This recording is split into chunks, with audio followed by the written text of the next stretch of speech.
Hello. Sorry, I was meaning to hit this button earlier, but I just got pulled aside by people like 100 times. I even had the dramatic conversation text ready while I was having a dramatic conversation. Let me post in Discord that I'm here. And oh, I have no BGM on.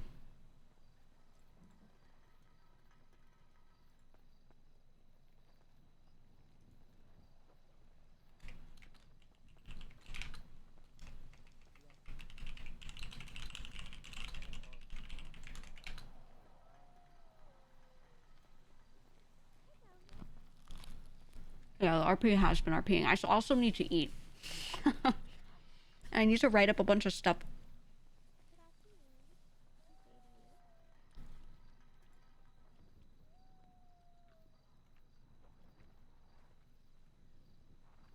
Um.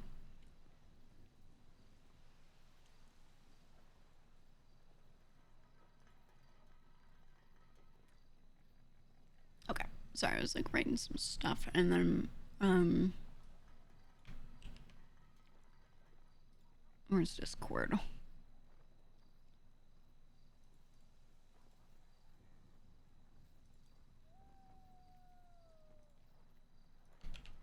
Oh, I'm not sure I put it there. Okay.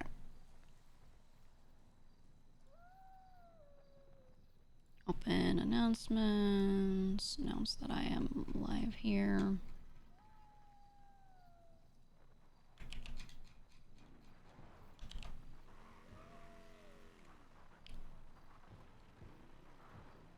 There we go.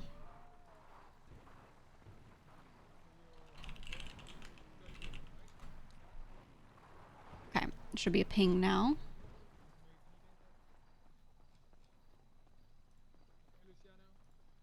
Ta-da. What happened to Project Melody? What do you mean? What do you mean by that? Okay. It's been 3 weeks. She posted that she needed a break, dude. Being on a break means you go on a break. I think you've probably seen the recent events and should be able to understand why some people might want to go on a break. I don't think that should be hard to understand. I also don't think people have to explain to you any specifics or anything. I think breaks are good. I personally haven't heard from her or anything, but I also am not poking. I don't think it's the time. Sign looks nice, Gigi. Thank you. It's thanks to Benny. Good. Benny just hung it up. Beautiful. Real official. Love Andy. Okay, I need to write some shit up here.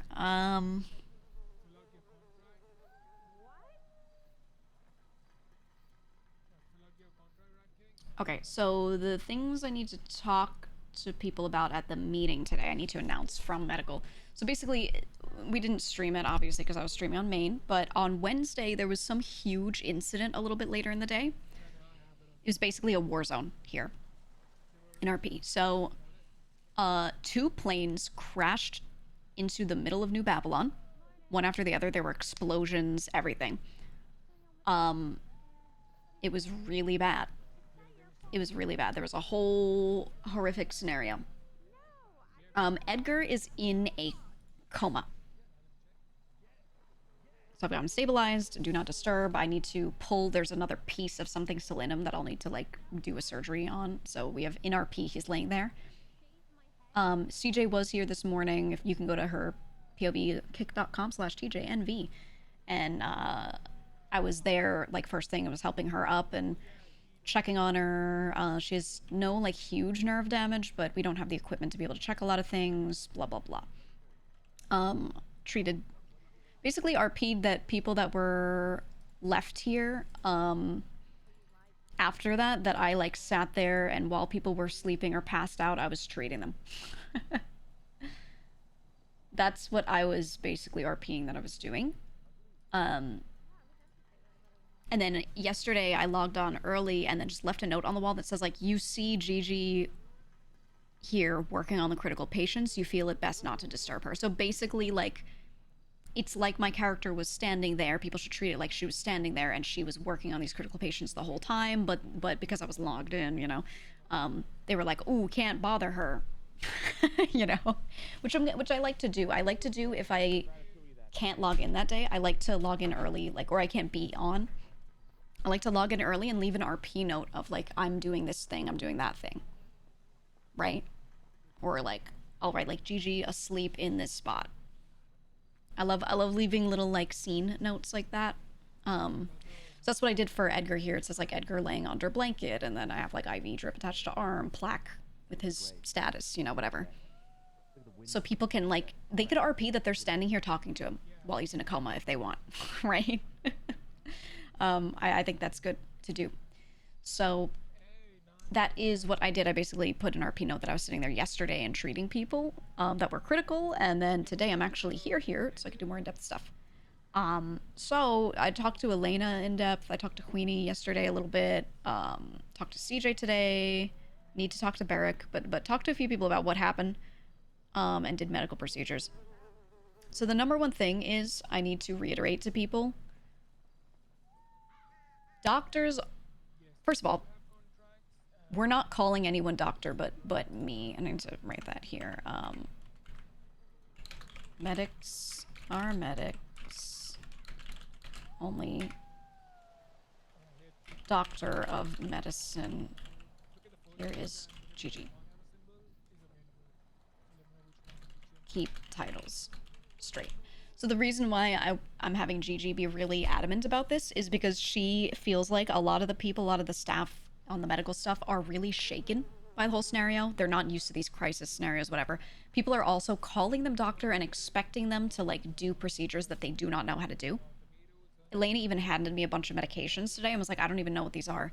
One of them was heparin, which is one of the most important things that you give people before surgery. Not everyone needs it, but a lot.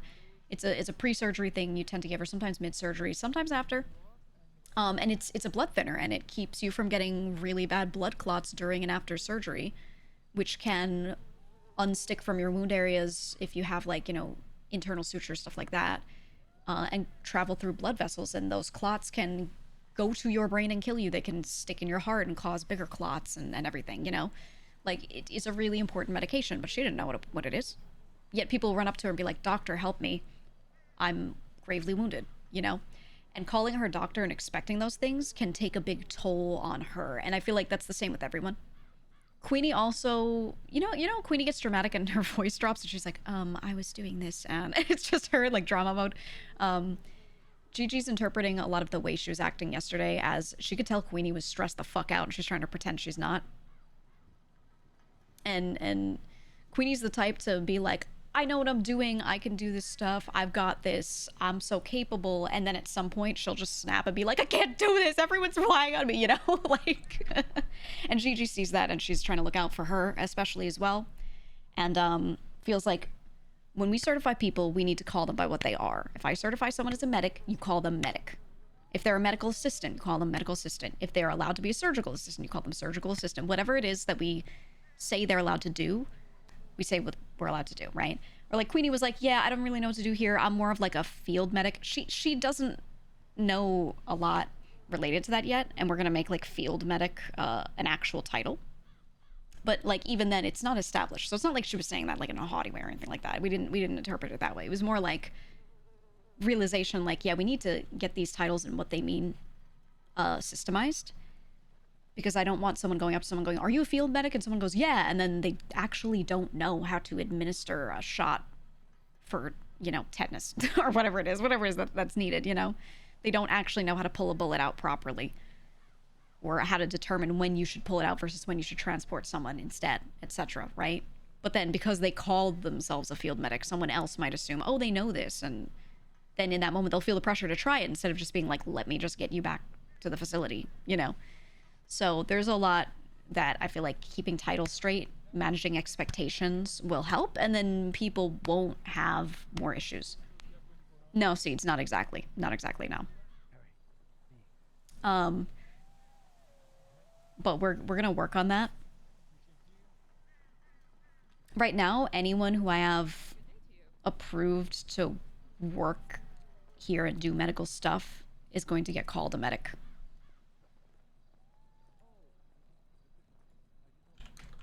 Medics know basic first aid and are capable of keeping someone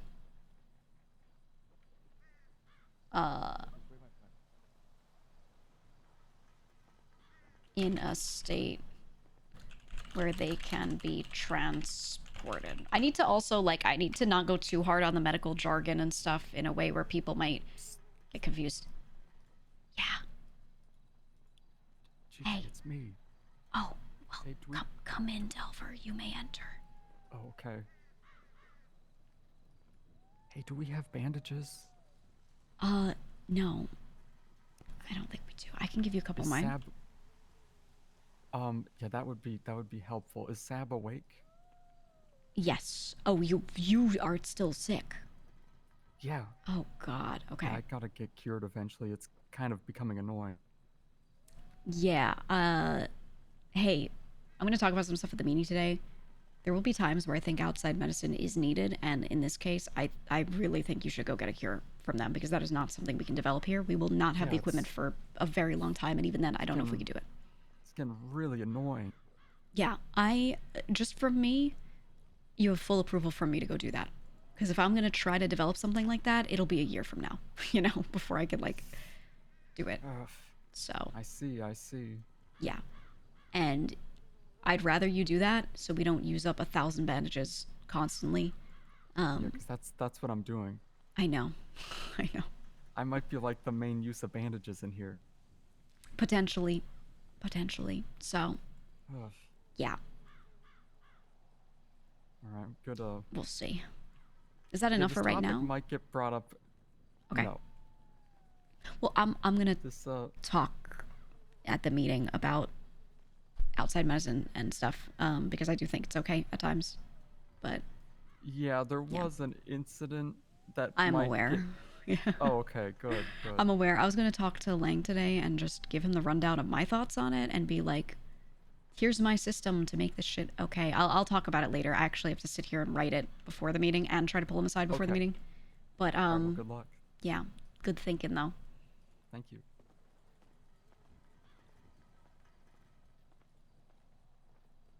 Okay. Med staff should give orders on medical stuff. Med staff or current medic treating a patient. I'll say person. I'll just say, you know what? We'll just make it that. Current person treating a patient should give orders on medical stuff. We need to feel like we have agency over these scenarios, like the doctor shouldn't tell the medic what to do, vice versa. So basically there was a scenario where Elena was trying to treat somebody and they were in a car moving, and he was literally critical. I think it was Sab. He was like bleeding out. And she was like, we need to stop the vehicle so I can treat him properly, because I can't do this while we're moving. And security team was pushing and was like, we need to make it to this location. And she was like, she was getting really frustrated. She was holding it in, but she was at the point where she was like, I will take this patient and jump out of the car and treat him on the side, and you guys keep going if, if you're not gonna, like, prioritize this. Because he's literally, like, he could die right now. So that's something that people need to be aware of, is I think, like, the RP crosses sometimes, and the characters are so hell-bent on whatever their thing here is, but they're not considering the other people's roles that are around them and what might be going on. So people need to basically, like, in RP, be more aware.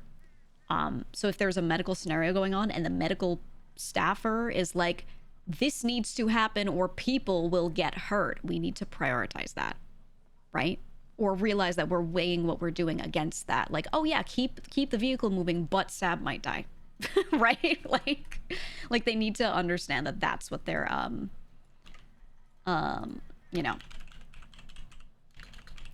that's what they're weighing in RP in that moment. I think they just didn't realize that that's exactly what it was, because the character was getting frustrated and not, she was like speaking up but also not speaking up, and she was talking about like she did put on her voice a little bit for a second of command, but she was like, I couldn't really do it. And that's another thing is Gigi's gonna train the medical staff to just be really adamant about this stuff. And she's gonna basically tell everyone, medical staff, what they're gonna do is if you are in the way, they're going to take the patient somewhere else, or they're going to start ignoring you. Because they are going to focus on getting someone to live. And they will make the decision on if we need to leave this person and let them bleed out or whatever. It's the person treating them, not anyone else in that moment. That's basically what I want the procedure to be. So, but I'll talk to Lang about it if we want to work anything into that. And then we have, so this is low, low, medium, high, hey guys, in 30 minutes, town hall priority. meeting. 30 minutes, top of the hour, town hall meeting. Top of the hour, town hall meeting.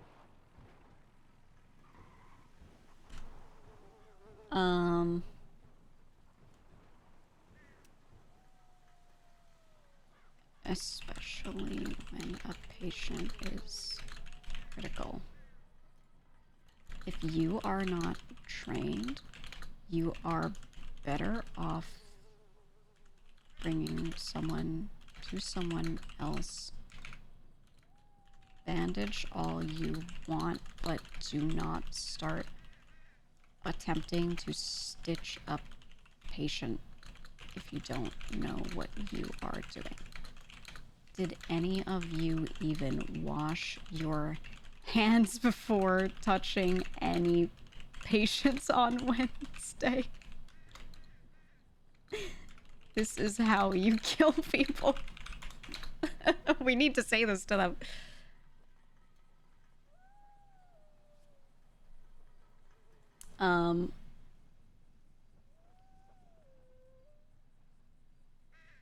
And then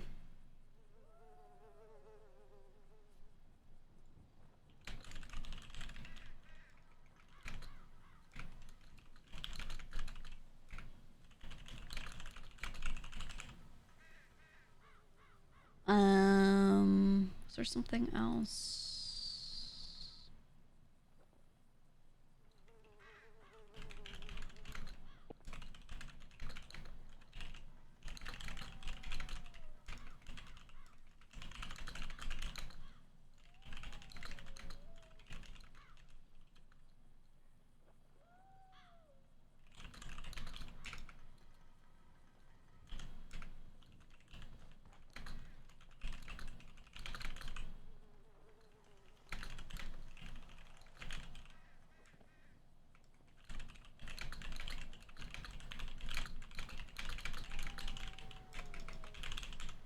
This is really why Gigi wants to make sure everything is systemized. DNR cards and outside medicine.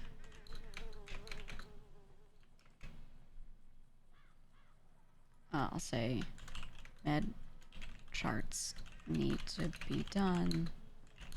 Can either sit with you and get that info, or you can submit it to me on paper.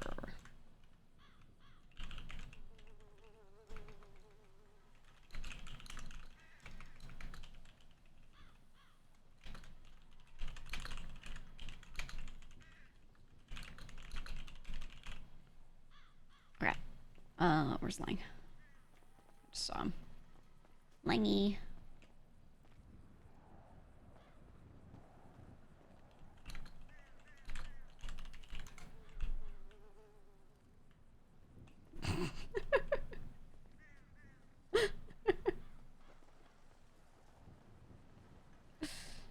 Draws the curtain.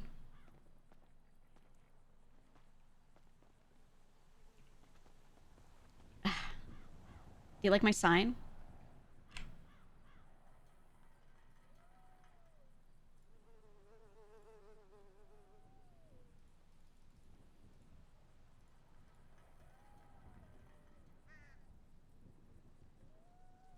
It's here. I'll just say soon.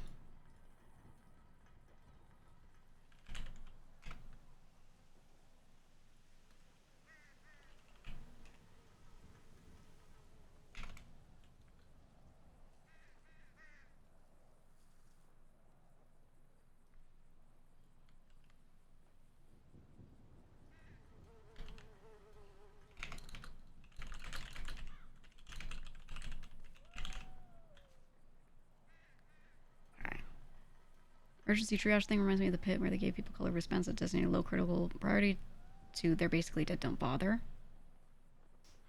Yeah, exactly. I mean, that's the thing is, when you do triage, that's literally what it is, so,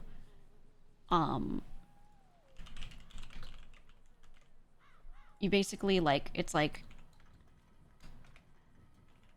examination. So you go to each patient, and you determine if severity of wounds is low, medium, or high priority for treatment. It's two things. So it's determine if patient is critical. If critical,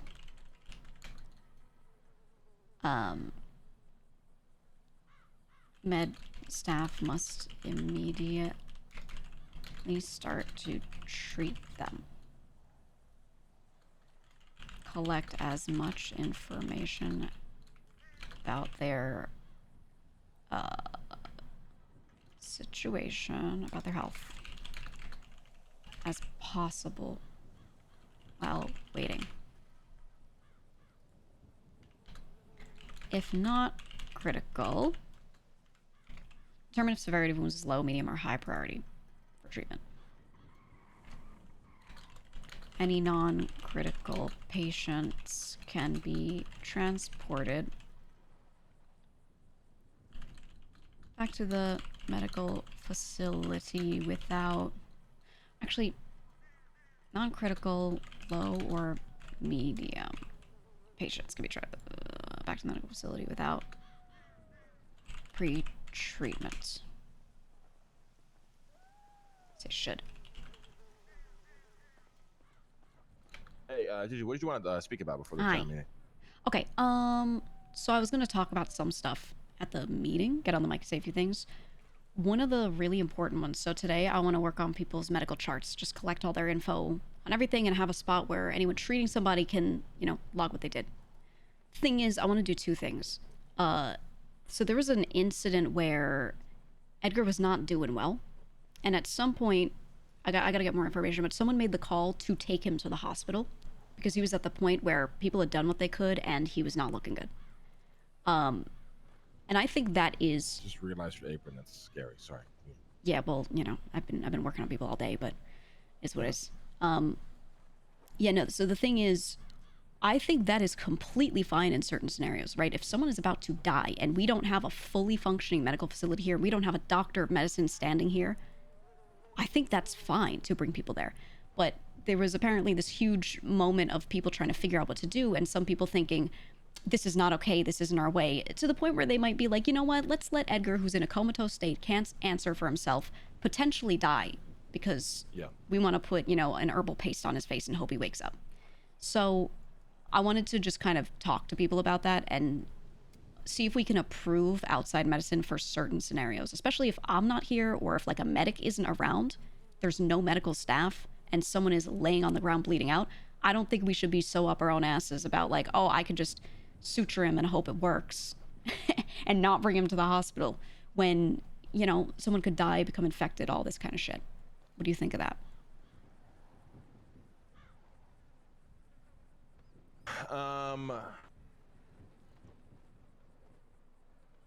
I have not made a decision on that yet. Okay. I cannot really give an answer. That's fine. I do think, though, as it currently stands, it was the wrong call until we decide that it's the right call, right? Yeah. Like, I think right now the accepted thing is that we don't do it at all. So I get people feeling different ways in the scenario because we haven't really talked about if there are scenarios for it. If we just collectively decide we don't do this, then we don't do this. But people were unsure. So many like philosophical arguments can be made, and those are the worst kind of arguments, right? Because there can be like 7 stories that can be like, oh, this is actually a good point, this is true, and they all oppose each other. Exactly. So here's what I think we could do. When I do people's medical charts, really simply, I could ask them, kind of like a do not resuscitate when you have that on your ID, like if I'm going under, let me go, kind of thing. I can ask people, if you are critical, there are no staff who can help you, and you are at the point where you could die, Do you want us to bring you to the hospital in that scenario or not? And they basically give a yes or no. So if they're unable to answer for themselves, they're in a coma, whatever, we could give people that option, write it on their chart, and that's it. Maybe. And that's only until the facility here is built up to a certain point where we no longer have to worry about that. But, you know, right now I've got a couple cots. Interesting dilemma to be in. Yeah, I mean, look, I took the Hippocratic Oath, right? Like my entire thing is if I see someone who needs treatment, I have to treat them, right? We have our own set of rules as doctors. So for me, if I didn't have the equipment here to treat somebody, because of this oath, I would take someone to the hospital because I could not save them and I knew they were likely to die. So that's just me. But at the same time, I'm also part of New Babylon, and I wouldn't want to if I know there's, you know, a good chance that we could save them here. But if it's the sort of thing where, you know, I think they're like 9 times out of 10 gonna die, what do we do, right? So we're currently not at odds with the city, or so I think. And we currently don't have the facility here for me to say, well, we could have just done it here. So in this situation, I feel like I would be more likely to say, let's take them there for the absolute base treatment and then bring them back. Yeah, it's like I said, it's a very interesting dilemma. Like the philosophy on it can be it's tough in so many ways. For me, I'm just not at sure. the end of the day, like I'm happy Edgar's alive. Well, yeah, currently alive. He could probably still die, but at this Maybe. current moment, I'm happy that he's alive. Right. So that is something that I can understand. So how would you I know Skipper did some other stupid shit though in that process, which is what makes the situation a bit tricky. Yeah, I don't even know the about full the town story hall still. Yeah. Well, let's just put it this way: if Skipper just brought Edgar to the hospital and left, then it probably would have been okay, or at the very least, he probably would have copped some sort of fine for it. Right. But unfortunately, that's not all what happened. Apparently. So. Oh shit. Did they? Yeah, and I don't. Okay. I'm just gonna save it for the the announcement at the town hall meeting, and then Skipper can speak about it at his. Fuck! I just spoiled it at his trial. Hey, I won't say shit. Yeah, I heard something not good happen, and that was all I heard. So I figured it was. Yeah, it's very not good. God. It's okay. Very not good. Okay. But you know, we do have to at this point. You are correct. Like we have to figure out, like, you know, at what point do we use the hospital, or do we just not use the hospital at all? Do motherfuckers just die? Like, yeah. Where we fall, where we land is, you know. Yeah. This is the point of situations, right? It allows us to now figure that part out. Exactly. So. Exactly. Yeah. No, I think that's good. Like, I'm fine with what people want to do. I just need to know what procedure we're following, so I don't do something that someone doesn't want. Let's say Edgar wakes up and he's like, "Why the fuck did you bring me to the hospital? I would have rather die," right? So that's why I'm thinking maybe we write on people's medical charts just like a yes or no. If you're critical and we can't possibly help you here, do you want to be brought there, or are you like, fuck no? I think that's the best option. Step one is deciding if we even want to give a choice, right? Well, right. Yeah, that's if we get to that point. Yeah. Yeah. So, but other than that, we'll see. The situation's about to turn into something, and we'll see what comes out of it. Yeah, for sure. For sure. The meeting, okay? Yeah, absolutely. Yeah, it's an interesting scenario. Okay, so he's also, this is kind of what I thought he would be on the side of, do we even do outside medicine? Ever?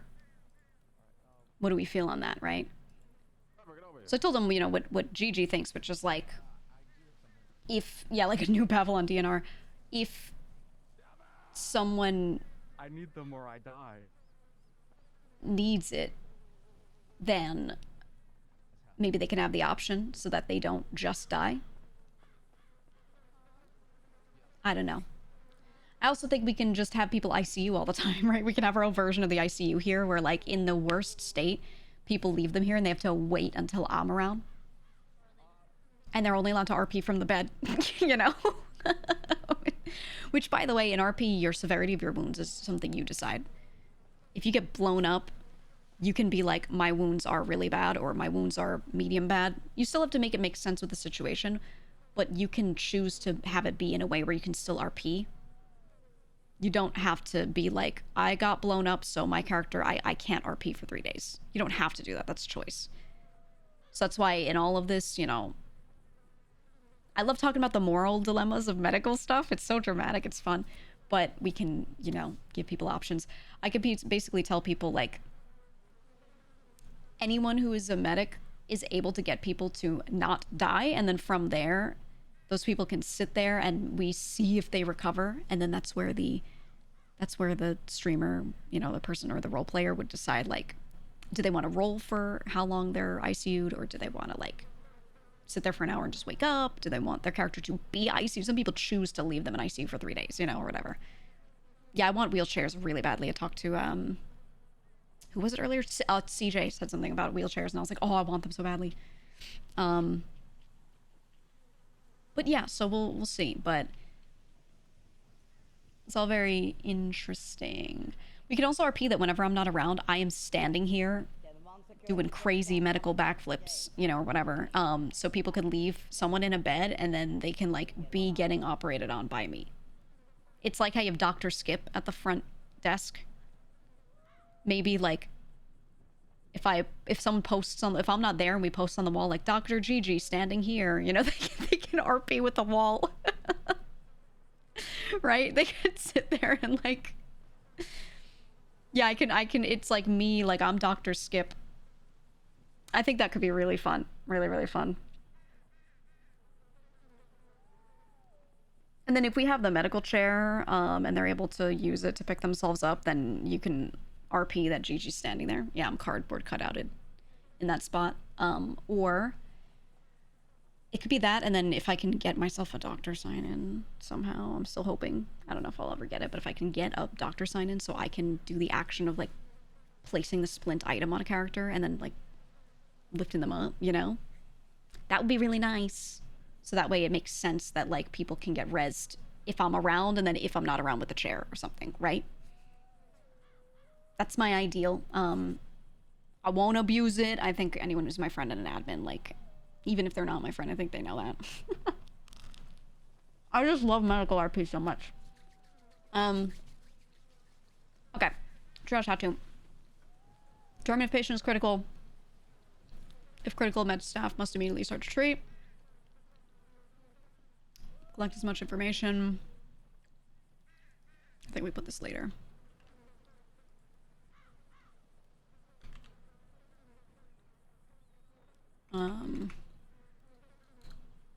As early as possible. Blood type, types of wounds, severity of wounds, mark locations on body if patient is unconscious.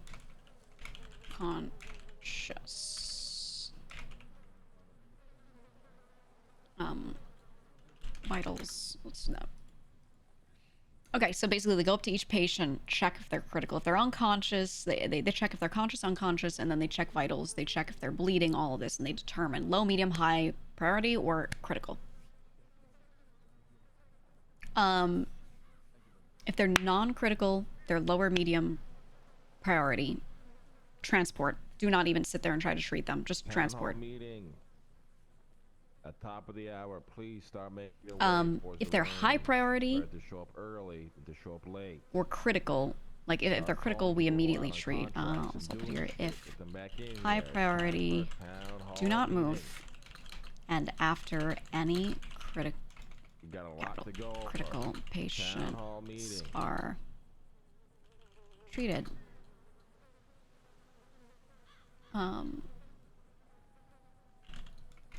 Med staff will I've got nothing. tend to their wounds before transport. Okay, I got you. I can do it. Mark each patient with a note for low, medium, high, crit, blood type if known,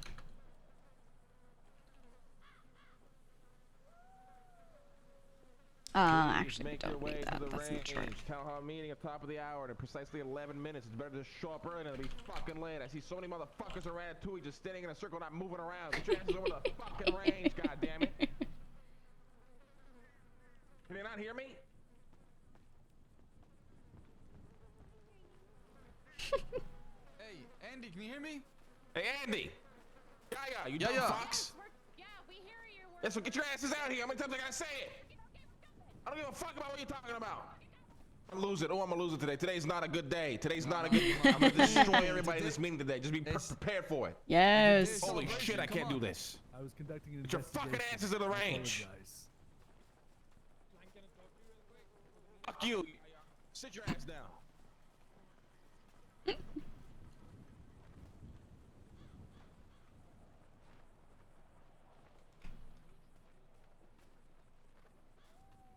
Um.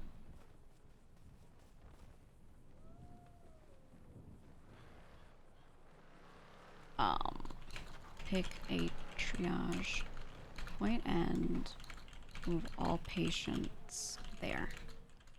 Critical patients must be moved by 2 people if possible. We'll put this after that. Okay, so disaster happens immediately. Someone picks a triage point. I'll say highest current medical staff picks a triage point and moves all patients there. Well, that sounds like they and everyone moves all patients there. Critical patients must be moved by 2 people if possible. And then I say, this is the examination, and then this is setup. Examination, yeah.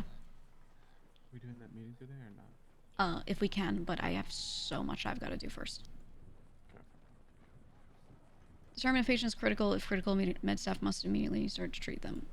If high priority, do not move. From triage. Do not transport as they do it.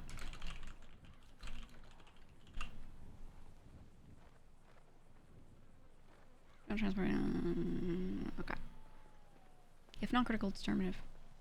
I'll say here. So we don't need this anymore. Alarming patients should be transported back to the medical facility without pre-treatment and worked on. We don't need to say that. We don't need to say that. Legislation as early as possible.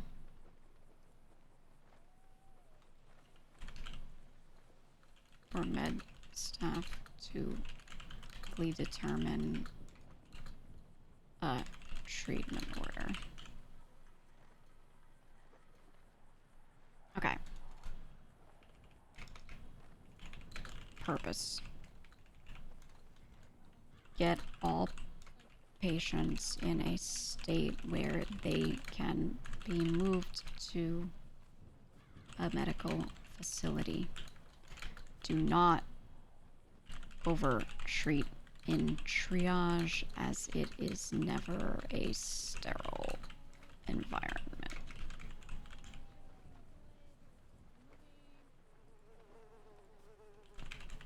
Almost. Okay. Okay, so stuff I want to say during the meeting. Cert courses finish soon.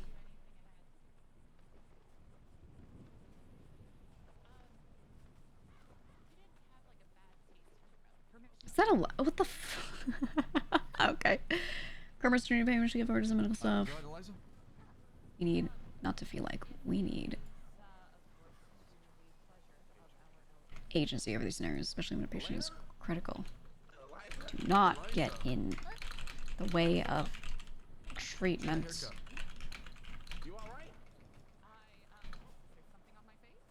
People nearly died.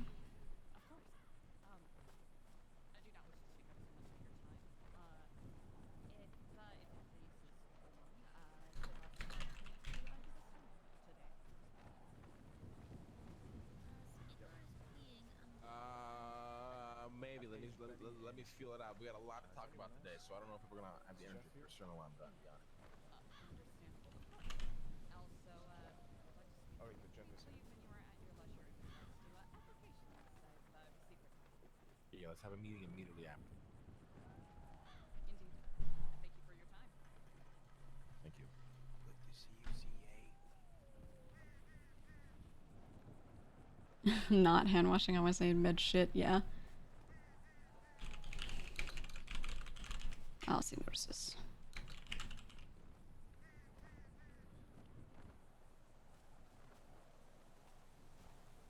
We'll be starting shortly in 6 This is a minutes. maybe. Call, call people. Let them know that we have a gathering happening in 5 minutes.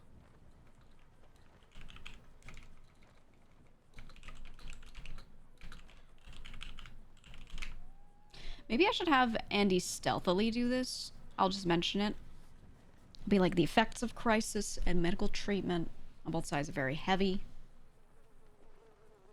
I won't mention that we have a psychologist. I'll just be like, talk to me.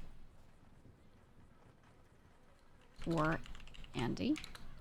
But I could also just have her go stealthily and do it. But nah, I think we say it.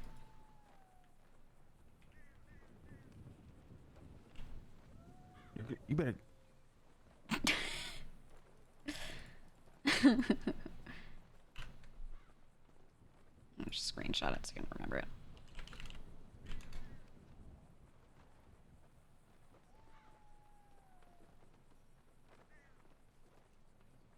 Is he saluting? You better.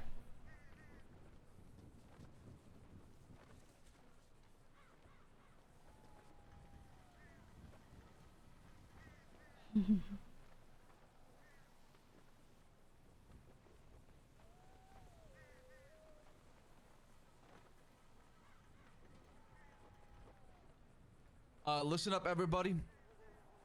Like I've mentioned before, we are gonna be doing contract 100 together. Now, I want you to understand just certain instructions so we can do this smoothly and not have it get very awkward. Whenever your name is called, you walk up to the stage. And try to repeat this to everybody else. You walk up, you grab the brick. There's be a pile of screwdrivers here. They can etch your name into it. Then you place the brick on this table around this pillar. Oh. Doesn't matter where, as long as you just fill it around it. Pick a spot where you think would be good. On top, next to it, adjacent to it, whichever. Then afterwards, you come to me, and I'll hand you your ribbon. I'll hand you your ribbon. And Okay, then he you was walk saying off the stage to if where they Clark's call you at up, and you have a seat grab a brick, afterwards. take a screwdriver, enter your name into Understood. it, put it there, and then. Understood. Yep. Yes. Right. Also, someone was saying it earlier. Sorry, not BGM. They were saying earlier. They're like, love New Babylon, but I can't. I don't know how to feel about your torn on like the AI music stuff. I agree. I hate it personally. I'll just state that I don't like using it to create music. I don't at all. Sometimes not everything they play is AI, though. I'll just say that. Damn, are you gonna fucking do something? Come on, get this shit going, brother. It's time to move. Come on, we got shit to yell about. Come on. All right, is everybody here? Yeah. We're getting started anyways. Yeah, that's right. That's right. Guys! I'm so glad Barrick's here, by the way. Babylon, He said how one are we thing and I doing already today? laughed. It's Friday. I love Archon. I love Archon. Celebration! 100 contracts! Not just a number on a page, but 100 acts of teamwork. 100! Hard work! In New Babylon, every single one of you has added pieces to this puzzle that we're trying to figure out together. We are building something far greater than us, and hopefully one day that'll outshine us. These contracts that are done through the Merchant Guild are not just simple tasks that I'm asking from you. They go into the steps that we're trying to take forward in New Babylon. Everything you see around you. Chrome! Look how Chrome is developing. That's because every one of you took part in that. Look at the wall. Look at the items you have. Outdone by Look Gigi. I don't think I around you. did Look that at many. Ratatouille. Look at the library. I kept feeling like I Everything wasn't you doing see enough around New Babylon contracts. is through your help. So, today the Merchant Guild wants to do a celebration. A ceremony for everybody that has participated in the I could tell you about the deal The contract conversation system. later. Yeah. Remind me For later. 100 contracts, we tracked every single person who we believe should receive an honor for helping the Merchant Guild. And we want to find a way to just come back and say thank you. But also, I thought to myself, it would be better if we can add this together through Contract 100. And Contract 100 is going to be, once the ceremony's done, everybody's been given an award, is placing that brick, like I told you about, on that table. And making sure that Pillar of Unity is fully built by every one of you here in New Babylon. Thank you, Merchant Guild. Okay. So I'm gonna start calling names. Get ready. I already have a brick, but it's my own. Oh, I found this in the water. Harry B, come up here. Yeah, Harry. Let's go, Harry! Salute you, He dumb just got here. motherfuckers. Salute. Harry, walk up to the stage, place down the brick, and I'll hand you your medal. AC, Yeah, I see. Delver, Over. Michael, Spice. welcome. God, he's calling Basin Michael. I was Come like, down. who the fuck is Michael? Necklace. It's just everyone who completed at least one. Maybe. Harry just got here, didn't he? Yep. Hey, Sam, say how many contracts they completed and shit too, brother. Come on, that's some more fucking. I got you.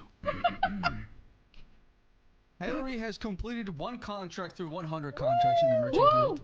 Obviously, he was a newcomer, but he's been very helpful. AC has completed 2 contracts through the Merchant Guild. Oh, he's going from the bottom up. Oh no. He also was a newcomer around that time. Delver has also completed 2 contracts through 100 contracts. And we appreciate the sheriff's service. We know he's always busy. Alright, once you have to These are the lowest ones. I gotta drag Delver around for more. I feel like he's more likely to do more when he's with somebody. But who is he close to here besides Gigi? You know? It's really just Gigi. Everyone else sees him as more of like a funny character, I feel, but There's no place in the ground. it might be everyone but Barrick. But Barrick got here on Wednesday and then there was that crisis. So I don't expect him to have any done. Yeah, I think Darian Helmer's great. Sophia? Sophia has completed 3 contracts through the Merchant. Delver and Harry B. And she's been I love what Harry's been fantastic doing. helping out. We love our admin office. Skipper has also completed 3 contracts through the Merchant Guild. And also Andy as well, who's have been very helpful. Go, Andy. You are etching your names into history. Remind you this moment to remember of the brickmaker and his story. Who was the brickmaker?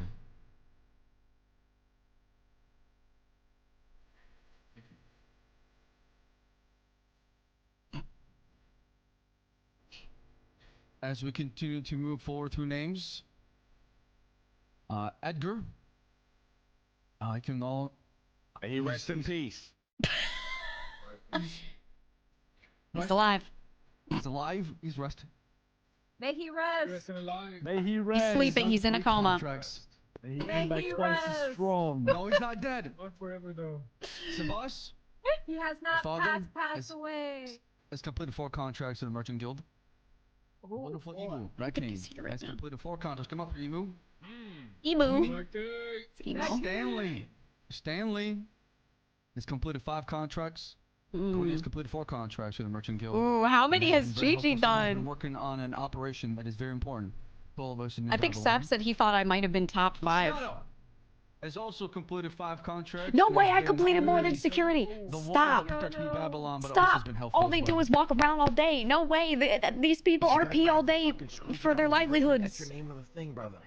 I'm a variety streamer. No way I'm doing more contracts. Oh my god. Thank you, brother. And I'm doing surgeries in the medical tent. And I decorated this whole place and I started off the library decorations too.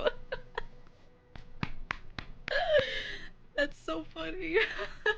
I love them. And then they'll be like, I do so much around here.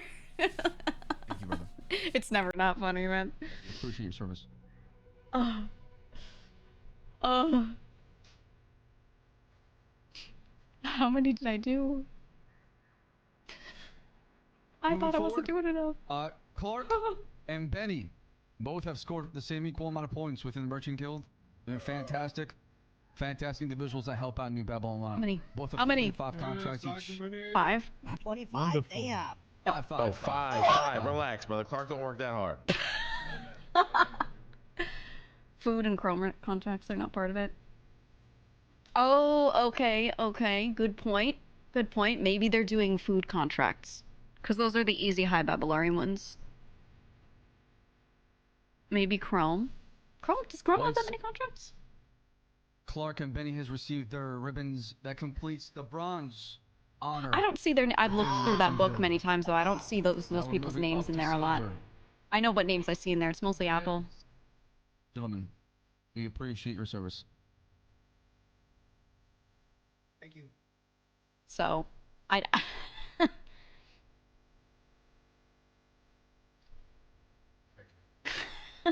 I've read through that book many times. Like I stated, we're moving on to the next step. The next person to receive a silver ribbon will be Speedy. Come up here. Woo! Speedy. Yeah! Yes. Helping out with New Babylon has completed 6 contracts thus far. Thank you, Speedy. Six. for those Nice. contracts. Silver for 6 contracts is crazy. Fuck a man with you. The guy don't deserve shit. Tell him to work harder. Well done, Speedy. Well done, Speedy. Let's go, Speedy. Let's go, Speedy! The fuck? I love that he doesn't know he's on the mic. 6 contracts. He's been here for 30 days, brother. No. This is through 100 contracts.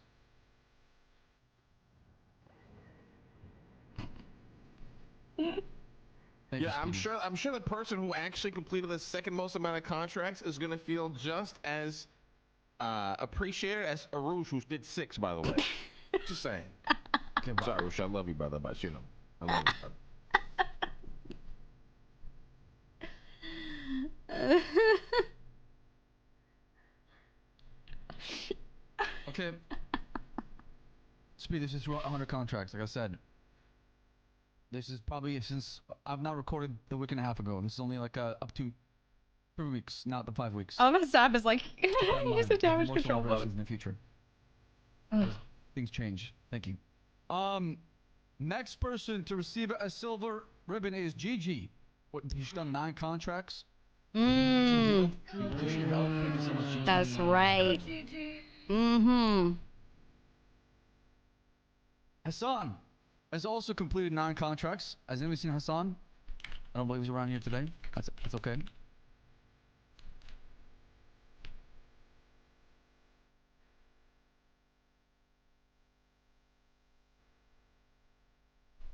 Great work, GG. Thank you so much for your service. These people are pathetic, Sap.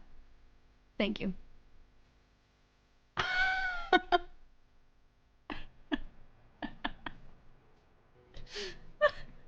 Moving forward, Paulie, where you at? Olé. Okay. Paulie, you've done 10 contracts with the Merchant Guild. We appreciate your service. Thank you, brother. Thank you. That's fine. Let's go, Paulie. Yeah, Paulie. Screw the brick at your fucking name. Come on, I just forget the fucking steps already. God damn it, it's embarrassing. Am I? How many people So walked you up walk and to the bridge slashed over me? there, and then you grab the screwdriver, MOU name and I have place to your work around remind the pillar Polly how to unit. do it. That is contract 100. We're doing I love now. Polly. He's one of my All right, favorites. Please give a round of applause. That is the silver ribbon within the Merchant Guild. Thank you, guys. I didn't know you were gonna fucking do this fucking 2025 soft ass bullshit and make first, second, and third place a fucking conglomerate of 50 people so they all feel appreciated. Are you No, pathetic? there's only the people who've done 100 This is contracts. embarrassing. Like, I don't even want to be a part of this no more. It's embarrassing. The fuck, everybody gets participation award? No, only the Harry made people the who one contract, got a shout out? The fuck? Well, it's a tier system. Anyways, It's just embarrassing. Moving forward, the gold Oh shit, I'm on the microphone. My bad. ribbon. Oh, I was just about to tell him. CJ, come up here. Woo! She's completed 16 contracts, but also maintaining our history. Let's For New go, Babylon. We CJ. appreciate her service. Elena, She's up been a here. wonderful historian and librarian. Thank you, That's CJ. Come right. up here. Charlie Jones completed 16 contracts while fucking running the library by herself. You know what she gets? Be as appreciated as a Rouge who only completed 5. Thank you, CJ. Good job.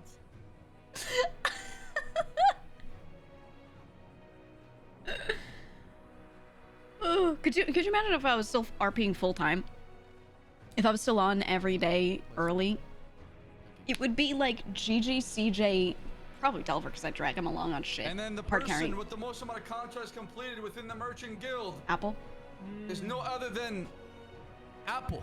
Zeke with 19 contracts completed. Yeah. Wow. No, it would be me and Apple actually. It'd be me and Apple doing everything together. Good job, Zeke. Number 1 right there. The way me and him hardest lock worker in on Babylon. fucking gun sales and everything, dude, we'd be going crazy. We appreciate We were saying your if you're around service, 5 Zeke. You've days a been week, it'd be one amazing. of the hardest workers in New Babylon, the Look, Merchant Guild. the reality is when I Really, was really around wants to every honor that day, with giving you a gold ribbon. Gigi and Lang Fucking right. ran Round of everything. applause, round of applause. Please, warm welcome. Speedy to was the great, but he guys. was morning, so that's why I don't count him, you know? Number one. But credit where credit's due for him in the morning. But like, it was Gigi, Lang, Thank you so much. and Gigi was more locked in than him. He was more on the Great work. talking to people stuff. She was more on the, Now- well, she did that too, Great but she was work, on the actual This like is like I work said, the stuff. system is designed as well. is through who accepted the contract, who took the contract, through honor, through system that we're developing. Thank you all for being part of the ceremony and completing the 100 contract. Well, thank you, Merchant Guild. Thank you, Merchant Guild. Thank you. Merchants! Merchants! Let's take a time to appreciate what Sab does for New Babylon. Without him, all of you wouldn't be here. That's right. The guy Thank you, runs Sab. one of the Love most Sab. important integral systems that we've ever created on his need back. food. He's managing people all day, Yes, making sir. sure everyone's getting paid, helping everybody out. That's what the Merchant Guild does. Thank you, Merchant Guild. One of you is just talking and you need to shut the fuck up and take a cough mint. Holy fuck. Yeah, Yeah, fix your shit. But everybody else, round of applause for Sab, the leader of the Merchant Guild. Thank you. Thank you. Thank you. I can't do this without you guys. I can't do this without you guys. We're useless You're the without you, hardest soul in New Sab. Babylon. Thank you. Thank you, Sab, for all you do, brother. We really do appreciate it.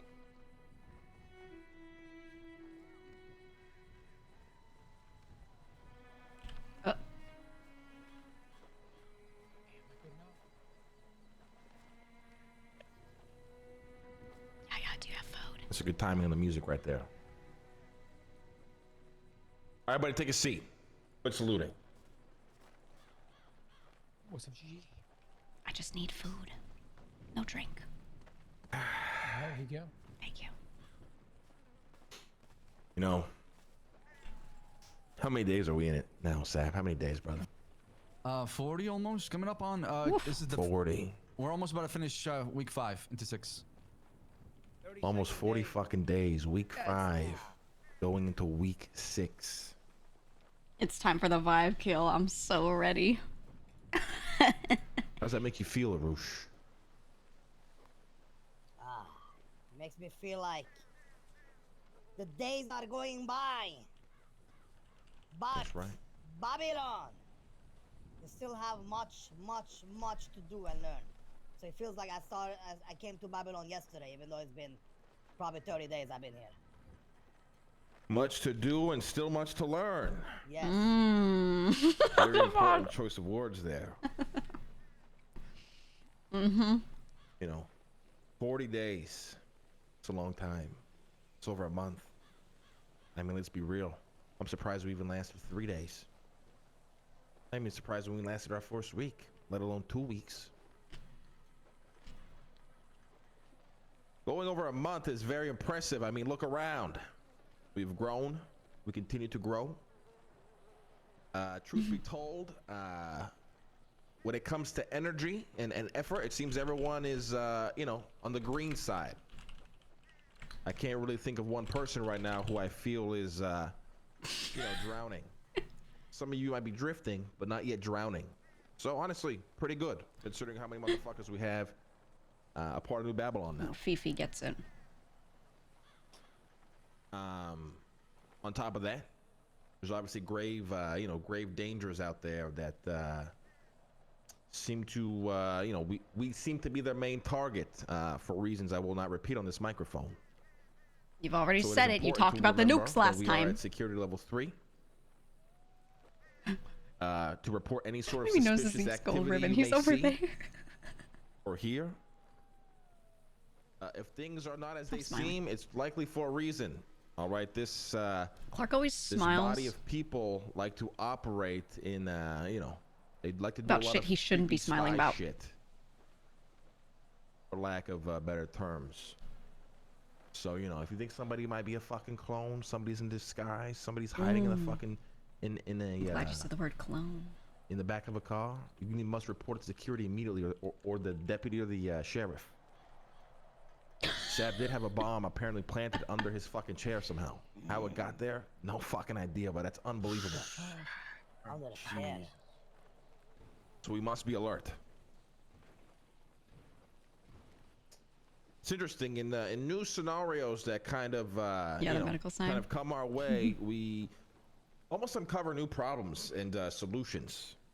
And it's interesting too to see the things that we preach about actually get put to the test, and to see who is capable of, I guess, following it or showing that they believe in it. I believe yesterday, if I'm not mistaken, I believe security did make the call to take over. Yeah, or am I wrong? Maybe take over. Wednesday. The day before. The day Yes, before. 2 Yes, days ago. Sorry. Whatever this correct. shit happened, the shit show. That's correct.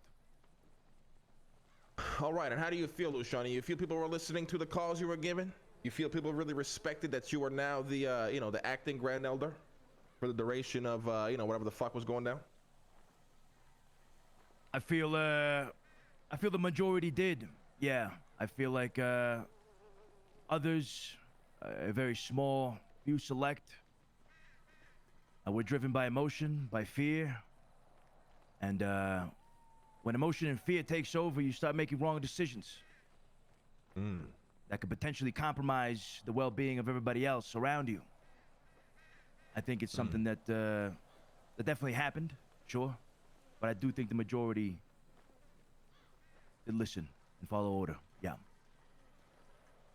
That's the beautiful thing, right? At the end of the day, the reality is the majority, if not the entirety, is like almost all the way bought in. And it's really good to see that, like I said, you know, people aren't just joining New Babylon and coming here then expecting to, you know, be handheld through everything. Like I said, everyone is really waking up with energy and motivation. It's very contagious. But for the few, well, we are New Babylon after all. We make no exceptions. Any sort of dead weight that sinks us to the bottom, what do we do? What do we do? Cut it. We cut it. We will not allow no singular man or woman to be the reason this fails. The reason New Babylon falters. I hear a vehicle. The local lost some Want to check it real quick, Arush? Yeah, just check. Just Arush. You don't need everybody. The reason it falters. And during times of you know, high stress and tension is usually when you see who is capable of standing in the storm. To really see how strong the foundation is of which you built your house upon. And you know, if we have like a weak fucking weak wood here, a weak beam there, we must replace it. Or our foundation cannot be weak. I'm not going to, well, there's one person that's going to be called specifically out by name, but for reason. But I do want to emphasize this. There was a few of you, either defying orders, having crazy attitude and confusion over simple, well, not even simple things, but things that we've discussed in length to prepare for these sort of situations. And I mean, at the end of the day, people who just seem to really not get it sometimes. And it's not due to, well, it's hard to believe it's due to any sort of confusion, because what do we do every day? We spend a lot of time. I mean, like I said, out of all the things that I've been a part of and things that I've tried to help build or create, this, in terms of knowledge, in terms of the amount of knowledge you truly can absorb, I think it's the most we've ever put emphasis on doing. Shout out the library. And everybody else has been contributing to making maps and books and things like that, where I can actually go and learn if I'm still confused. Having that at your disposal is super, super important. That's why this exam is super, super important.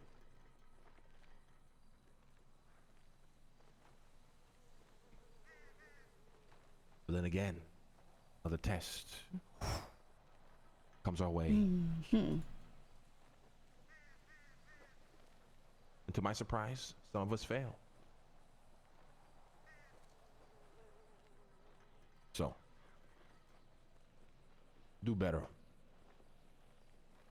Stop weaponizing stupidity only because you know it'll be in your favor. Because at the end of the day, the real weak ones will be revealed. The true dead weight will be cut. It's inevitable. The only way to avoid that is to be sincere in what you're doing. Did you just been safe from all the drama, Sark? Not only using it to your benefit. Because Gigi is locked the fuck in.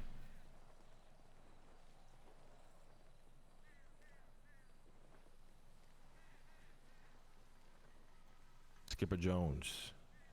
Ooh, here it is. Approach the stand, brother. The stage. Gigi was honestly safe from most of the Cyprus drama. There were like little things where people were sussing her out, and it every time turned out to be wrong. The biggest complaint they had about her is like, we wish you were more specific when naming names on things. But she was like, I don't remember the names, so I'm not gonna call out people I'm not sure of. Like, that was the biggest real drama. Where she really? actually You have no idea why I would call your name. Ooh. I mean, Just no idea. Oh, go ahead and list a few. I'm assuming what transpired on Wednesday. What was that?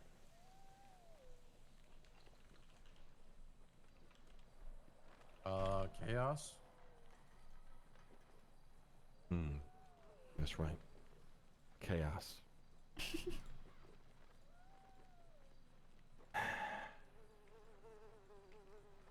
Fucking chaos. Skipper Jones, you will stand trial Monday for what you've done. It sounded like he did something bad in the hospital. You'll be given the opportunity to defend yourself. From what I heard that is the last point night. of the trial, to tell your side of the story and maybe bring things to light that are still in the shadows that we must know.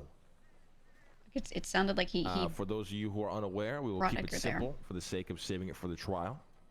But Skipper is going to trial for, well, two parts. One, bringing Edgar to the hospital, although he was in critical condition.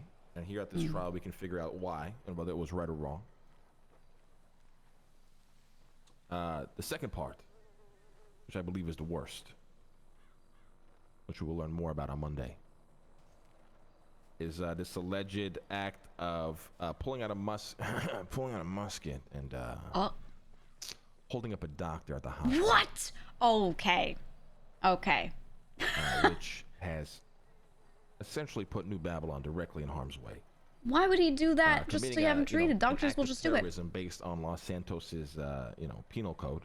For what reason? Attacking a government entity building with government officials inside then pulling out the very hot dog that we like to make in our kitchen. Was he trying to get something from them, like or to then like? do whatever the fuck? Were you they think trying to you were ICU doing. Edgar, and he was like, give him to us, and now he's ICU'd It's here? probably just about the craziest thing you can do. Being in ICU, you're still critical, so he should be hooked up to the machinery. We The fact that we preach have him here every is like day. a bit crazy, because all we have There's is a few saline. ways this could go down. We have saline and blood, a little bit. And, not even attacking, refrigerated. Los Santos's government. We don't have And heart then rate probably monitors. The most direct way you could do it, if you were to do it aside from raiding Mission Row PD, it's probably not the best thing to do. Probably not. So Probably not the best thing. if found guilty, Skipper Jones, you will be facing exile from New Babylon. Ooh, I would lose my mind if Skip got All exiled. right, understood. Monday, an hour after storm, your trial will begin. If we take my bias for Skipper take a out of it, because I love Skipper, I think pulling a musket on a doctor is something someone should get exiled for. Again, there's a Not few knowing others. any There's no point in facts about it, though. calling you out by name because I'm not trying to do this song and dance. But Just knowing know Skip, he that, probably had reasoning. you know the ones that were involved. Obviously, what you guys did was nowhere near what Skipper has done. But again, it could lead to very bad things if that sort of thinking persists in your mind. When security makes a call that they are now the acting Grand Elders, we will respect that call. Why? It's because it's something that we have created, a system that we have developed, and it's something that we've talked about in length. Yeah, that's true. So I don't give a fuck I don't give a fuck what the call is. If you do not agree with it, if they make the call, you do it. That is the whole point of this system. We are trusting them into protecting New Babylon and putting only Babylon's interest as number one. That's the one thing I don't like So about this define is their the orders fact is that define security New can Babylon. just be like, we're the Grand Elders right now.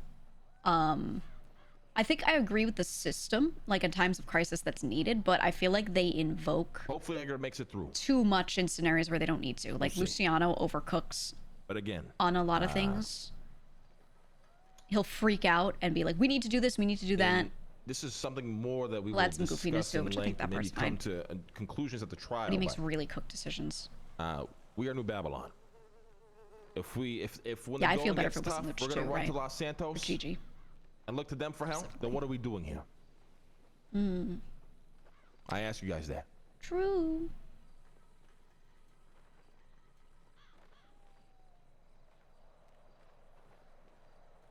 All right, before we do the short story, I feel like we have another few announcements. Bazim, you want to come up here and do your spice announcement shit, brother?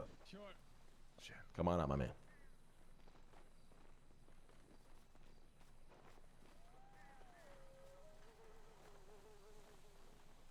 Throwing phones was an overcooked decision. Yeah, we didn't need that. New Babylonian. He should have just said turn them off. Oh. Hello. Hello, Spice. And everyone silenced it. Spice. After Wednesday, after success on Wednesday, It did make it more interesting. I decided it's time But how much did it really for a add? new spice But I don't know. I'm saying that because I wasn't there, you know? that I will be creating very and very soon. Next week, a new spice will be introduced to new Babylonians. A spice that is very needed for us. A spice that will elevate Yes. Please be smoke a bombs. codex. Thou shall be proactive. Is it worth losing our concept? They didn't throw their SIM cards. It was just the phone. Mix with creatine. A spice that will make you 10 times stronger. That will Andale. give you energy boost. That will keep your gains up. So when you're running around New Babylon, when you're stretching, when you're doing exercise, you become stronger and better. So you can make New Babylon flourish more and more. You can pre-order new spice right now.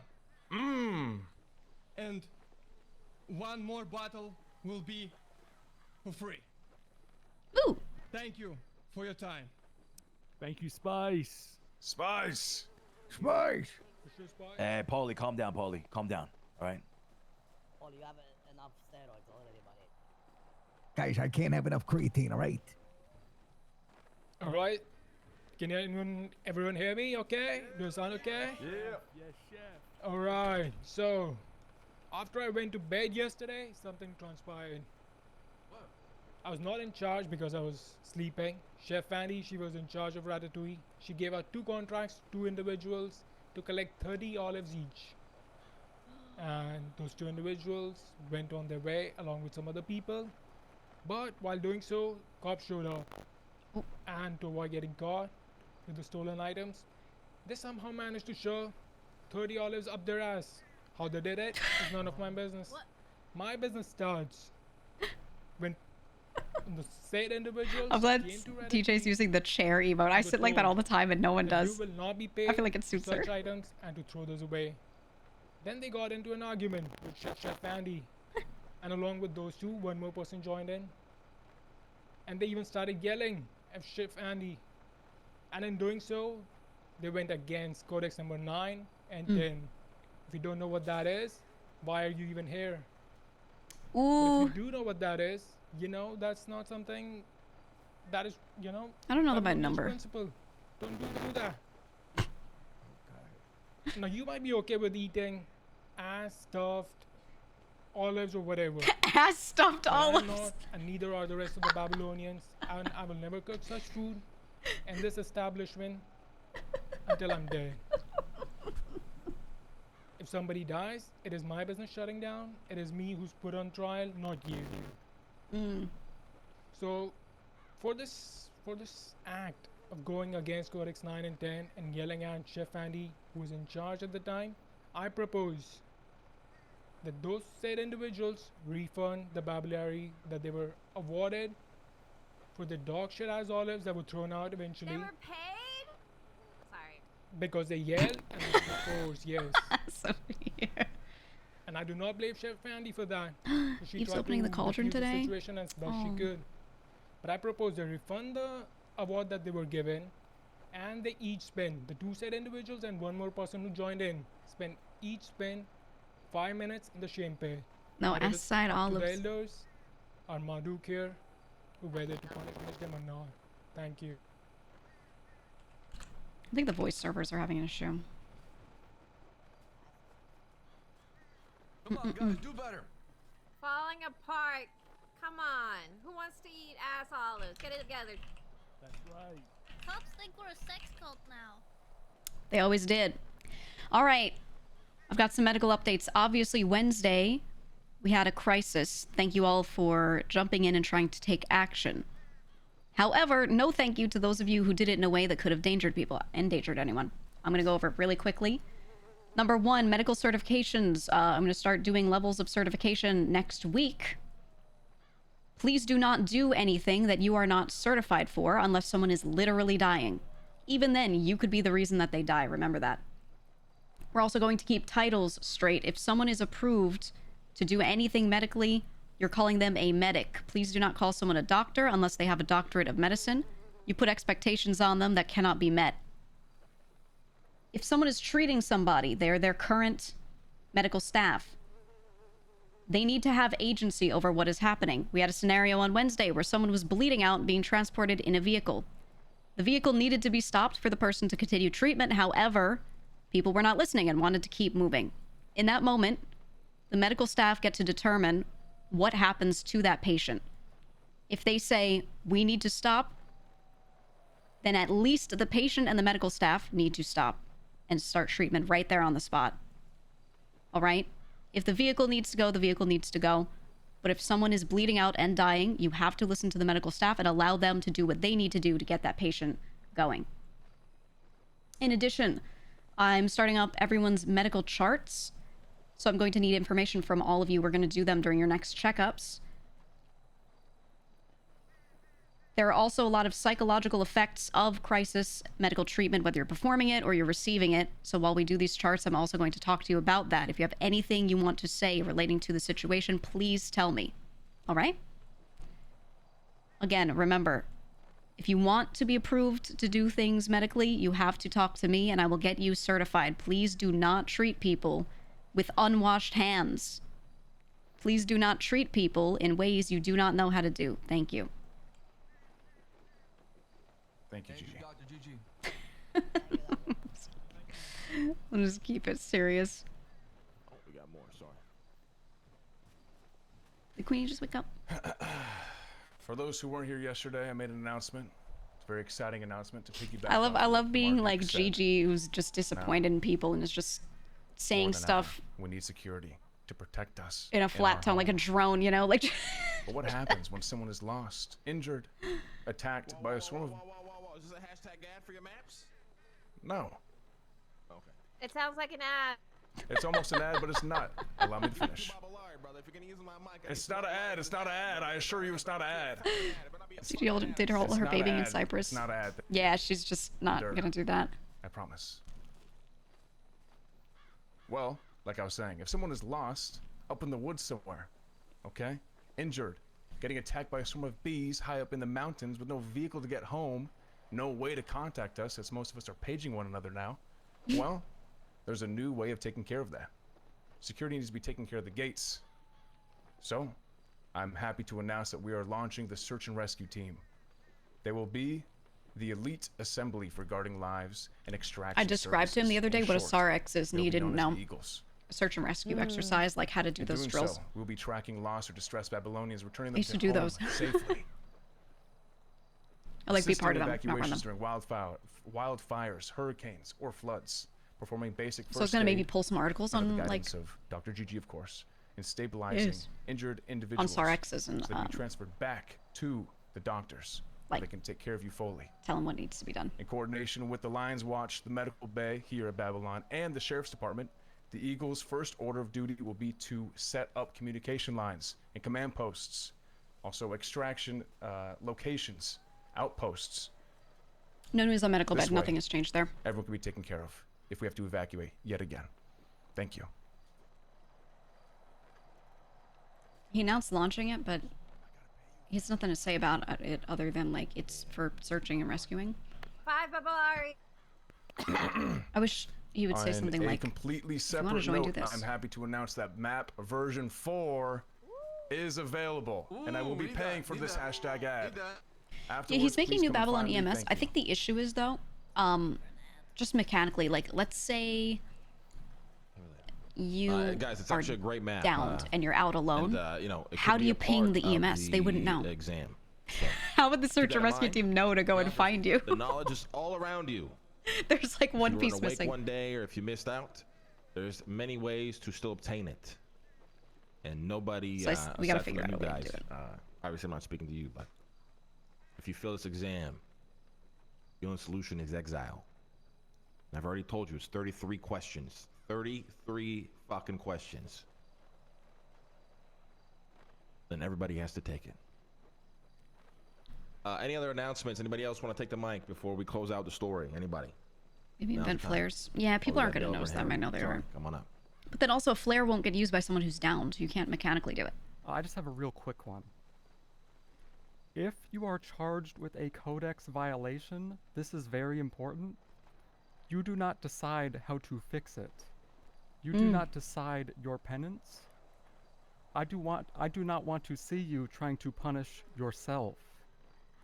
When your penance is decided, you must complete it, and then we all must move on after that.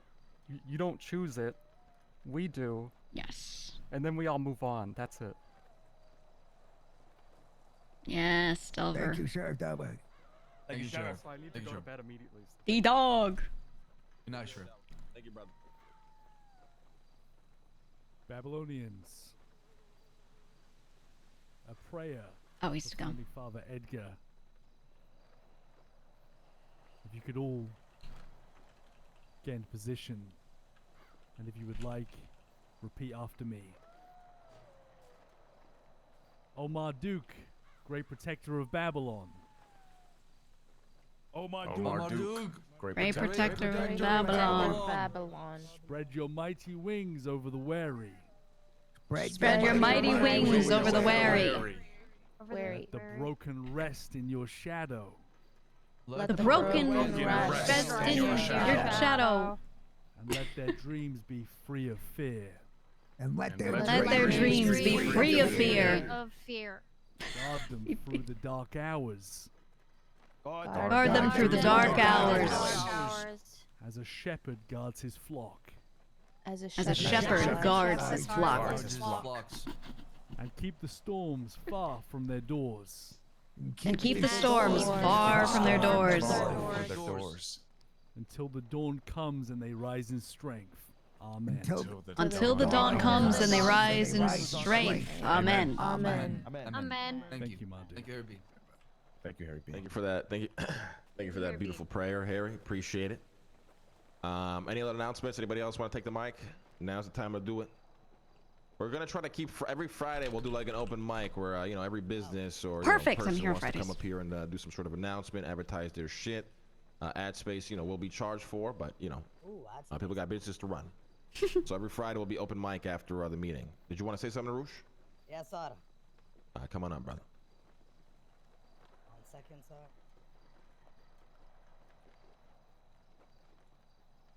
This is ad. Oh, no problem. Thank you. Ladies and gentlemen, Iron Blacksmith, we are out here. We're producing weaponry for Babylon. If you want protection, protect your loved ones, your people, and Babylon. Come to me, get a business card, buy before the restock is out of stock, and before you know it, you got no protection. Come to my blacksmithing anytime you want. Thank you. Thank you. All right, anybody else? Anybody else? Oh, Elena? W ad. W we're ad. For the ad. We're doing an ad. Gotta talk to Barrick about his arm. Thank you. Hi everyone. Hi. It's Elena. Hi, Elena. I'm running a special today at Casa Ninkasi. I'm trying to clear out one of the casks because some of you guys have been looking for some, you know, more non-alcoholic options. So I want to make some sarsaparilla. But currently all my casks are being used. So today only, if you want to get some Inside Pale Ale, our IPA, it's going to be buy two get one free. And so that means that if you want to spend one Babylari, you'll get a whole 6-pack. Yeah, thank you. Appreciate you guys. Don't forget to get drunk. Inside beer. Thank you, Princess. All right, last call. Anybody else? Guys, please take a seat too. Please take a seat. I have too many of you standing. All right, before we close out the short story, Skipper Jones, final thing. I do want to just, you know, make this, you know, obvious. Skipper is not exiled yet. He could be exiled. No one is to treat him as if he is exiled. Innocent until proven guilty. Innocent until proven guilty. On top of that, now if Skipper, you know, we got to be transparent with everybody here, is doing some sus-ass shit because he's going to react poorly to potentially being exiled. Are you good, Notify the deputy of the sheriff immediately if they're not around. Notify the security. Feeling the vibes. Yeah. Feeling the vibes. All right. But again, innocent until proven guilty. The point of the trial is not to pass judgment, it's to get full context. Understood. Is that understood? Yeah. All right. Well, Sab, you good? Yeah. What you eating, boy? Fish. Good answer. I'm like a nasty. No, no matter. All right. Anyway. This story is called The Last Lesson.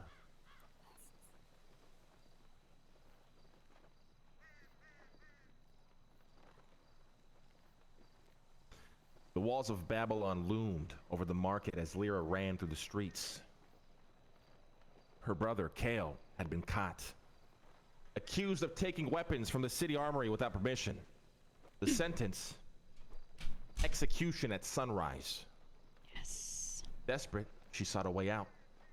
She knew the traders from the outer cities, men with coin and influence beyond Babylon's reach. With enough gold, they could bribe a guard, forge papers, smuggle Kale away before dawn.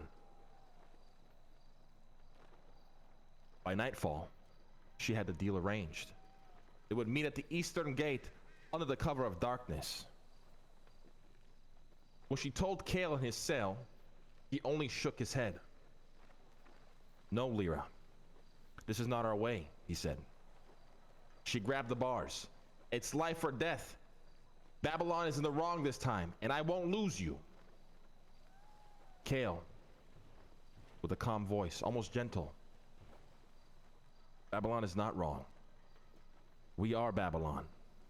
Its laws, its choices, they are ours. The moment we ask another city to save us, we trade our soul for their chains. Tears blurred her vision. But you'll die, she said. Kale stepped closer to the bars, eyes steady. Then I die with my beliefs intact. You think I fear death? No.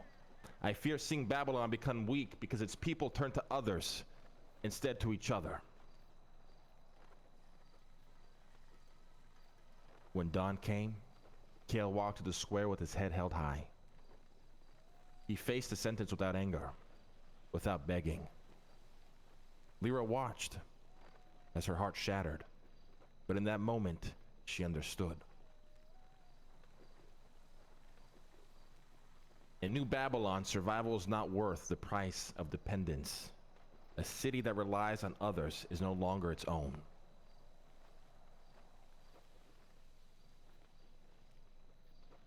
Thank you. Have a wonderful Friday. Study for the exam. Thank you, my dude. Praise be. And don't Praise falter be. under Praise be. pressure.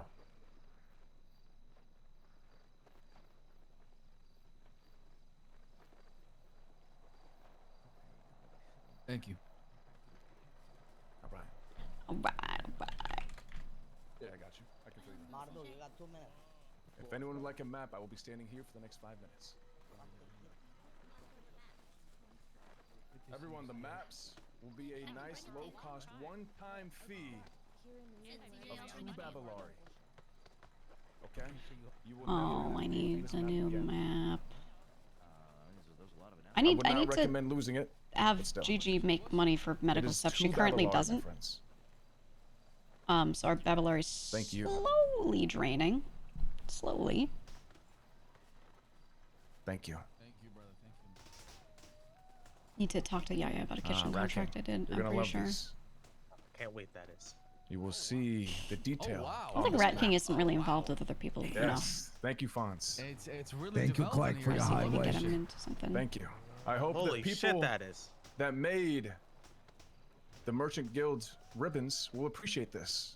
It should Incredible help you this is. along your way. Just Yeah, a I heads up mean- if anybody like he's getting can't so much afford Babylari for the V4, map. sell your V3 for 1 Babylari. That is fair. Damn. Damn, reselling There you his go. product. Congratulations. Thank you, thank Here you. you go. I would like to speak to you soon. Sure. Down bad. I shall hope your cause that is. Ah, Let's see it. much appreciation. Harry B. This is V4. I appreciate that. Euphrates? Is he the Tigris? No way you put the Euphrates River, but you didn't make this the Tigris. Oh, Clark. Oh. Oh. Clark, don't you know it was between the Tigris and the Euphrates rivers? Thank you. Oh my god. Queenie. Queenie's Creek. Thank you for the You hate the Tigris? Okay. We got Gilgamesh Pass, Yee's Pass, Pass, Pass. you. Hunting Trail, High Risk. Cliffs of Delver. Cliffs of Delver is so good. Sacred Isle, Red Keep, Treewee, Trail of the Tradesman, Chef Yaya. the shipwrecks up there. Hi, Gigi. Hello, hello. I have updates for you in a second. Thank you. Where'd she go? I have updates for you. Okay. So, did you hear what I said at the meeting? I don't remember if you walked in I after, or? walked in right as you were talking. Okay. So did you hear the beginning of it, you feel, or no? No. Okay. So I was just saying that the medical cert courses are like almost done. We can do that next week. I was reminding people to keep to the right titles. So I was like, look, I'm a doctor of medicine, but other people are medics. Because I don't want people I have like never said I was a doctor, by the way. no, I always know. said field medic. I don't think any of you guys have. It's more other people going, I need a doctor. And then some people are getting stressed out because they feel like there's an expectation put on them. Someone goes, I need a doctor. And then they tell the person their problem and they expect that person to know how to do everything.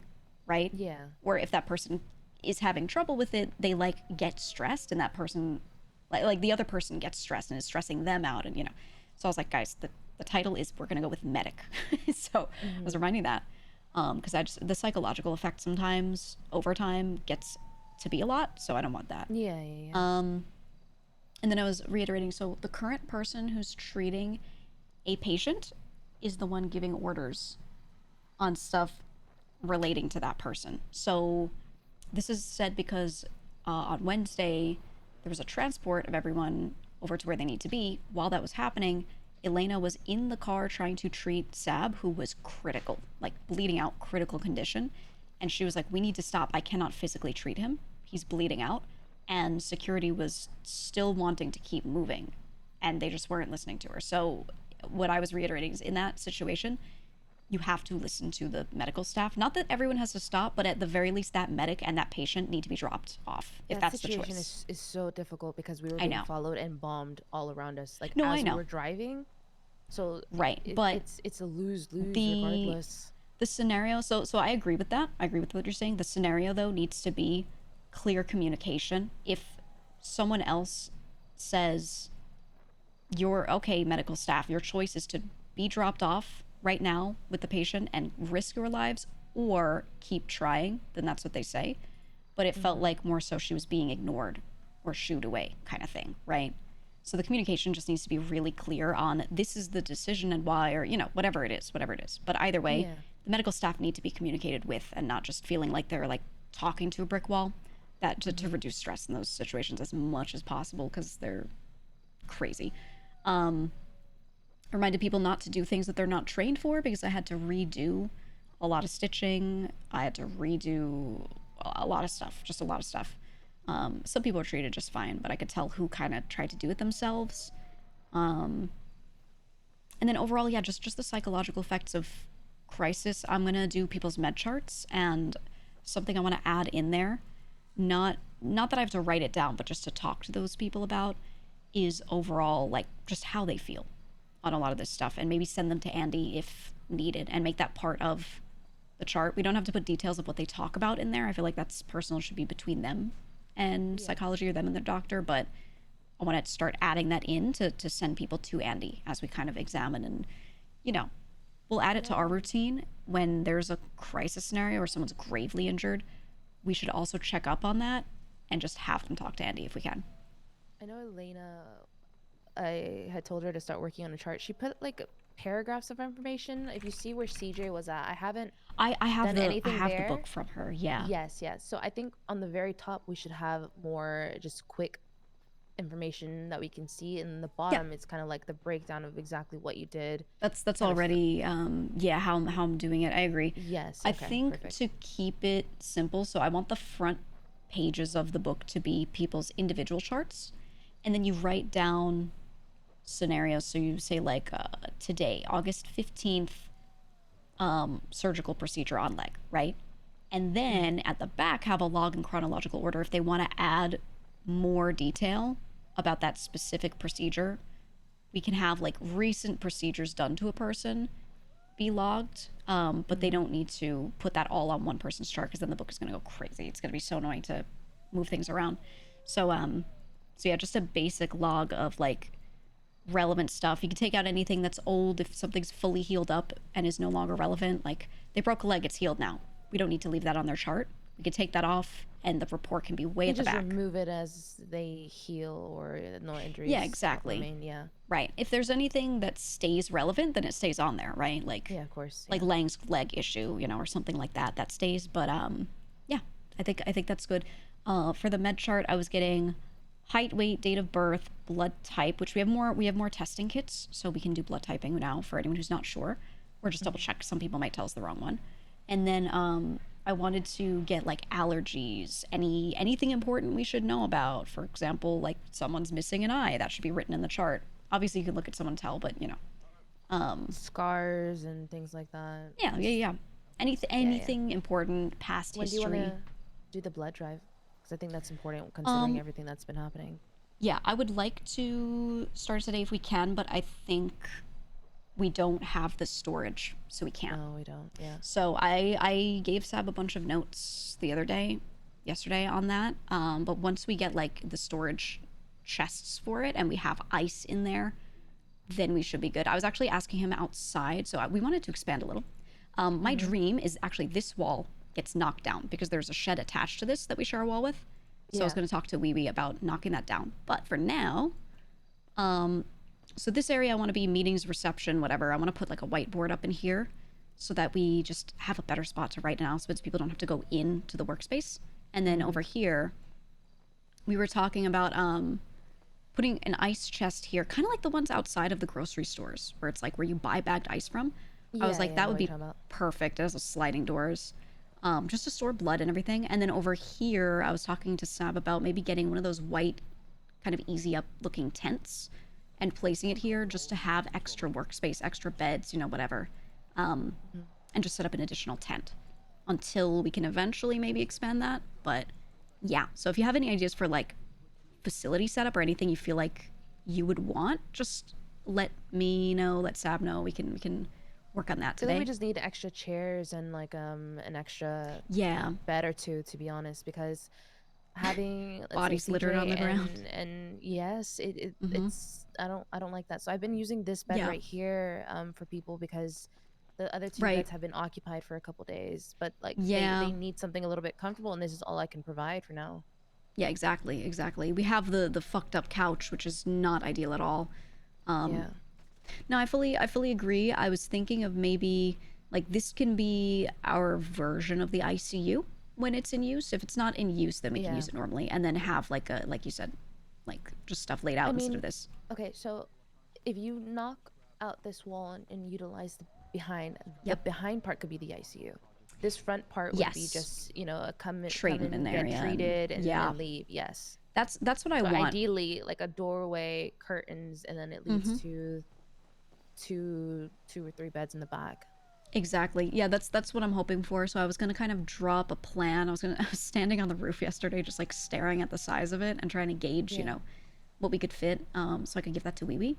But yeah, that's what I want too, because I want the treatment area to be in here. I'd love to have a roof over our head instead of a tent. So But for now, I was thinking of scouting some backyards and things in like the Richmond area and in Vinewood, and seeing if any of them have a tent, and then sending people out to grab one, just so we have something. Because obviously a treatment area needs to be covered from weather conditions. Yeah.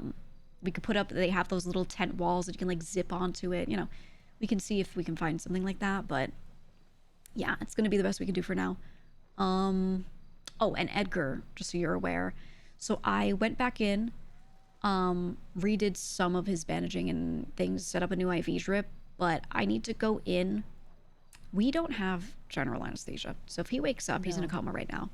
If I had to go in and open him back up and do surgery because he still has some shrapnel in him, he would feel a lot of it. We do have some medications that I'm itemizing that Benny and Elena got from a transport, but it's things like codeine. I have heparin, which is good. I can teach you about different medications, but that's a blood thinner so they don't get clotting during surgery. All this kind of stuff. We have good stuff, but still no general anesthesia. Just we have like fentanyl, which is pretty good, but you'd still have to strap someone to a bed. So I think what I'm gonna do is tonight, while he's still in a comatose state, I think I'm just gonna do the procedure. I might give him some fent and just go for it, just in case he wakes up. And yeah, I think I'm just gonna do that. So just so you're aware, I'll write in his chart, but it's what we're gonna have to do. I don't know, because if we don't have general anesthesia, and not just that, you still have to do what you have to do. I know. I'd rather do it while he's asleep than have him be awake. So, because it's deep in there, it's in his side. So I'm gonna do that. For general anesthesia though, we can't just safely do it by just having the material. We need computers. We need monitors for all Need vitals. someone that knows how to be able to put an exact amount based off of his body weight and everything to be Yeah, able to which I can do the yeah. calculations for and everything, but it's way more helpful when we have the machinery and everything and someone else can administer while I watch the machines, or, you know, vice versa. Like, it's something that's way more involved. So it's, you know, That doesn't sound good. That's a tough. lot. Yeah, so I can write up how this stuff all works. But yeah, I'm gonna train you, Fifi, Elena, if you guys want, to be able to be a surgical assistant, so that if we get to the point where I'm able to do those things, you can help with those things and know what we're looking for. Because Yeah. doing it as one person is always a bit weird. It's possible, I know, but yeah. So, but we'll get there. For now, again, I'm gonna take advantage of the fact that he's in a coma, and I'm gonna do my absolute best. But okay. Yeah. Just let me know, and then maybe I can kind of watch over what you're doing. And Yeah, you can observe if you'd like. I mean, I kind of already did that to CJ and Polly and Sab. I removed shrapnel and yeah, but yeah. I'm worried he's got a little pneumothorax going on because his breathing. I was listening, and on one side it's not exactly good. So I think basically, like, they call it a collapsed lung, but it's when there's space in the thorax between the lung and the wall when there shouldn't be. It should be like, you know, it's essentially like a vacuum. There's a little space there, I think. So it's going to be a bit more involved. So it'd be good for you to observe, I think. okay, yeah. Just let But me know. yeah, absolutely. Just page me. Yep. Outside of that, if you want at any point to write up your basic info and hand it to me for a medical chart, please do, and I'll start getting things together. For my own? Yeah, just for you. Okay. What is it that you want in it? Let me give you that. Okay. Height, weight, I'll give you a piece of paper, date of birth, blood type. Do you know your blood type? Yeah, I have universal. That's right. Okay, so neg. And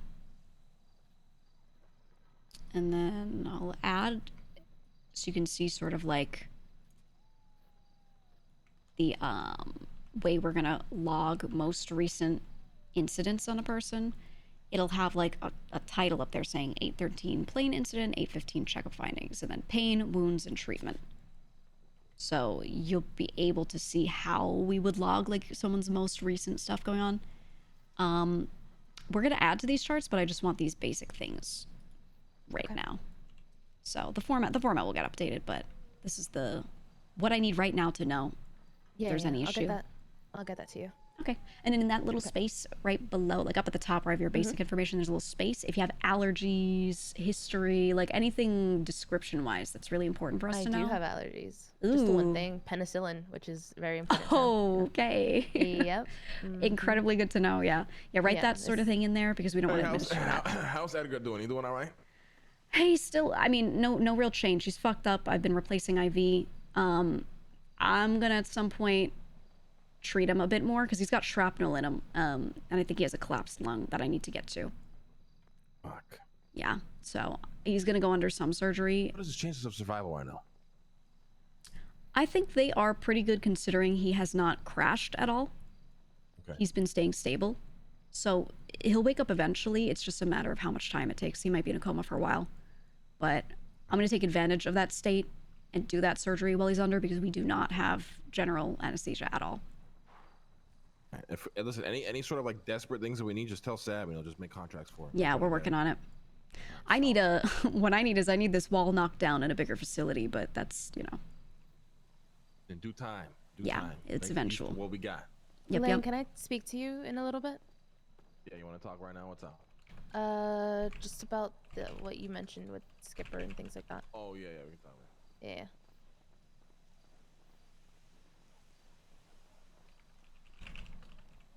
I am What were you saying about that top part on the chart? Yeah, just history, allergies, anything your doctor would need to know when treating you to make sure they don't accidentally kill you or don't, you know, come upon some crazy thing in your body that they didn't know was there, you know, like I have metal pins in my leg, you know, that sort of thing. Yeah, you just, that space below like the stuff at the top is just for that. Anything you want to mention. So yeah, penicillin allergy, great to know. Height, weight, date of birth, blood type. Yep. Pain, wounds, treatments. Okay, gotcha. Yeah. Yeah, so that at the bottom I'll is put the allergies in format. there. Yeah, perfect. So if you treat somebody, you would put in their pain level, which is basically, it's kind of like severity level as well. I might change it to severity instead of pain. And then wounds is just a description of what you've got going on, and then treatment is whatever was done to that person. And that way whoever is treating them next knows what happened to them last. And then if you need to make like a huge report, we would throw it at the end of the book after the charts. And you would just write there like report on page whatever. Hey, that works. Queen, are you coming to chat? Yeah. Oh, okay. I thought you were changing clothes. I don't know. I said we could just talk over there if you want it. All right, Gigi is currently working on Edgar while she's doing that. She's doing this in her head. I need to go to the bathroom real quick and refill my water. I'm gonna start fleshing this stuff out a little bit.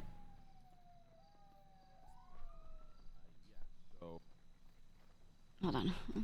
I'm gonna say Gigi in her head locked into treatment mode. In case anyone walks up and is like, Gigi. If it wasn't for it kicking them out of Babylon, Gigi and Delver could do the funniest thing right now, take some of Edgar's organs to finally get back at him. Gigi's biggest dream for the longest while was she wanted, her and Delver were literally plotting actual ways to get Edgar's kidney. Real bit of plot, something that mostly happened off stream late at night. We kept trying to plot how to convince Edgar to think his kidney was failing and to let Gigi take it out. Delver made a card. He went to Scraps. He made a card that looked like the two of hearts or the two of whatever, a card, but it had two kidneys on it and had one crossed out. It was the two of kidneys. And we were trying to convince him that he needed to give up a kidney. And then that plot got kind of like destroyed at one point. Sorry, Apple, I gotta go. Hey, I need to be locked in my head for a little bit. Are you gonna be around tomorrow? For some time, yeah, I just don't know what time. There will be a time where I'll be away tomorrow, but I'll be in for the rest of the day. Okay, I gotta inform you on some shit that just happened. Oh shit, okay. Yeah. Are you going to bed now? Yeah, because I have to now go work on it, but want to spit ideas with you. Okay. Second. Yeah. Got it. Alright, good luck. Bye-bye. Okay. Let me... It could be failing right now. Yeah, but I'm not going to decide too much medically for someone else.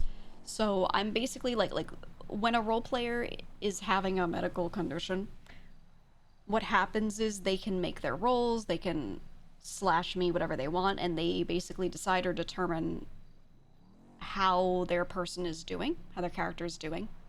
And then the doctor will react. So I'm having Gigi take care of things that were already known, like Peppo slash meat at some point that there was stuff stuck in him. And then when the doctors tried to take it out, maybe they did rolls, I don't know how it happened, but it's determined in RP that there's still some shrapnel in him. So I can RP that she's taking it out of him. The problem is he's not here to roll to see if like the procedure doesn't go well, right? So that's why I'm not going to do anything additional right now. I'm going to have her like pull out the rest of the shrapnel, treat his like lung thing. And then at some point when he gets back, I'll have him roll to see if that fucks up. What the fuck? Is he waking up right now? Wait, okay, let me refill my water. 1 sec. 1 second.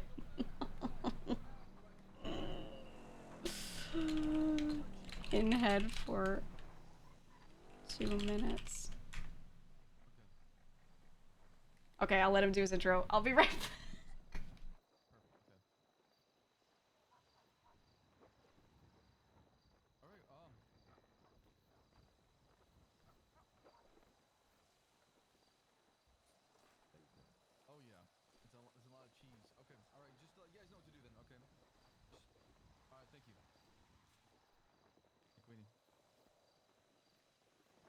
Let's go. Where was the spot one more time? Oh yeah, it's tomorrow's a Saturday, so I can stay up late. I got you. You don't have to run. You're hurt.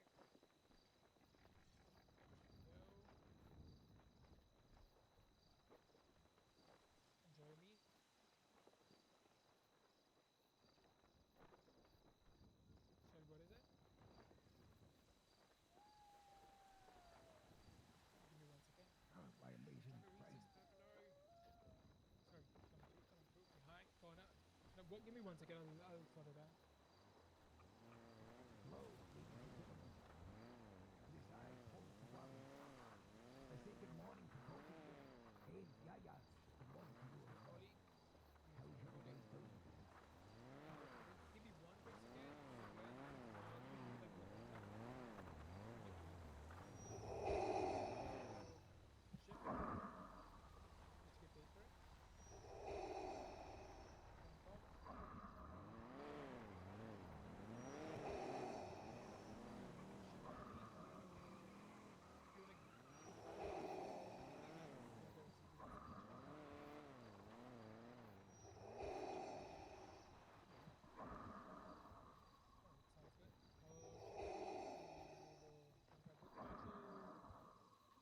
Right now we do have a fishing contract that should be going up soon, like in an hour. Yeah, fishing. I mean for night, but I mean whenever you run out of fish, just note them down. But yeah, if you wanna give the book to Queenie. Hey Polly, how can I help you? Hi, I need a water if you don't mind. Yes, you're free. Would that work? Perfect. No sugar, please. Yeah, there's no sugar, it's optional. Yeah, Just wait, follow the. come closer. Yeah. There you go. Thank you so much. Anytime, thank you. Appreciate it, guys. My food didn't expire from last night. I got lucky. Good for you. I forgot I fucking got it. I looked. Well, no, that was the one that when Benny was dying, I gave him my fish. And I got the fish that was made for him, but he had to pay the one back at lobby. And I went to bed. I shall be back in 30 minutes. Hopefully nothing happens while I go in. Here to see if you guys have any contracts that needs to be completed. We do. Yeah. Nothing, yay. Can you follow the very first page? Should be up to date.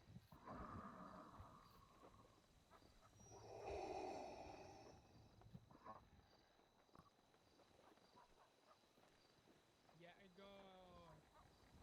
I'll fix it real quick. Did you? Yeah, just change it to 10. Or let me take a look if I'll fix it.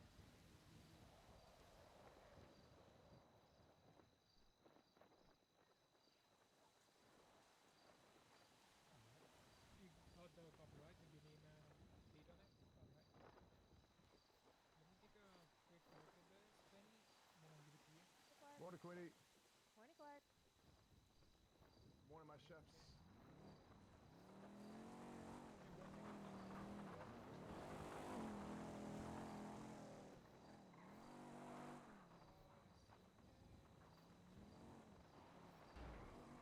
you go.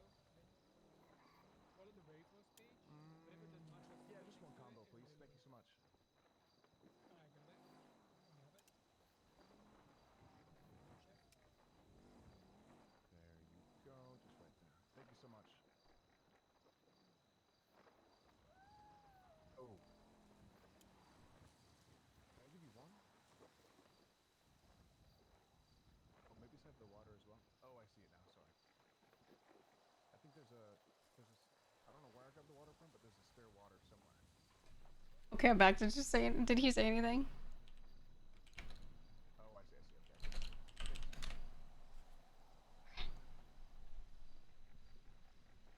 Did he make any sounds? Heavy breathing.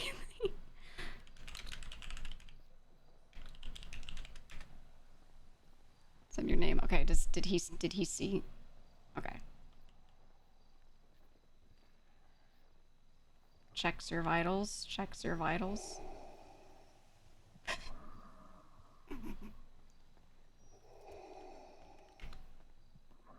Hey, Gigi. Yeah. I'm gonna grab another IV bag for CJ. Yeah, go right ahead. Let me know if you need anything. I will. Yeah, I've just been prepping him for surgery potentially. Yeah, when you need to do the surgery, if you need I wanted to say sous chef, but that's not what I meant. Sous chef. Yep, a surgery sous chef. Yeah. I'll be here. Sous surgeon. All right. Yeah. Queenie as well. She wanted to watch. Yeah, and as soon as you're able to do those certifications or what you're talking about, Yep. I get as many as I can. Yeah, we're gonna do that as soon as I can.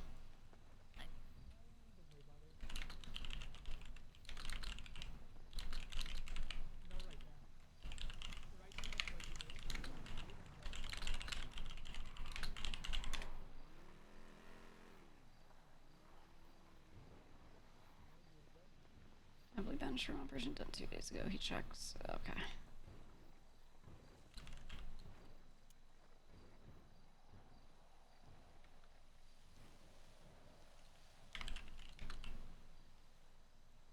Deep puncture on right torso.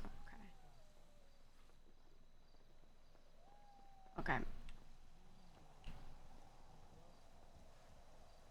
Say, okay, we know he's stabilized. We saw the burns.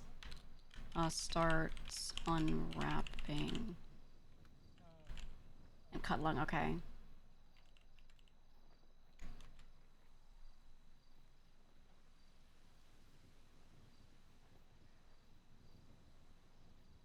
Seems to be treated professionally. Okay, so Gigi is, okay.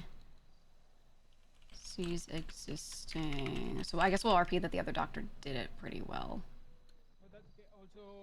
Other than the shrapnel on the right side. Sees existing procedure signs. Okay. And then we're gonna go attempts to roll over.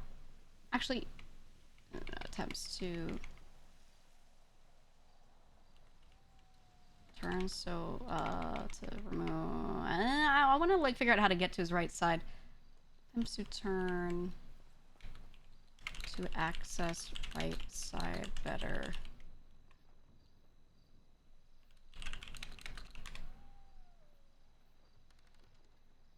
Oof. Edgar, too heavy. Sized.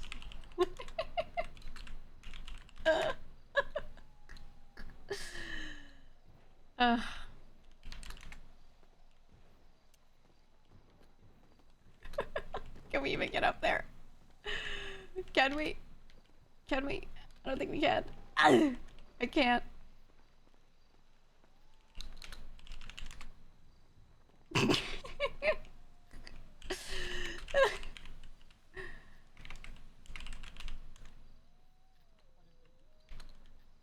I'll say, grabs scalpel and do we need forceps for this? No, we'll just do N. We'll do little pliers. Moves tray onto bed next to right side.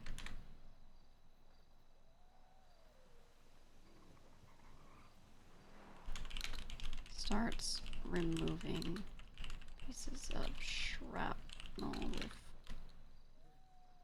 I'll just say.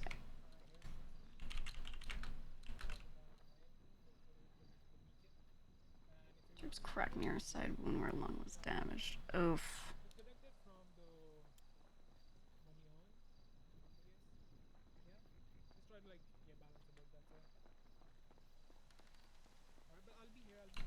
Okay.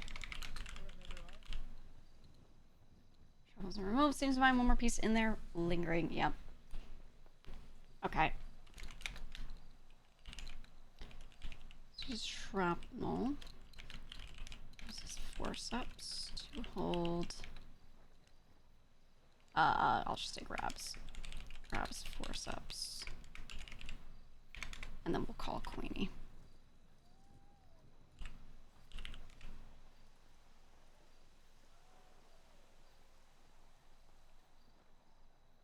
Queenie, please, you wanted to watch. You wanted to watch. Queenie, please. Gigi's medic says Gigi thought about nurses. That's what I was just saying to Queenie. I didn't use the word nurse, but that's what I was saying. Like, getting people ready to be a surgical assistant. Basically, to teach them how to be a proper, say, attempts to contact surgical assistant. Oh, Queenie, please.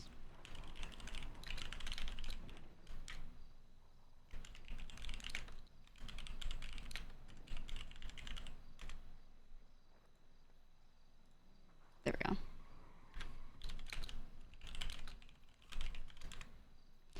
Okay, we'll just go for it, and then I'll show her.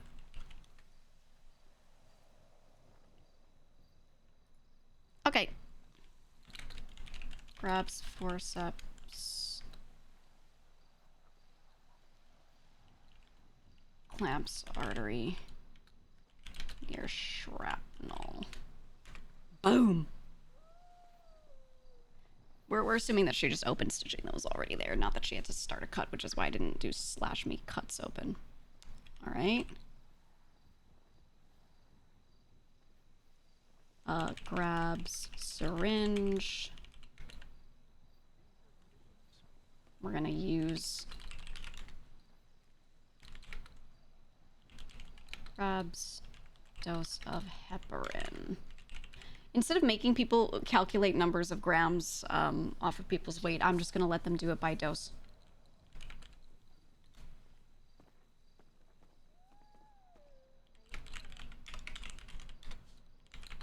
Administers 1 dosage of heparin. Is that a prop? That's a prop for right now.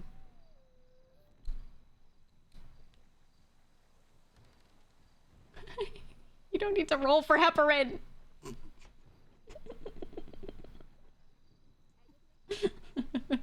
That's fine. It's just a blood thinner.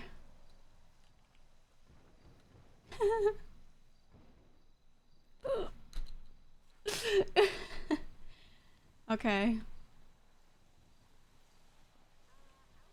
I'll say starts new. No, we don't need to. We don't need to.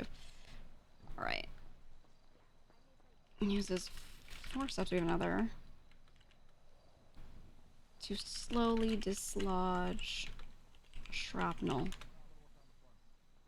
So this is supposed to be in toward his lung. So I'm RPing that, you know, we like opened bits. Currently unconscious. Okay.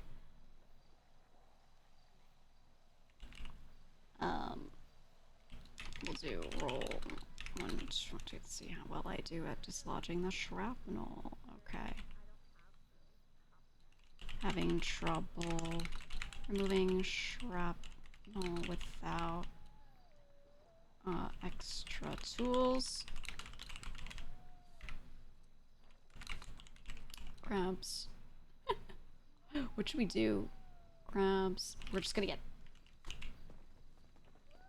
big old tongs. Big old tongs. I don't know what the name of the little medical tongs. We have like forceps and we have something else. The slightly larger ones. It's the ones that work well for pulling shit apart. What the hell's the name? Yeah.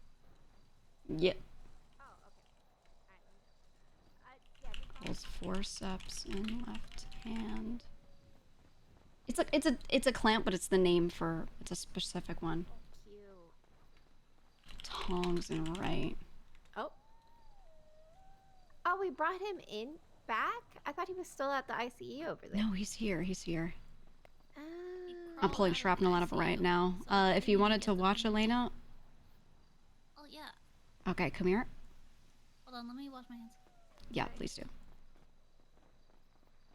calipers? No, there's another name. Say dabs away blood. It is, I'll say, blood thinned due to heparin dose shock. Okay, so if you look here, they opened him up. They removed, it looked like they removed some stuff from him, but there's a piece of shrapnel still in there, and it's embedded in the side of the lung, right here. Yeah, that was from the second explosion because after the first one, I don't need to know shrapnel that why. I got out of things wasn't. Oh, sorry. We'll talk about it after. Alright, so if I just use forceps to grab it and try to remove it, it's a little too deep in there, so I'm holding it with the forceps with my left hand here, and I'm going to use these tongs to break off pieces and pull them out. So this is what you do when something is embedded deep into an organ, especially a lung. To maintain pressure, is we're going to pull away pieces. It's been in here long enough that there are adhesions, which is when essentially tissue has grown into it a little bit. So that's why we're going to remove pieces, and then once there's very little left, then it should peel off. And I'm going to use a scalpel to cut away if I have to. Clamps are Does different. that, I assume you don't suture the lung back closed, do you? Actually, we will. Normally, I would use something else. Thankfully, we do have ones here that will dissolve in the body. But it's looking like, yeah, we're gonna have to do it that way. I would use liquid bandage normally. But yeah, there's a lot that was left kind of undone. They didn't even suture or do anything to this lung. I could tell they removed the stuff on the outside, So but weird. Did they? I mean, I guess he was crawling out of the hospital, so I don't know if they got. well, from what we heard today, it sounds like Come here. he was pulled out. Hi. Okay, if you look here, I have him open back up. I removed the stitches that were there and the sutures, and there is a piece of shrapnel still embedded in the side of the lung. I'm currently breaking it apart, so what you do is you usually use forceps to grab and remove, but it's adhered a bit. So adhesions are when tissue starts to grow up against or over it. So instead what we do is we hold onto this with one tool, and we use another tool to grab pieces and break them off. And then when there's only a little bit... Another hand? Exactly. Then I'm going to go through and I'm going to end up grabbing the last bits and using a scalpel to cut away as little as possible. But you have to with the adhesions. The adhesive tissue, thankfully, is not necessary tissue, so you can cut that. And it shouldn't have an excellent blood supply or anything. Prior to this, I gave him 1 dose of heparin, which should thin blood and prevent any blood clots. So I have an artery nearby clamped. If you look here, they're forceps clamping one artery that's closest to make sure that I'm cutting off some blood supply to this while I'm working. And that is where we're at. Than a pair of bobby pins, doesn't it? Yeah. Yeah. You did what you had to in the moment. Thank God we have tools. Yeah. Adhesions. Okay, so I'm going to cut away a little bit here. You could tell it's adhesive tissue because it won't be quite as red. It'll be like a light pink. Because it only has a few capillaries, and it's mostly... It grows the way skin does, where inner cells produce and they kind of move out in layers. So it's not too hard to cut through here. Okay, so she cuts the adhesions, removes piece, puts in medical bag. Okay, and you see this bag that I have here? So this is a plastic medical bag that come individually wrapped. You can use these to hold material, biomatter, but because they are sterilized, you can also put them in the body, so you don't have to grab these pieces and move them far out, so you don't risk dropping them back into the body.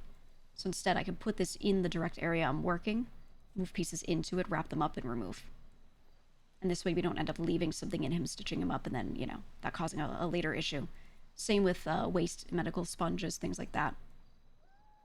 So anytime you're doing a surgery, if you need to work deep in there, you can use this bag if you're removing pieces of something instead of a hole. Probably like half an hour. Begins suturing lung. The best we have right now are standard sutures. We do have ones that will dissolve in the body, so I'm going to use this to suture the outside of the lung. We're just going to have to let it heal and manage his blood clots. There's not really much you can do to get this to heal right, besides that.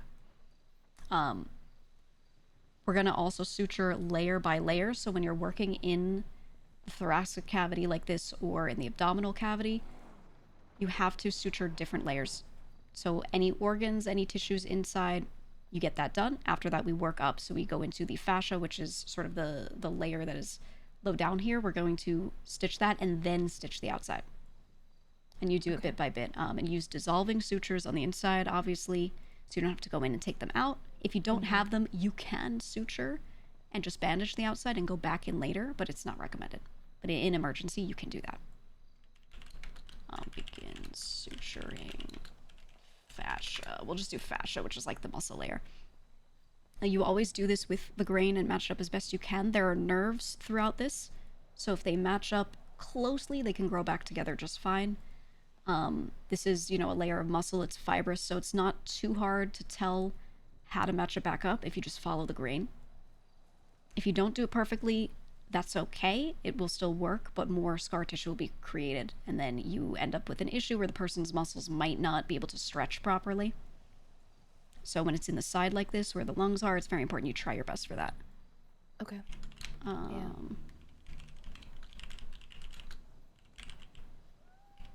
Dermal. We'll just do dermal layer, so all the skin. All right, and then we're just gonna stitch up the outside. So I've just done a simple removal here. He does have a lot of scarring already forming from the last procedure. Depending on how that heals, we could go back in and clean it up if he's having issues with the muscles on his side being too tight. But at this moment in time, it's not safe to do. We should let it heal. Otherwise, we risk, you know, a lot more blood clotting issues. So again, he's got heparin in him, which should help that, but it's... When you're going and doing a post-surgery like this, you know, a secondary one, it's not safe to go clean up everything immediately. You'll cause too much trauma to the area.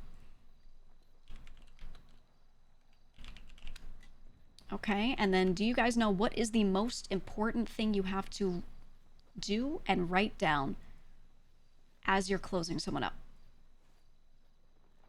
Where all your tools are? Close, yes. Tool count. So you count, it's called a sponge count specifically. Yeah, so you don't leave a sponge inside of them, yeah. So you count all the sponges you used, every single bandage, how many you know you administered, how many are left, every tool. So that's what I'm doing right now. I'm making sure that they're all there as I finish this up. So that way, if I had to go back in and do anything, I could do it now. Finish it.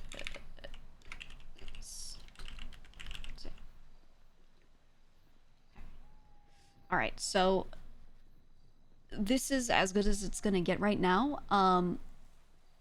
The next most severe issue is he is burnt so badly. It's looking like I don't know what the 1 or 2 means, what he's rolling for. It's looking like we have at least 2nd-degree burns everywhere. Oh, thank God. Yeah. When the first explosion hit, we had to debride a little bit around the shrapnel just to stitch it up. Yeah, and yeah. then everything got destroyed anyway the second time. It's understandable.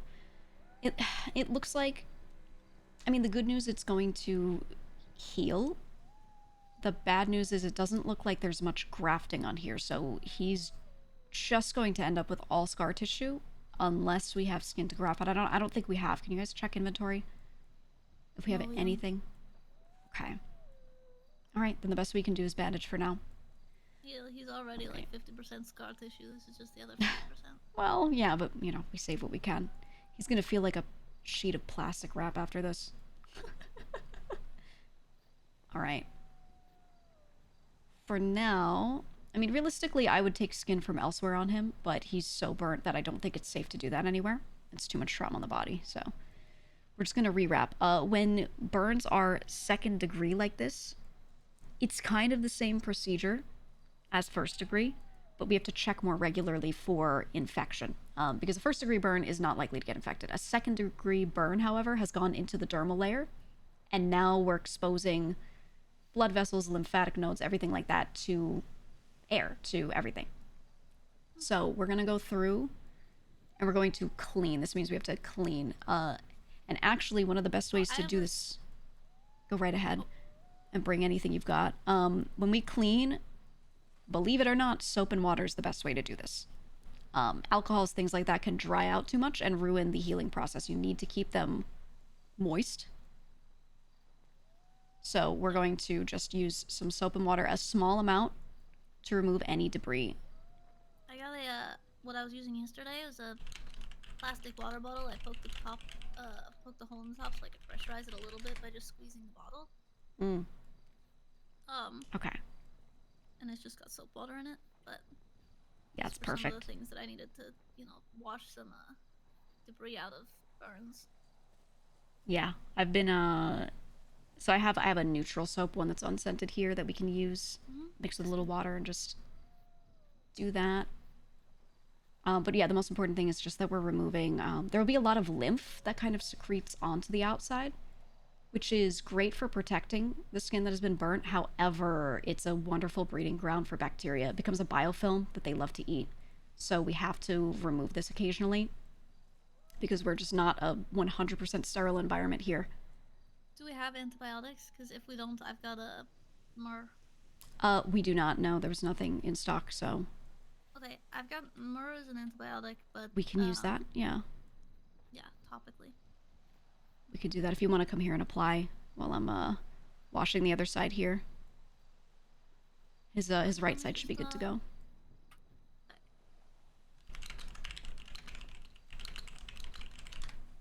And Queenie as well, if you want to check his legs and just wash off any... remove bandages and wash any existing areas that look like they're second degree. Oh man, extreme close proximity. Yikes, dude. Okay, and I'm finishing this side up here, so when you're done with that, you can do this side as well.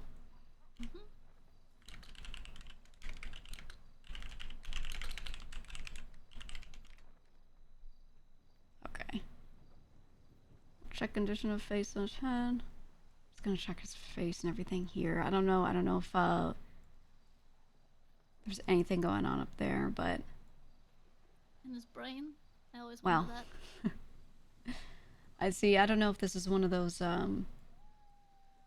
situations where you can hear us or not. You know, some comas are like that. Oh god. You never know until someone wakes up. Sometimes they hear you, but they don't remember. Kind of hope he does hear it, because then yeah, he'll hear everything that everybody has been saying to him, all the positivity, and like it's good for the healing too. It's just like talking to a plant.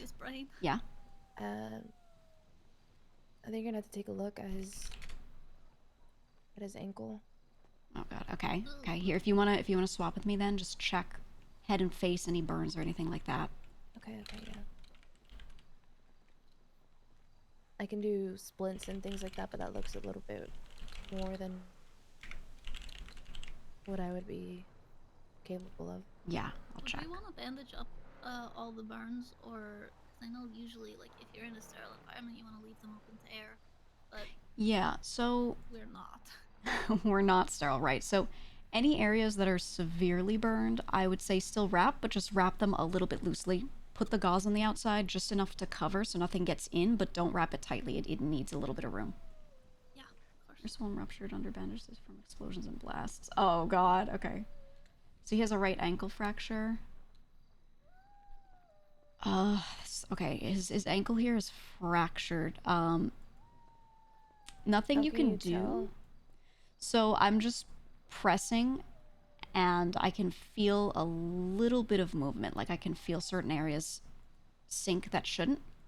And when you take the ankle and you roll it around, there's some positions where you can just feel that it's too stiff when you're trying to move it. God, every time you do that, I get goosebumps on my arm. It's like... Yeah, I would never do this when someone were awake, for the record. This is only under anesthesia or coma or anything like that. Because they would feel it. I would not want him to wake up, though.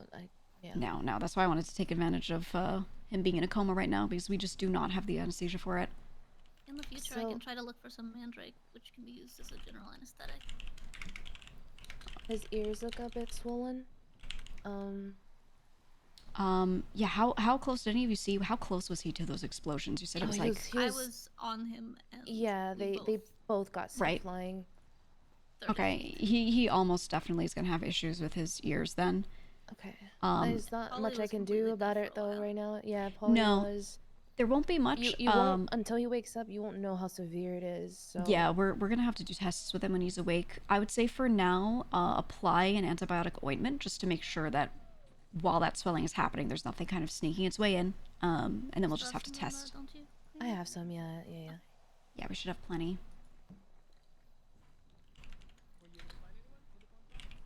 Splint. I'll just say applies. Okay, and then for a fracture, just so you know what I'm doing, you just splint it and keep them from moving. So I'm going to put a splint on, and then I'm going to wrap a whole cast after.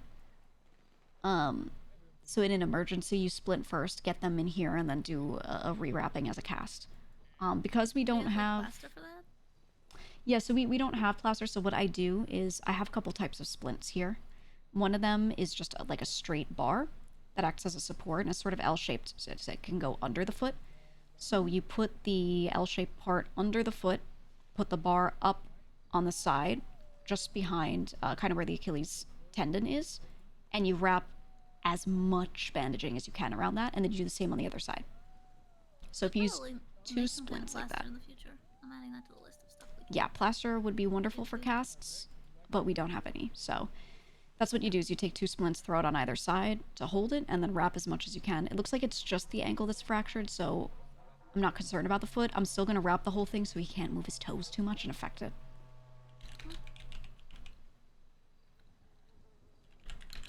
Okay, I finished with his ear.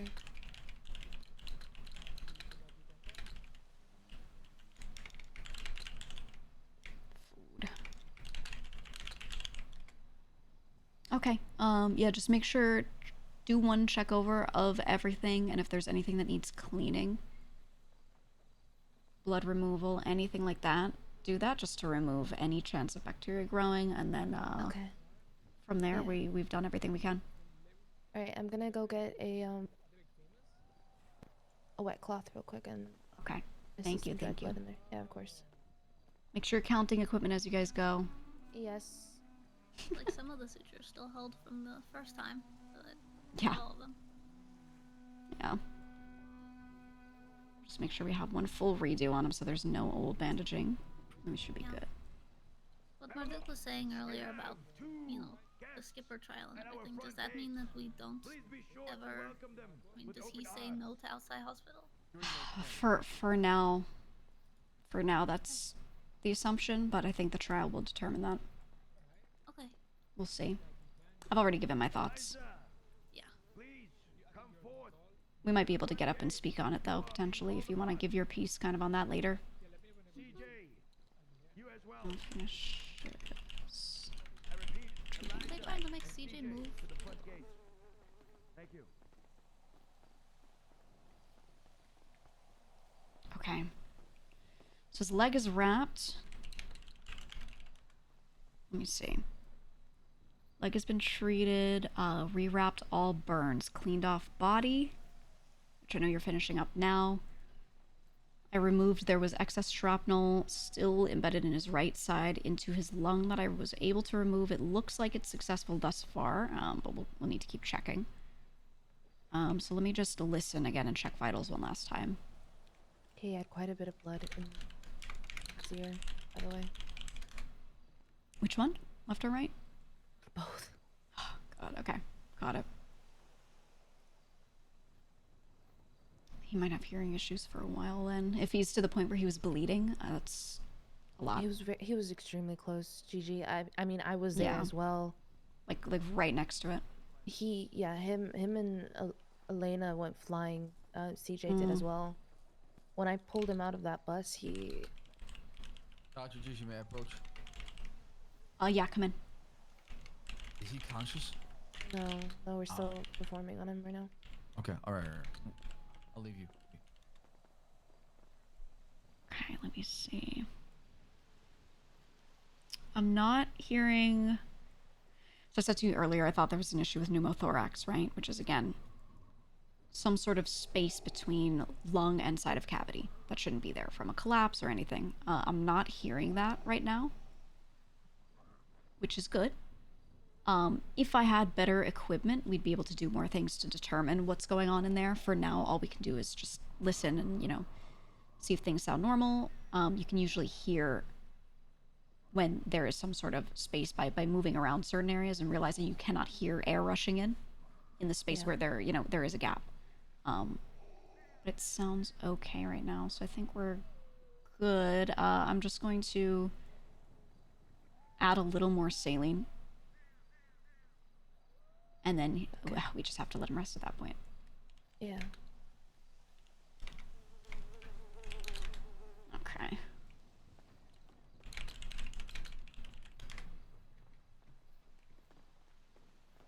You know, you've used the drip bags, right? You know how to, like, replace a bag without... I gave a replace Sabs yesterday as well. Okay. Oh, I just replaced CJ's. Okay, perfect. Oh, you did? Today, but I didn't put it on the, I didn't update the inventory list because I couldn't find it. Okay, okay.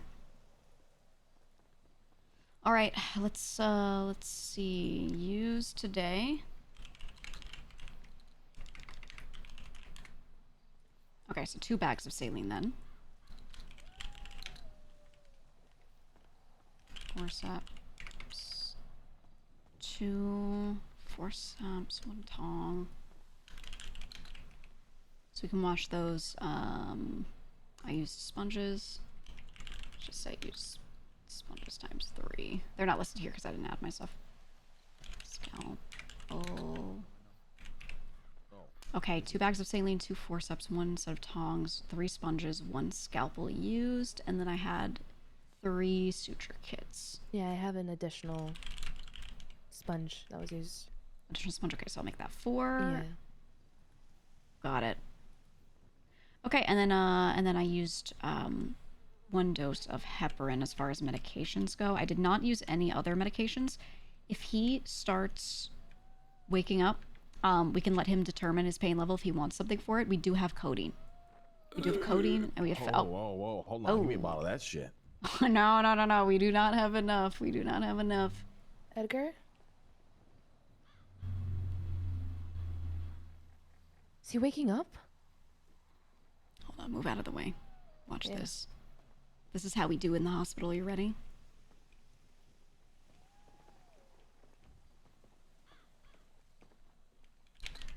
So is he gonna live? Wake up! Jesus. Just give him a little tap on the chin. That seemed like more than a tap. No, it's gentle. It was gentle. Edgar, can you hear us?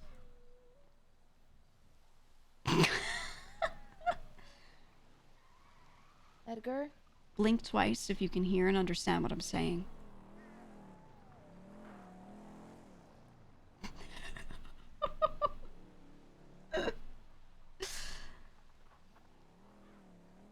Oh, okay. No. He blinked twice. He blinked twice. You can come over. We finished the procedure, so. Let me know when he's up. Tell him he's got work to fucking do. All right. We're not making him do any work. Edgar, can you do me a favor? Can you try wiggling each of your fingers for me?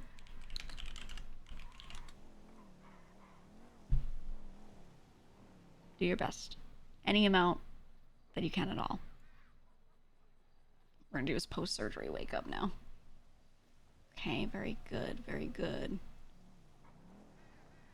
I would not recommend trying to wiggle your toes right now, so we're not gonna do that. Do you think you can sit up at all if we try to help you out? If you can't, it's okay. Don't force yourself. See if you can turn your head. See if you can rotate your head on the pillow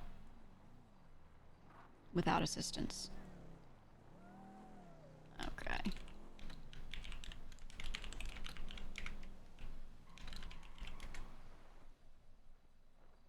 He should be okay because we sutured up his lung now. It'll be good enough. All right, there you go. He's dying. He's dead. The fuck am I? Where do you think you are? Disneyland? You're in our hospital, aka our medical tent. It feels sticky and icky. Yeah, well, you've been covered in a layer of paste. For good reason. Not for fun. Is this Edgar's dream? Just surrounded by a bunch of women while he's laying down acting pathetic. What happened? Well, according to your chart. Died. Hmm? That you? Yeah, it's me. Do you know who's around you right now?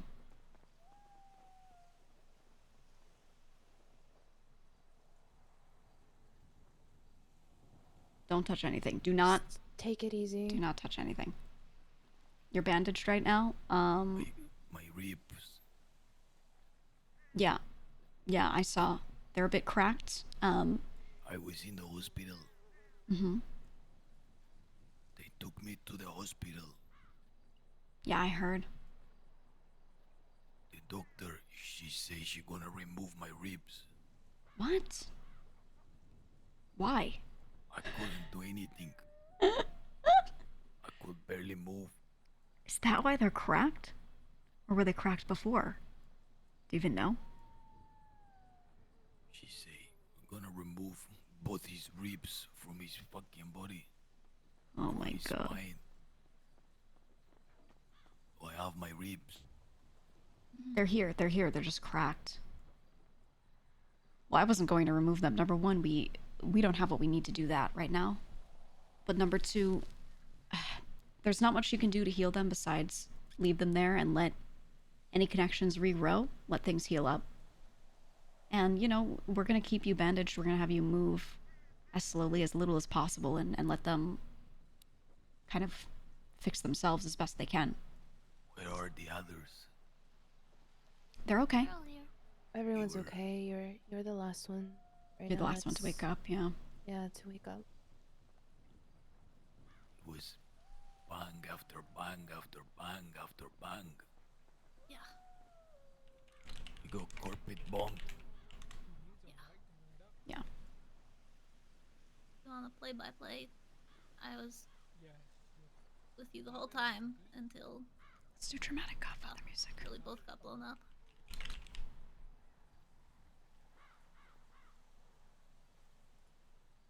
Hi, Edgar. Hola. Yeah. All I know is I woke up later. A bunch of sounds had woken me up, and I was able to get out here and saw a bunch of you laying down in here, just passed out. Some of you comatose, some of you semi-treated, and I just got to work. So all I know is the accounts you guys are giving me. Okay. Yeah. She's okay. I worked on her yesterday. She woke up a couple of hours ago, and I got her up and walking post-surgery, so she's doing all right. Last I remember, she tried to come grab me when I was on fire. Mm. Yeah, I grabbed you out of the fire towards the end after she went down. I grabbed her too. I just think it's funny that he's like, I remember CJ trying to help me, and she's like, don't forget I tried to help you, and I did.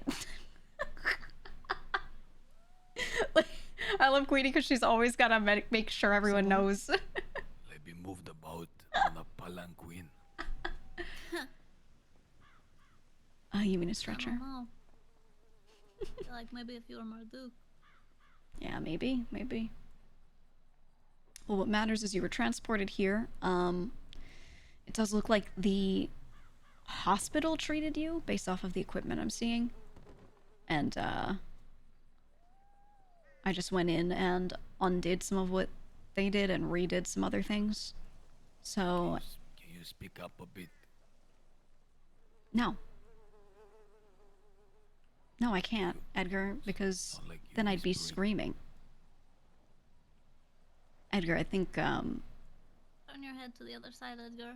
It's, yeah. No, you one of you your had ears some. isn't doing great. It's both of them It's actually. both. I cleaned blood from both of your ears. Yeah, I So you're think you're gonna have to take it easy. She's gonna have to do some tests on you and find out more. we're gonna have to do some hearing tests for sure. You will have to speak into my good ear.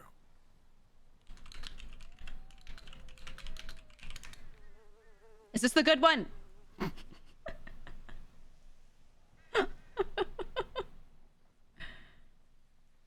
Okay, Shadi.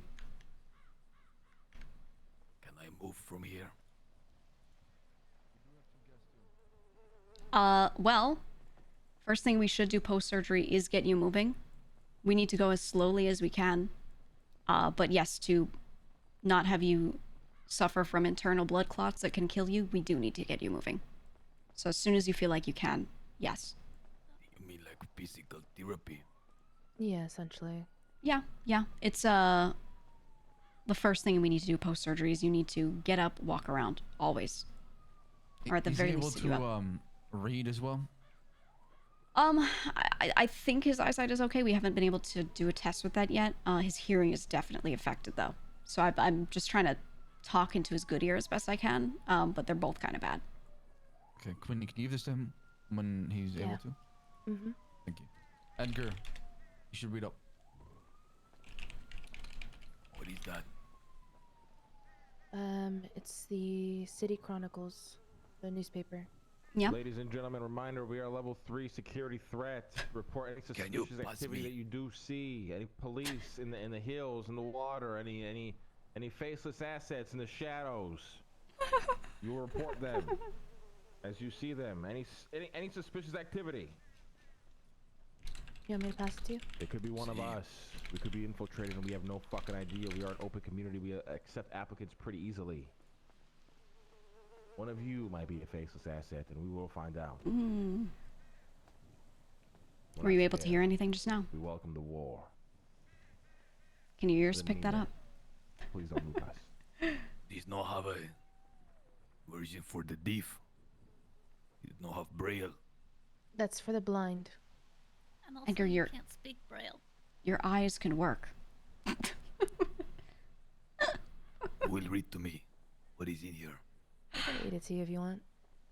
Yeah, go ahead. Perhaps we can do the crossword puzzle together.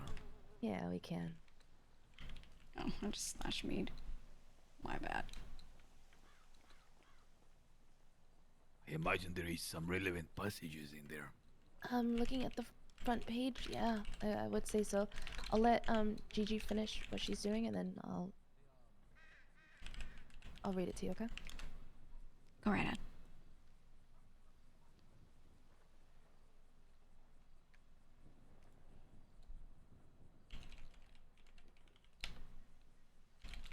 Is it the obituary?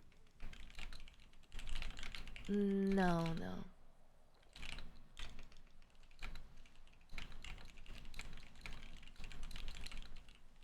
Gigi, just let me know when you're done, and then I'll start reading. Oh, yeah. Go ahead. Oh, you want me to read? Yeah. Okay. The Silent Architects of Chaos. You may have seen posters recently around the city from a mystery artist. Today, we will bring you an exclusive detail of the terrorist organization that the posters portray and details of some of the crimes they are suspected of committing. Next article is an escalation of terror. We bring you an inside look at this week's catastrophic events at Maze Tower with exclusive information. It's a picture of a skull. I'll write it in here. Looks like decryptions on the very back, like coding. Did you say Maze Tower? Maze Tower, that's correct, yeah. Second page.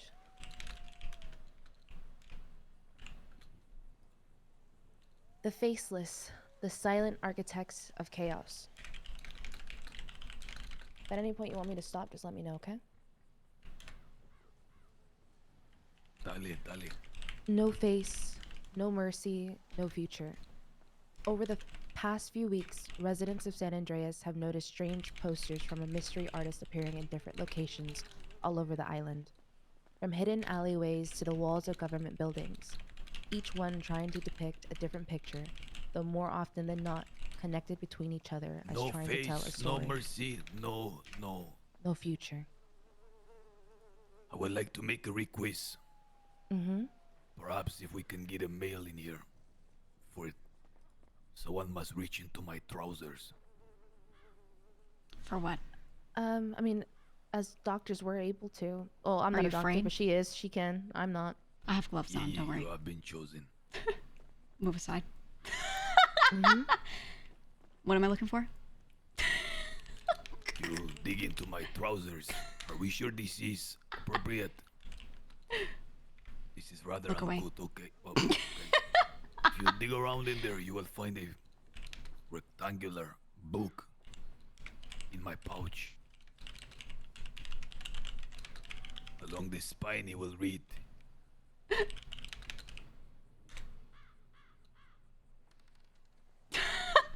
Okay, I found it.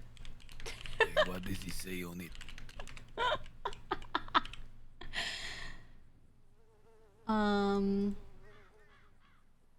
Can I turn around? This is Or the no? yeah. Go right ahead. Okay. It's Codex Commentarium. No, this is not the one. It's another rectangular. What? Shit. Not that one. You said That this one is the. costs you Alright, hold on. $2. To be honest, most No, books no. are a bit rectangular shaped, so. Dig again.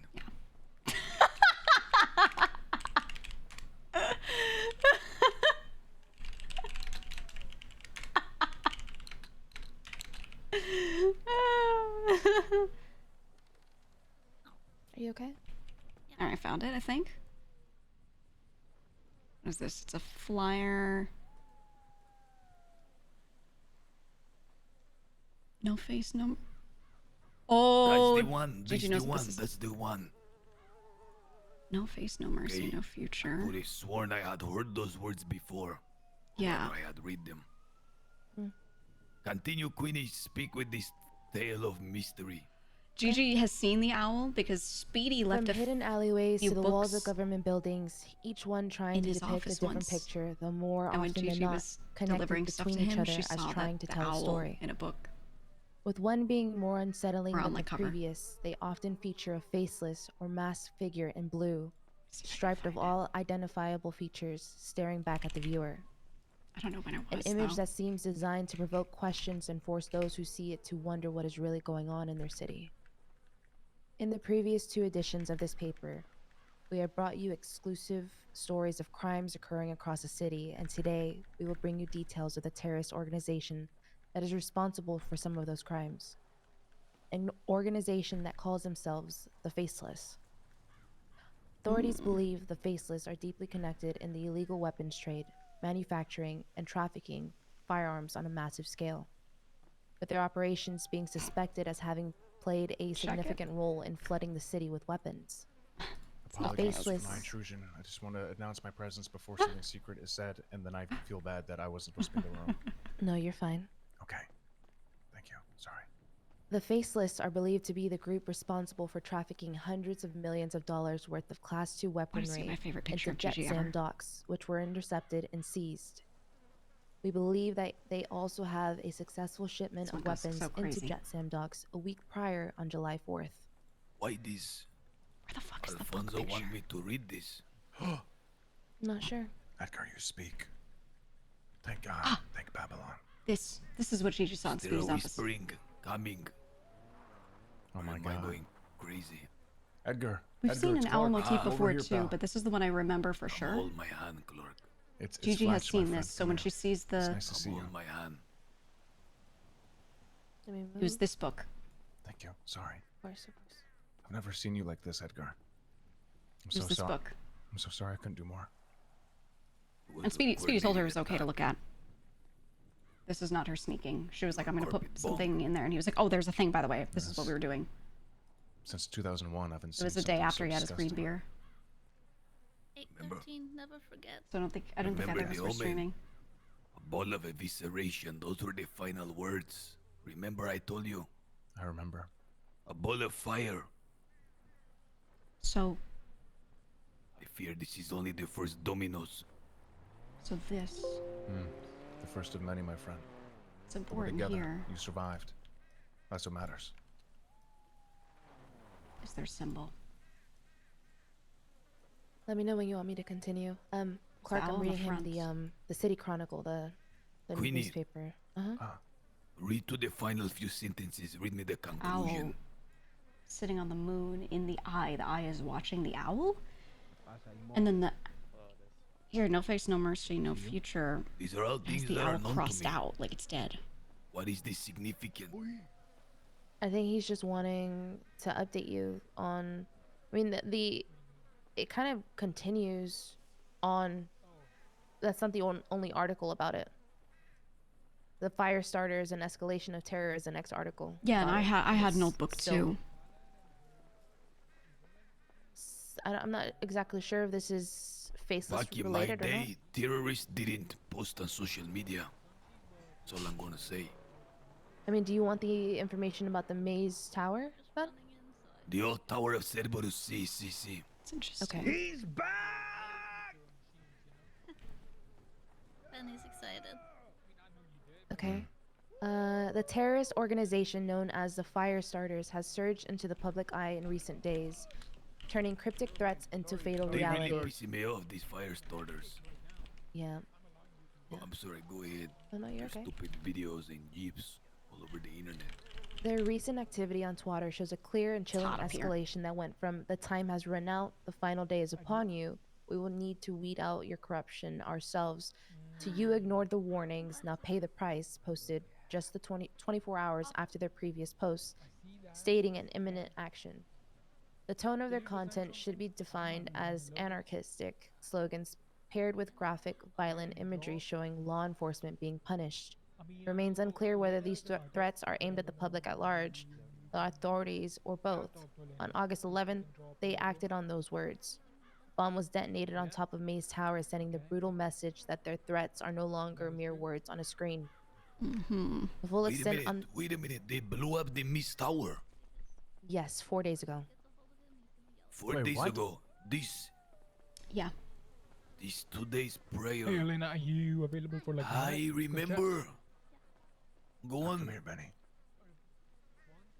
I love Hey, you, can we man. not crowd him? No, I'm out of here. I just want to tell him. No, that. I no, love no, you, no. man. I want you can come I'll in. be I on my just way as well. one at a time Make, kind of thing. make Benny stand here and hold my hand. Benny, come here and hold his hand. I'll be on my way. You guys can still come in and Kept it visit. Just warm. rotate, I okay? caressed I his just thumb. wanted to be known if I ever am in a Thank you. I coma. caressed his- I want his people thumbnails to be by quite my long. bedside. Ay, ay, ay. Well, we're gonna do your medical chart today, and any wishes you have when His long thumbnail incapacitated, scratched I my will be arm, so writing just be down. careful, okay? I need to get it washed. I want them to skip their bridge games on Sunday. Mm. Stay next to my bed instead. Hold his hand, Benny. Go on, Queenie.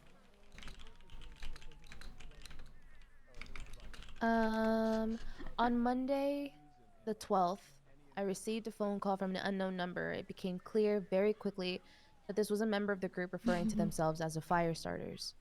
Earlier that day, the Fire Starters had been posting on social media with claims of corruption in government, violent imagery, and aggressive language. The post certainly captured the attention of the public. I have to say the phone call I received was one of the most chilling conversations I can remember having. The caller seemed to be familiar with my work, and though somewhat creepy, the initial stages of the conversation were at least slightly cordial. Then came the message. A friend of mine once gave me the analogy of a sandcastle to describe the type of people that live in the city. She said to me, "What would you do if a section of your sandcastle was to break?" Some would carry on as if nothing had happened, knowing that sometimes things break. Some people would try desperately to repair the sandcastle, even though they understand that foundations are forever damaged. Some would knock it all down, ready to rebuild again. It became clear very, very quickly that the fire starters see themselves as a ladder, ready to watch the world burn in order to rid it of corruption. Trying times are to come. True souls like yours may be quenched, Mr. Frank, using phrases like "burn it all down" and "rebuild like a phoenix rising from the ashes." Though I can agree with the claim that the city needs to be rid of corruption, cannot and will not agree with the method that throws innocent people into the crossfire. I Queenie, am the stop type- right there real quick. Mhm. Benny. Yep. Pull out a paper. On it. Write fire starters. Got it. Okay, next to it write must die. Checks out.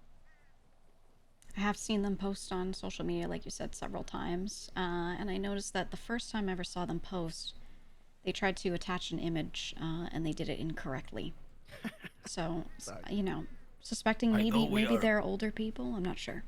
We are peaceful Babylonians, but after what has happened, I believe we are allowed to speak a little bit more.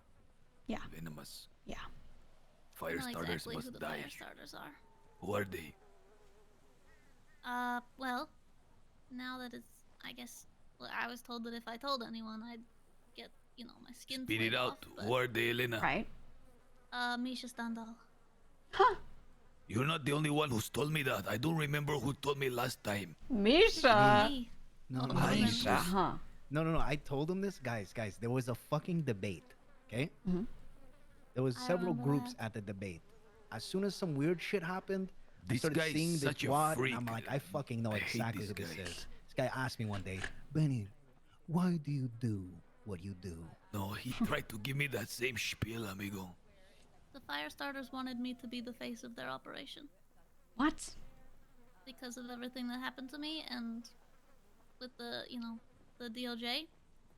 And so they started posting pictures on Twitter of, like, you know, she tried to help Blaine County and got sent to prison and all this stuff, and she got sentenced Oh. for terrorism because of the corruption of the system.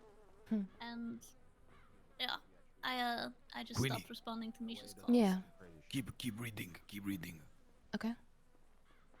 Amigo, this think makes there's me better think stuff from to this do. moment forward, we will begin to we will have our own propaganda department, okay, to spread the message out. Truly. Go on. Though I can agree with the claim that the city needs to be rid of corruption, I cannot and will not agree with the method that throws Ladies innocent and gentlemen, people of New into the Babylon, we are at crossfire. level 3 security. Please report any suspicious activity you see in and outside of New Babylon. I don't give a fuck who it is, what it is. You report it, for the love of God. I am the type of person that We are believes in level 3 fixing the security foundations threat. of the Visitors, be sandcastle so that careful. we can repair Be warned. If anything and happens, leave we're it not liable. in a much stronger position try than to ever read. before. It started with another phone call from the fire starters. I was told that there was something happening at the towers. Me and my colleagues drove into the city from Mirror Park, and as we arrived on Elgin Avenue, we heard a chilling sound. A large explosion somewhere in the distance. At first, it was not clear whether this explosion came from below or above us, but we headed towards the city center. As we passed Mace Tower, we saw multiple armed police officers outside. There were more police officers drawing their weapons at the casino, pointing them at the door and shouting aggressively. The sound of helicopter blades could be heard spinning above us. Chaos and panic filled the air. So we stayed back and tried to record events that were unfolding in front of us. We heard that horrifying sound again. Boom. Another explosion. This time, it was very clear that the explosion had come from on top of one of the skyscrapers. The police officers around Mace Tower started to run around, clearly panicking in what must have been a very stressful and intense situation for them. We started to hear the sound of a helicopter growing louder and louder. A helicopter began to land outside Mace Towers. You could see Not many deputies good Stevie emotes to Hale say. rush into the... What the fuck is going on right now? She's reading aloud the news that Alfonso wants me to hear. Yeah. Okay.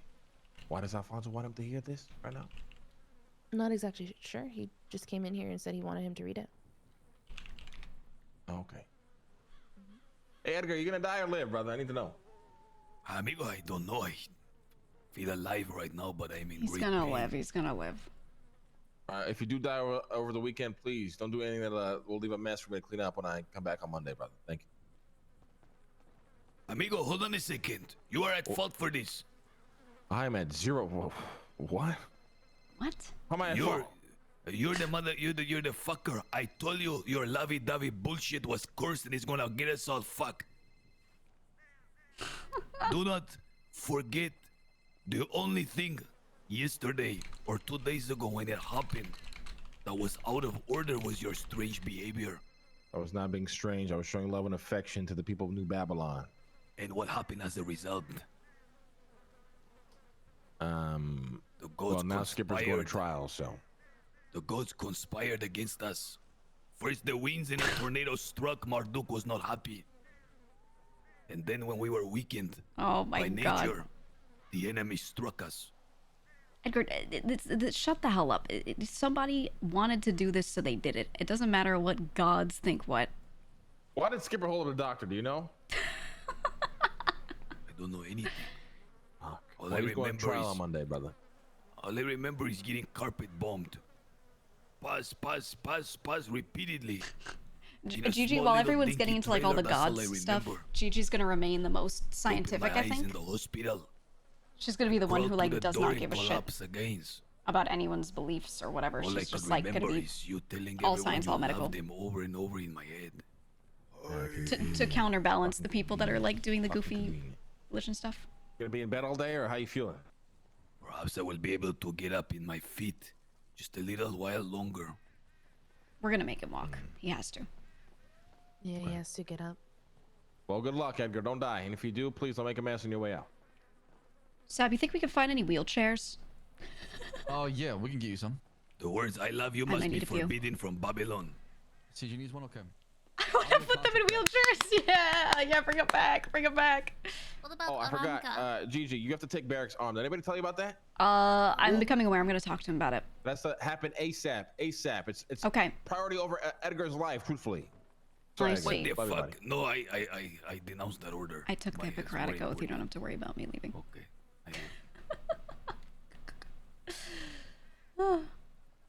And what is this? You don't give a fuck about the gods. That's who we worship. Science above all.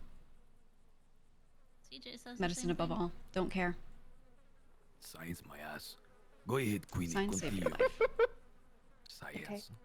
Uh-huh. The police officers around Maze Tower started to run around, clearly panicking in what must have been a very stressful and intense By situation. the way, you're an exceptional reader out louder. Yeah, it's pretty good. It's pretty good. Not one not if, no one like Right? stutter, not nothing. Yeah. Thank you. Yeah, it's good shit. Started to Queenie, hear my the goat. sound of a helicopter growing louder and louder. A helicopter began to land outside Maze Towers. You could see Deputy Stevie Hale rushing to the chopper in what would transpire to be an act of a hero. Body after body after body were evacuated from the helicopter. We saw 2 police officers dragged I from wonder the if he aircraft actually as can well as get what appears to be wheelchairs. civilians. The item. Miss Hale and We the haven't other had them in officers on the 4.0 at scene all. started to perform CPR on one of the officers. If they still exist in 4.0, We that'd refrained be from so fun. taking a photograph of the horrifying scene as one poor soul was fighting for their life. It was not clear to us whether that person managed to survive. We hope that they pulled through. The only thing that was clear is that the fire starters announced themselves to the city with an act of terrorism in broad daylight. Now the questions are, who are these people? What do they want? Unfortunately, I believe that they will continue to try to provide the answers to those questions. Storms. Oh, Oh god, guys, stay inside. no. Benny. Come Don't inside, go come outside. inside. Don't go outside. Just stay inside. Hey, Benny, I'm gonna give whenever you this water's space. done though, I need you to get a contract for the wheelchair. I will. Yeah, I was please. directed to hold How is that. it just you, Benny? How I'm gonna is get it fucked only up. you? That's yeah. See you guys, man. Oh That's god, my Benny. Duke. No, No, it's that's Gigi just, fault let for go of me. Let go cursing of the me. old Let go of gods. me. Shut up. Ow, fuck. You have no reverence for the... The wind is going through the window. It's not that I have Take none. shelter, pro. Through the walls. Or we're going down a wall. Oh, I tripped and fell. The security should probably let Benny. Benny, you need to put some Guys? windows. Inside, get inside. Oh, Queenie, lift me up. I slipped. Oh, now, please. Nergal didn't like what you said. Gigi, renounce your blasphemy in order to cut the winds. Oh, shut up. Pronounce it. You are a No. This is pagan. Nergal. No, it's not. It's wind. This is not normal wind. Swear to God, if you cut your face open again, Benny.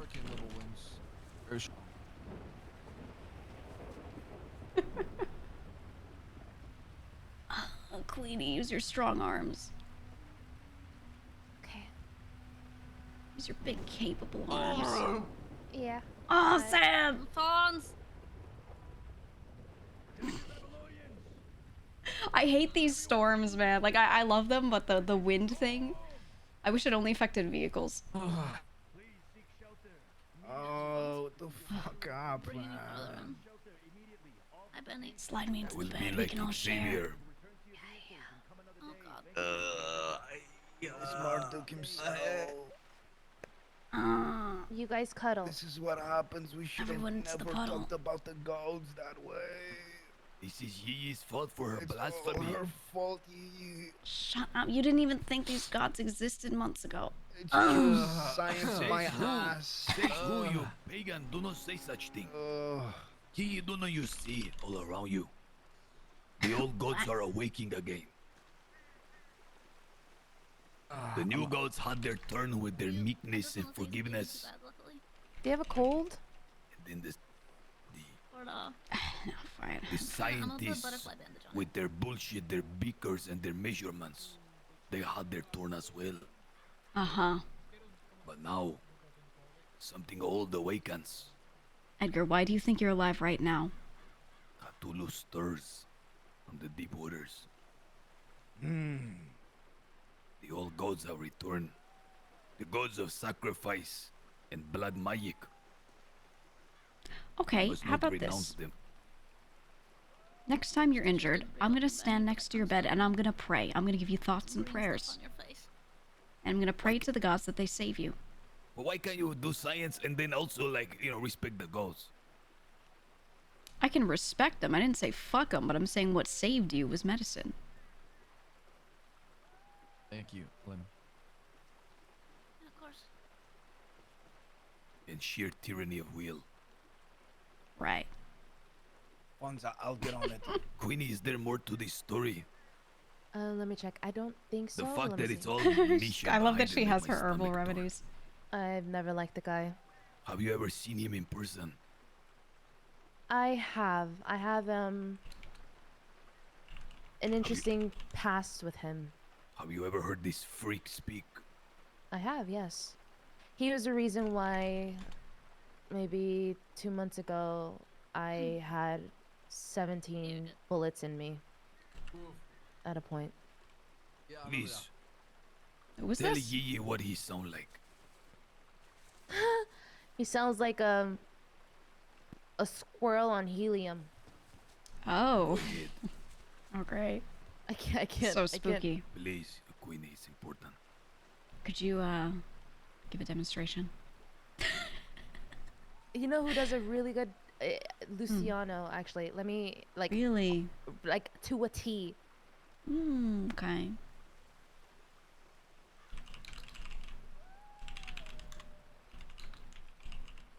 Ow. Will I be able to move, Gigi? You can. Not without assistance. I'm gonna help you up. I might have to carry you around for a bit, but the important part is that when you're moving, we avoid having you do anything that would put pressure on those ribs. I'm gonna tell you something. I don't know if I'm crazy, but I was still conscious, been in and out in the hospital. I remember the happens. doctor mentioning 2 of my ribs were cracked. She said she's going to have to remove them, but I was so weak I could not speak. Wait, what? Biblically, that would have made you a woman, I think. Well, technically, yes. They were going to remove 2 ribs off of my rib cage because they were slightly cracked. Yeah, but a slight might crack, have you been can my leave fault. them. Yeah, you don't. It's just remove gonna be them. very, very painful, but I mean, I believe it was Dr. Shivago. Trivago?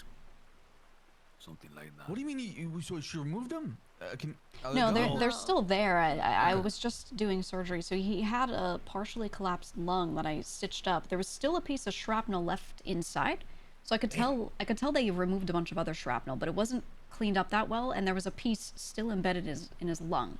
So I had to basically open him back up, go in, clean that back up, re-stitch everything, because the work that they did was just not. It wasn't thorough. Someone must have stopped them. Otherwise, I was dreaming. Yeah, it looked like it was partially done, and then the stitch-up job looked really rushed. So not saying like that they were incapable, but more so for some reason they rushed it. Now I know I'm in the recovery room. But I Yeah, pneumothorax. That's what I was saying want to earlier. share a funny story. So his stuff has to heal. Is this allowed, Yeah. doctor? You may. Do you guys recall growing up the urban legend that Marilyn Manson removed 2 of his ribcage so he can pleasure himself? Yeah, so he could bend. You think the doctor was trying to do you a favor? Before? You guys, this is like, do you remember that, Gigi? I do. This He is used to before brag the about it. internet. There was like every kid like in school heard that somehow from somewhere. Yeah, they would but tell no one each knew other. where it came from. Well, you know, maybe the doctor was trying to help you out. That is all. Help me up. For you, Edgar. Help me Alright. up, please. I want to get up. All right, put your careful. arm on my shoulder here, and I'm gonna try and lift you. How did those rumors spread when we were children? Yeah. I don't know. I mean, I feel like everyone, no matter where they grew up, heard that. You truly knew that, right? It's a generational thing. No, I've Yeah. heard of it as well. Yeah. Oh, you're old too, Queenie. What'd you say? wait. I don't think she's close to our age, Edgar. I don't think she's close to our age. I'm 30. She too is. 30, you okay, are okay. Old maid as well. I wouldn't say 30s that old. You are unmarried though, right? I am unmarried. Yes. Ooh, at 30. 30. Ooh. 30 and Wonder unmarried. why. 7 times already. What What? does that mean? He's awake. Yeah, we got busy in Los Santos. I thought there was a rumor just like the I Manson didn't. one, but it was about you killing women. Oh. Killing women. He would never. Fine. This has to be. This is BB, guys. Before Babylon. Come on. Yeah, BB. BB. You gotta express Right, about these things. right. Uh-huh. I am here for a medical examination of my grave injuries. Or Okay, don't use the word grave unless it's actually Is grave. the Yes. rain still bad? This Gigi to fire do it. starter stuff is really bugging me. I'll see you later, primo. Okay, I don't want to. Yeah, I mean, crowd. Okay, Benny. what is All the right, fine. Since purpose? you need to talk to me. You know, there is a Okay. line from Vladimir Lenin, one of your idols, Gigi. Right? We all know how much you love him. Yep. He says, That's my guy. give me the trains and newspapers and I will take over the city, the country. Not army, not tanks, but newspaper. I remember. This Frank Skinner with his paper. You see already how much power it wields. Yeah. We need to start our own underground countermeasures.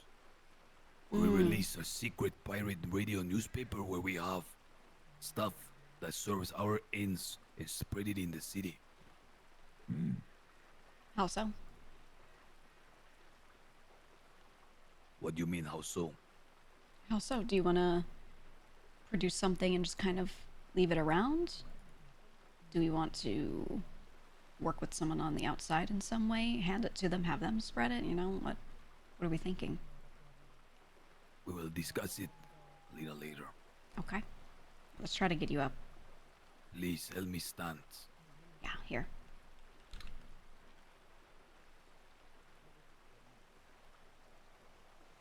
Get up! Are you even trying to move, or is it just me? No, I'm waiting for you to like tell me, like, here we go. Oh, you want the 3, 2, 1. I Can't even just try. Okay, ready? brace myself. 3, 2, 1, and we're gonna stand up now. Can you? All right. I can't move. Yeah, I got you. Can you take me so I can Yeah. get a hat? A what? A hat. A hat. Okay. Let's go. You go at your pace. To see and I'll you just on your hold feet, you. Edgar. Thank Queenie, you, could you help Paulie. Polly? You weren't treated yet, right, I would- Polly? Well, I'm here for a follow-up examination. Oh yeah. You got that. Ooh, just prick his blood and throw it on one of those test kits there. And just see if he still has. Oh, this is issues for going on. my injury on Wednesday. Oh. All right, examine Nice. Queenie. You got this one. It shouldn't be too bad. Yeah, she should be able to handle that one. Yee, who is that? Who's the freak with the mohawk? Don't say freak. That's Holy Eliza. Bobby. Who? That's Eliza. Holy shit. Security. She lost her hair or something happened. I don't know. I don't know if it was lice or what. Maybe we need to get her a hat as well. Maybe. I'm just like prom pose holding Edgar. Kind of look more metal. Is there a medical helmet or hat I should wear? Or Not particularly. We could put a, I don't know, we could put a shower cap on you or something. I think we have some plastic bags. I don't know if we have any ready. Yeah, it looks something, you know, very medicalistic, you know what I'm saying? Yeah. Maybe not that one. Oh. No You problem. just like Castro. What you say? You just look like Castro. Okay, this is good enough for now. Good enough. You What just you want to wear the same hat you always wear. No, she doesn't have a new scar. She has dirt on her face because she fell over before.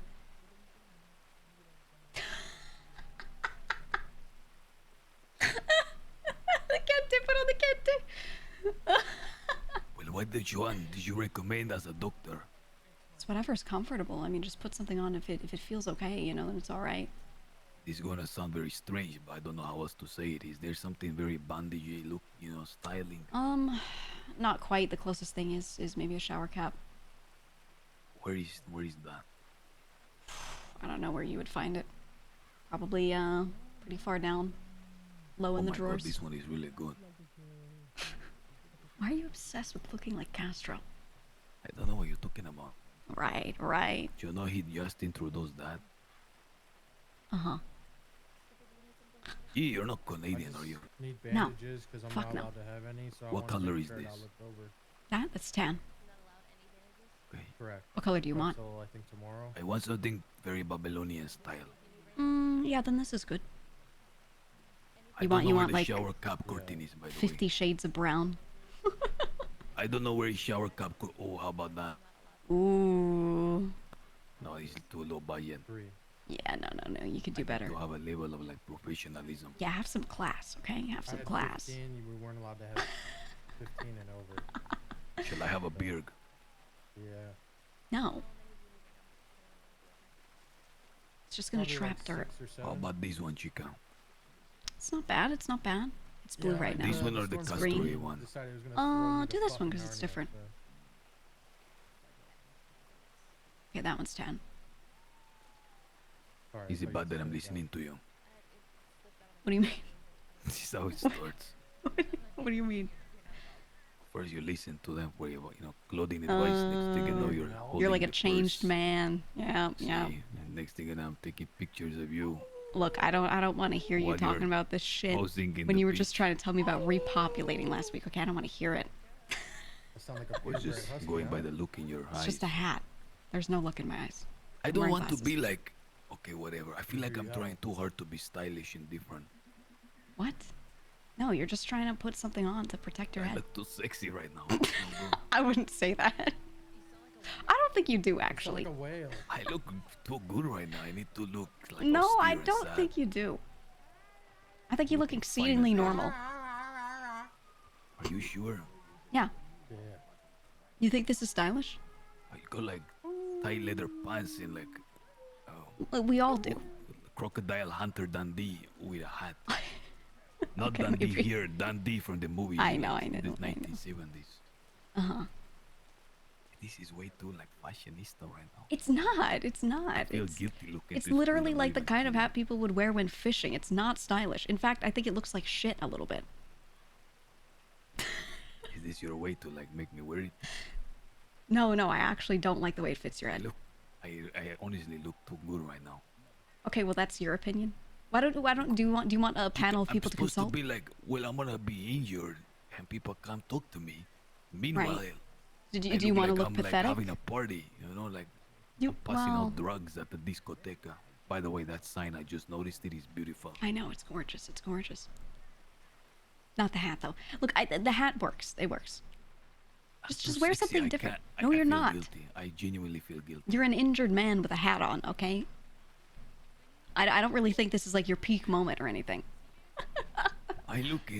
There's look, there's like, the got to whole be a point shower is cap. us Look not in the looking bottom too drawers. different, you know, it's not Right. about us making like fashion statements. I don't Look know at this why you chick, I'm find this like, hat so fashionable. unbelievable. It's not fashionable. This is good. Stop This going is a back to little- this hat. Stop it. Do something different, please. Okay, but it's too sexy. I It's feel not. It's actually not.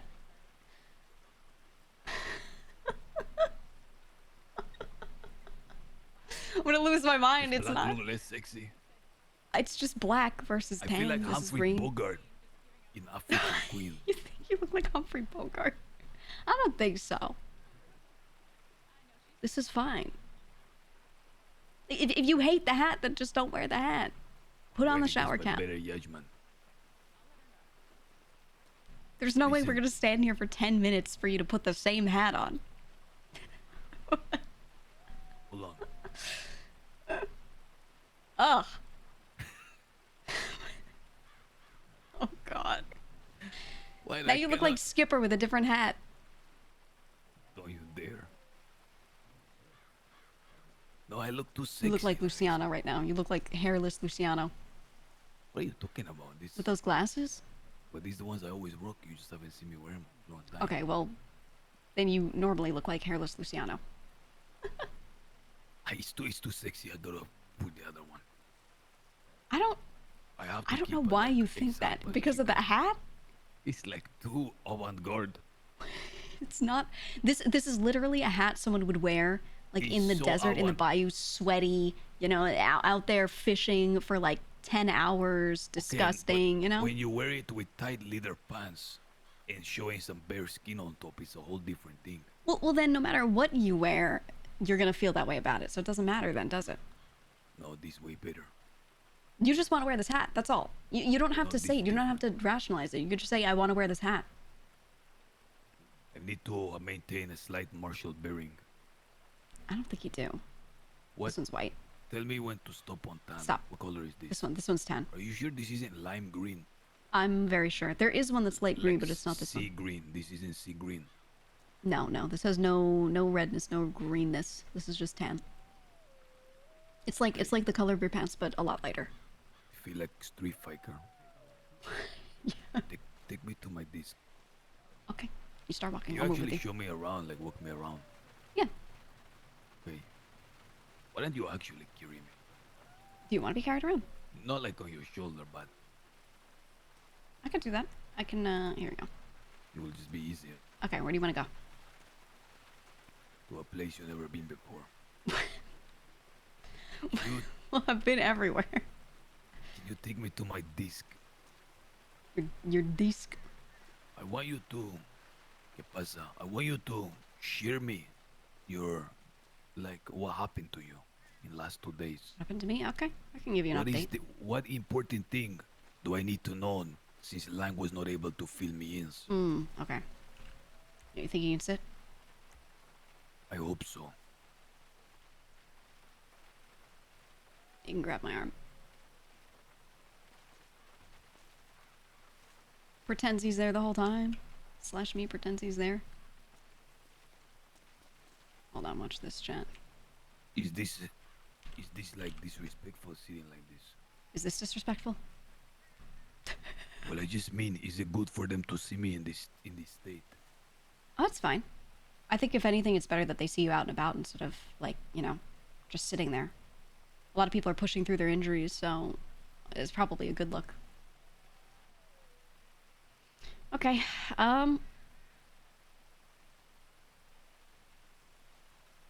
well,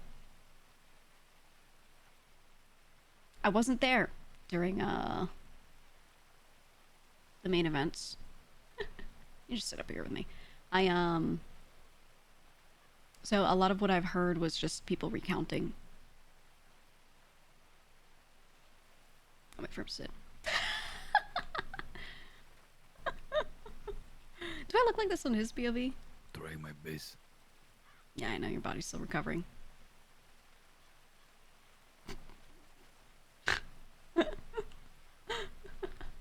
Okay. Okay, what important news need to be updated, chica? Okay, Please update me. I'll tell you what I did to start. So, Wednesday night, I wake up, everyone, oh no, now you want to take the hat off instantly in the rain. Very good.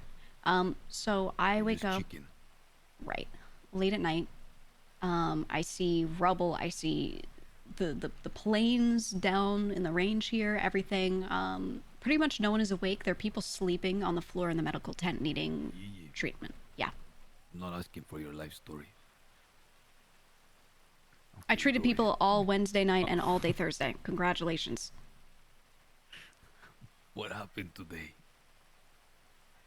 To the people that I treated? No, just in general, what happened today? Today, so we did a meeting. Everyone gets to work like normal. Meeting happens. Sab gave out some awards, some medals. That was today. Yeah, that was today. That was today. I missed it. Who got the awards? Please tell me. Surely you got one. So, I got one. So everyone who did any contracts got something. And Lang was complaining, but I could hear him on the microphone complaining that everyone was getting participation awards. So, even if you did one contract, you get a bronze medal. You can probably ask Sab. He has the numbers written down. I was top 5, which I told Sab I thought was a bit pathetic that the doctor who's constantly working, constantly helping people, got top 5. The book, please. Ah, the book. The book. So you are the top 5 contractors, chica. Yeah, I was in top 5. There you go. Wait, who was in the top 5? Thank you for I reading, was. by the way. I was telling him, oh yeah, you weren't there. Queenie, I would ask Sab how you did on the contracts. I had 9 and was top 5, and then Apple was first, I believe. CJ was second at 16. Damn. Okay, I'll go find Sap right now. Yeah. He's over there at the table. Sorry, Queenie. Hey. She's all good. No, you're okay. I need to find Sap. Okay. Yeah, he's at his table. Good to see you, Edgar. ¿Qué pasa, chica? What's good about it? Hey, What's good good about is it? that you're up and talking. I'm glad. Just barely.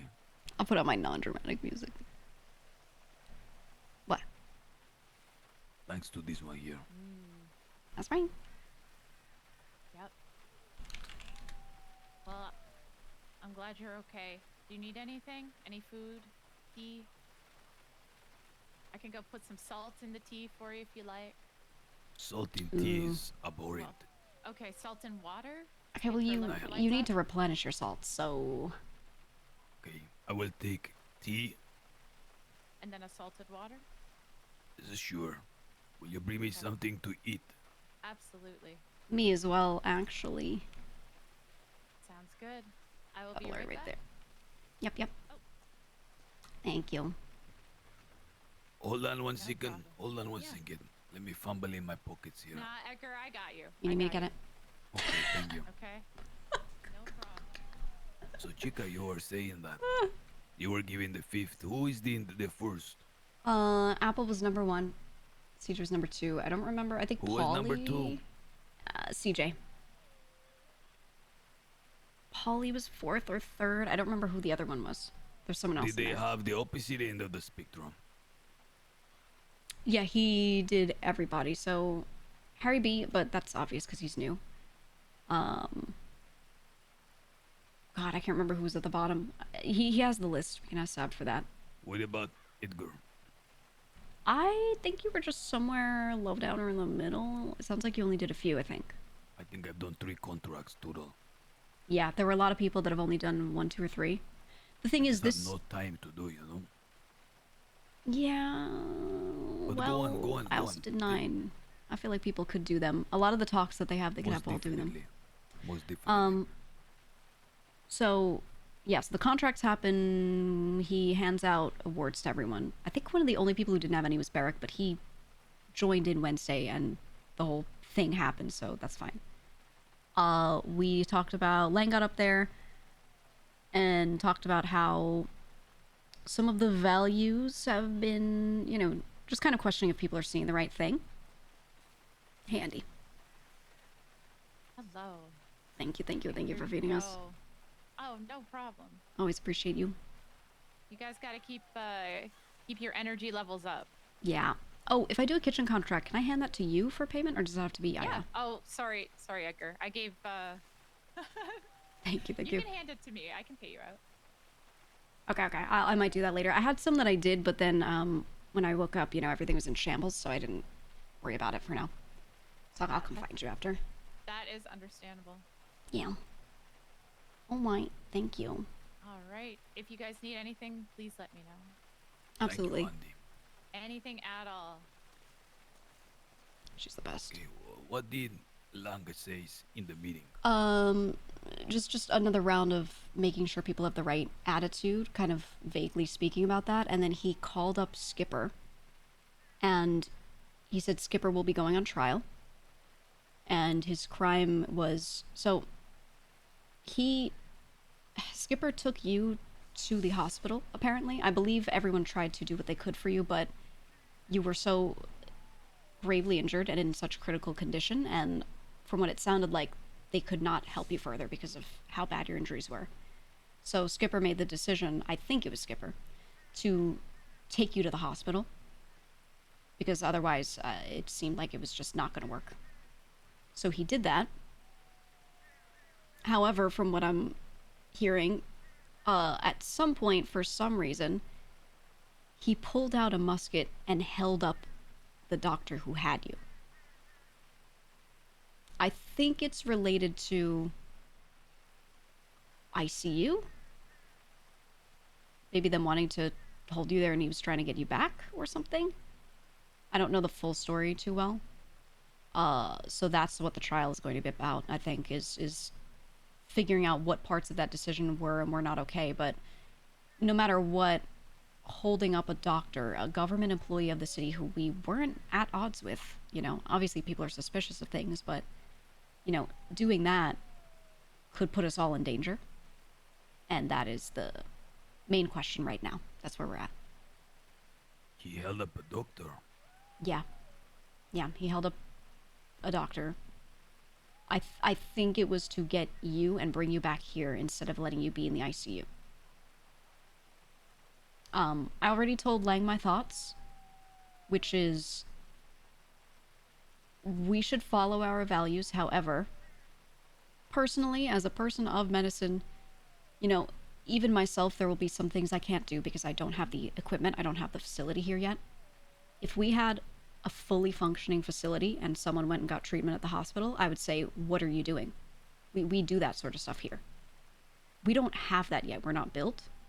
So I told him, I question whether or not it is okay sometimes to deal with outside treatment when someone is in a life or death situation. And what I offered to Lang was, if we decide we want to allow it in some cases, if we even get there, what I can do is have everyone, when I do their medical charts, fill out an option for me that, you know what a do not resuscitate is? Medically? Does that mean if someone died, don't try to save him? Yeah. So essentially, I can have each person declare on their medical chart so that everyone else knows. If I am critical to the point of potentially dying, do or do not take me to the hospital in the city. I told Lang that's one way we could do it. Let it be their own choice. Or if he wants to make it so that everyone has to follow one principle, we can. But I just suggested it as one way to do it. Because there are some people who feel so strongly about things that they wouldn't want to even get outside help, even knowing that our facilities are not capable right now. And there are others who would say, I think it's more important to save the life of the Babylonians so we can build to that point and not rely on that in the future. What is your personal opinion? The latter, because we don't have the facilities and not everyone is trained yet. I feel like we're in an early stage, and just as we have allowed leeway in other ways that are not life or death, I think it is important to allow leeway in a situation where it is life or death. However, as we build to the point where we don't need to rely on those things, at that point I would say absolutely not. The only reason I feel differently is just because we haven't built even close to that. I don't even have an ice chest to save blood bags in. I don't even have a way to keep extra blood. I have to take donations from people as other people need blood because I can't even store blood bags right now. That's, Okay, how can we get some ice? We can, and I already have contracts and I've been writing up tons of contracts for SAB to give people for all the things we need, but it's medical equipment is so far along, so advanced, and it takes so much time to get to that point. It seems to me that we need to have weekly blood drives here where everyone line up and you extract their blood, no? It's already planned. I had last week people collect bags and syringes and all the supplies I would need to hold a blood drive. But we can't store it until I get that ice chest, so that's a contract that SAB should have right now. But, you know, I'm working towards things stepwise, but people need to understand I can't just give a list and we get an entire hospital in a day. And the ice is, I didn't even think of that. Yeah, I talked to Wee Wee. So simple that we need. Wee Wee is back. No, not yet. I talked to him previously, before he was temporarily exiled. I talked to him about how he dug the shame pit, and I said, is it possible? I asked him if, you know, he knew anything about how people used to make cold rooms back in the day, right, with the ice trade and all that. I swear to God, I was thinking of turning that shame pit into a makeshift cellar. Yeah, that's exactly what I think we need, because I need a place to store things, keep them cold, medications. It's hot up here, you know? And it's just not safe. And if people want to approach a life or death situation and have us be able to treat it here, it doesn't matter how good of a doctor I am. We need medicine, we need tools, and we need a safe environment. So that's my goal, at least right now, is to get us to that point. But yeah, everything from digging a cellar out, getting ice, keeping ice going, doing blood drives, there's so much to do. And so personally, I'm not mad at Skipper for bringing you to the hospital, considering we barely even had enough blood for everyone. Elena and Queenie were actively giving blood while trying to treat people. Two of our medical staff are people with O negative as their blood type, and they were giving blood and risking their own ability to stay awake, to stay alert, to give blood to people. That's the situation He is we're in. on trial for taking me to the hospital or for holding up the doctor. I think it's more so the latter. I do think both would be brought up, but I think the bigger issue is the holding up the doctor part. Was there a development with the government? Not that I know of. I can't imagine that the doctor didn't report it, but I have no clue. That hasn't been mentioned. But there's no way that there wasn't a report written that people in Babylonian clothing, you know, were there. They were treating you. They got held up. It had to have been mentioned, I would think.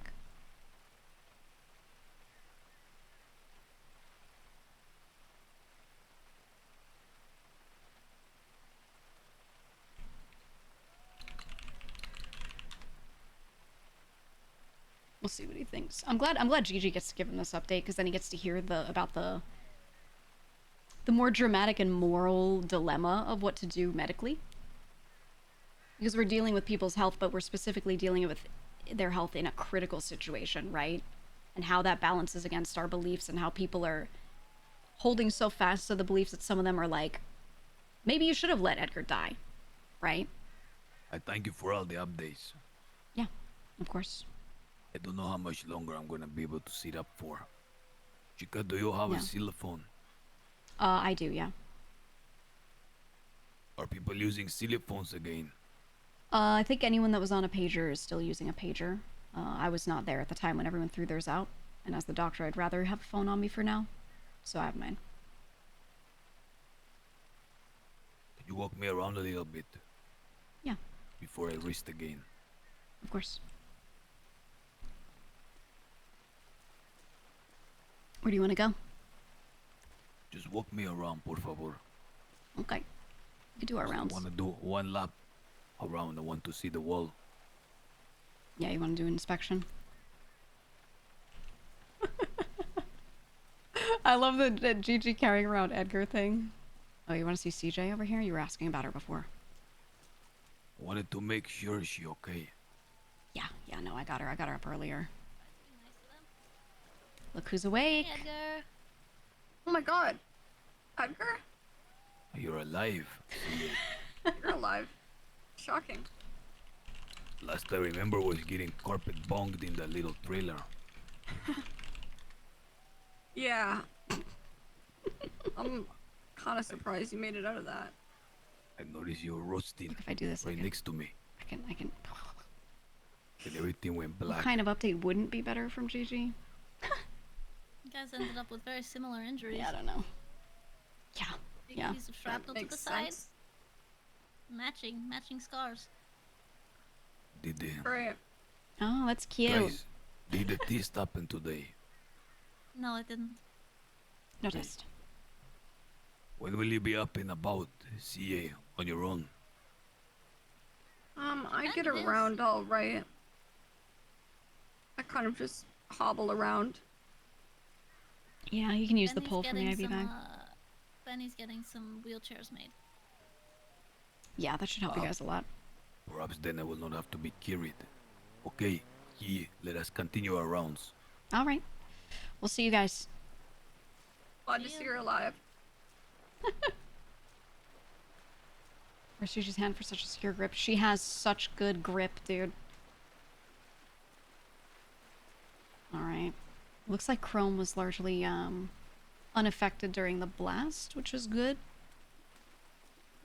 Vehicles are okay. Did you see these? Did I see what? These right here. The armadillos. See. Mm-hmm. See. I want one. It makes me regret buying a buggy. You have a buggy. I do. Skipper! Look who's awake. Skipper, what is this I'm hearing you're in the trial? Yeah. And why? Have you been told? Yeah. Based off of 2 actions. First one, I brought you to the hospital. And the second one was, I held the doctor up. Why you hold doctor up? Over leaning of Yee. To put it plainly, she refused to give you back. And she wanted to admit you to the ICU. Okay, that is what it was. Someone mentioned it. You brought me back to Babylon. Yes. And then when I brought you back, you started to die again. Yeah. You couldn't breathe on your own. So I called Dr. Stacy. And you had to actually go back in for surgery. Oh, that's the order. Yeah. So you're on trial for that. So Skipper saved And him, who but then levied this also charge almost against got him killed. It's funny. I don't know because Lang announced it at the meeting today. When is the trial gonna be? Monday. How do you feel about it? I think it's important that this is talked about, so I think it's a fair trial. Yeah. That is well that you have this attitude. Hey. I know my actions were all in the with my intentions of Babylon, so I have no problem facing trial. That's true. Okay, He just brother didn't have Skip. the medical knowledge to know that We'll it wasn't continue okay to making the remove rounds. I Edgar. am almost too weak to And he wasn't continue trusting the awake. doctor's word, it sounds like. Well, see you breathing again, brother. See. Which is fair. It's not a Babylonian doctor. Easy. See you, Skip. It is difficult for someone like me to chime in too much as I am too involved. Yeah. Well, I think your feelings can be taken into account as the person who was there, because perhaps you would have wanted, right? What are your wishes? Let's say you were conscious. Would you have said, if they said, you're going to die if we don't take you to the hospital, would you have said, okay, take me there? If the doctor said, if you leave here, you will start to crash again, would you have said, take me out anyway? Right? I know it's hindsight, but it's important These to are consider. important questions that everyone must ask themselves. Yeah. And that's why I suggested perhaps we do ask everyone individually and consider what they would want. Your Honor. Look at this guy, man. Look at Hi. this guy. Please continue. We're doing a wall Here to, inspection. Paulie will inspect your documents. Please pull up to Paulie over there by the armadillo. Okay, can I speak to you and Clark later, though? Sure, absolutely. Sure. Yeah, we're just going around and looking at the Hold on, wall. stop. I would like to observe this gentleman. Yeah. What is, What is the news at the wall, gentlemen? Hello, Founding Father. The news is... The no phone is thing good. complicated things. Good for you, Lush. Yeah, I think Luch's No incident reports. call, like, in RP few makes sense, but visitations. also That's was about cooked. sir. It is both. Sir Luciano, your name was brought up 34 minutes ago upon waking. It was requested that you do the impression of Misha Stendhal so that Gigi can hear what these Pagers freaks still have sound GPS like. and thus could still be tracked. Mm, Yeah, yes, that's sir. something I'm gonna mention. Is like his lack of knowledge on technology Would you like an impression now, led sir? to that decision not See. actually being Do effective. we have a scenario? Yes. He shows up to a beach, but he only wants to talk to Edgar. I mean, Quite unless awkward while he's unless there our as well when pagers he's talking to are everybody old ones, else. but like that But Blue that Man should be is there. decided by the technology No, guy. Like Stanley should could have be. decided already if he made a pager what it would be like or whatever. But if it's assuming all of our equipment is stuff that we have recently Edgar, stolen if you from wouldn't mind places, giving him a quick inspiration. Well, of his Queenie, voice. then it would be a new one. with Queenie was GPS in it. requested to do, and Queenie said that no one can match Luciano's Misha impression. I see. Roll for persuasion. Oh, that'd be funny. Is he calling him? Yeah, you got some pepperoni pizza? I need some pepperoni pizza right now. Yeah, I think he's calling. Yeah. Oh, He's he's trying to get... collecting Say again. evidence, okay. Say again. Yeah. This is very smart. Genius. Pepperoni pizza with a little bit of cheese, extra cheese, and some basil on it. I love basil on pizza. Oh, me too. Me too. It's the best. You ever had a margarita one with the basil and the tomato? And the Oh, mozzarella? yeah. Please, amigo, What else you got Oh on the my menu? God. I'm getting hungry. Talk to me about Italian food. I'll cry. Yeah, I asked for pasta. Yes. Been too long. I think Yaya knows how to make pasta. We have eggs. We have flour, don't we? Oh, Saluting Edgar. I'm going to figure it out and I'll call you back. Oh, Even old pagers are trackable. Well, Yeah, anything receiving signal. that we have 300 people at the beach at all times, and well, honestly, I believe that it is important that I meet with Edgar directly because he is very important person. Yeah, yes. Misha is now German. That's not the right Misha. It's a different Misha. Hold on. what are you talking about? These guys sound very like worm-like. Worm-like. Why did called Queenie the say that wrong Luciano Misha. can do a carbon copy? Tell me about your restaurant. Misha, he's like, what? Yeah, he's gonna cook. Trust me. What are you doing? Tell me about your restaurant, partner. I need to know. Edgar, put your hat back on. I could get it for you. Why? 'Cause didn't you want the hat? It's in my back pocket. Okay. Here. Misha's Polish. This is I was trying to time it. From, LSPD. He wanted his little hat so bad.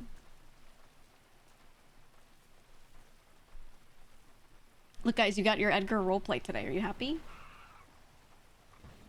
It's what everyone wants. Yeah, I love horse. I think everyone wants to see me with like my most cooked duos when it's like me Tony or me Edgar. Like everyone just wants to see like the really cooked shit all the time. Or even when it was me Lang, we talk business and then we start saying some weird shit after. Like when we went to New Epsilon really early on and we were like, why when I go to sleep I don't feel like I'm sleeping? Well, I am Polish, and of course, I would like to speak to Edgar alone, if that is okay. You and Edgar, Tony, Lang, and Shang. Yeah, I think those are the cook Sabine, duos. amigo, you seem to disagree. That's not it. I don't know how to do his. Edgar, I've only heard you do it. Why did He's Queenie like say this. that Luciano? You heard him say that, didn't you? Yeah, she did. It's got to be a different Misha. It's got to be the. She's like an extra cut on her German face. one. Look at JG. She looks Hey, so have y'all fucked up seen right now. See, no, he's by sir. Chrome. No, I think he's talking to CJ right now. Oh, I see. Okay. I'm really bad at doing JG in Polish Shanghai, accents. so Really true. bad. It's a lot of that. That's really good. Well, actually, I'm gonna need to speak to Edgar alone. Okay, well, I'm going to need to speak to Edgar. I could do many accents, but that one. I see. One of the most cooked things I've ever seen was Lang and Good CJ at to New see you Epsilon. guys in strong spirits. That's All right.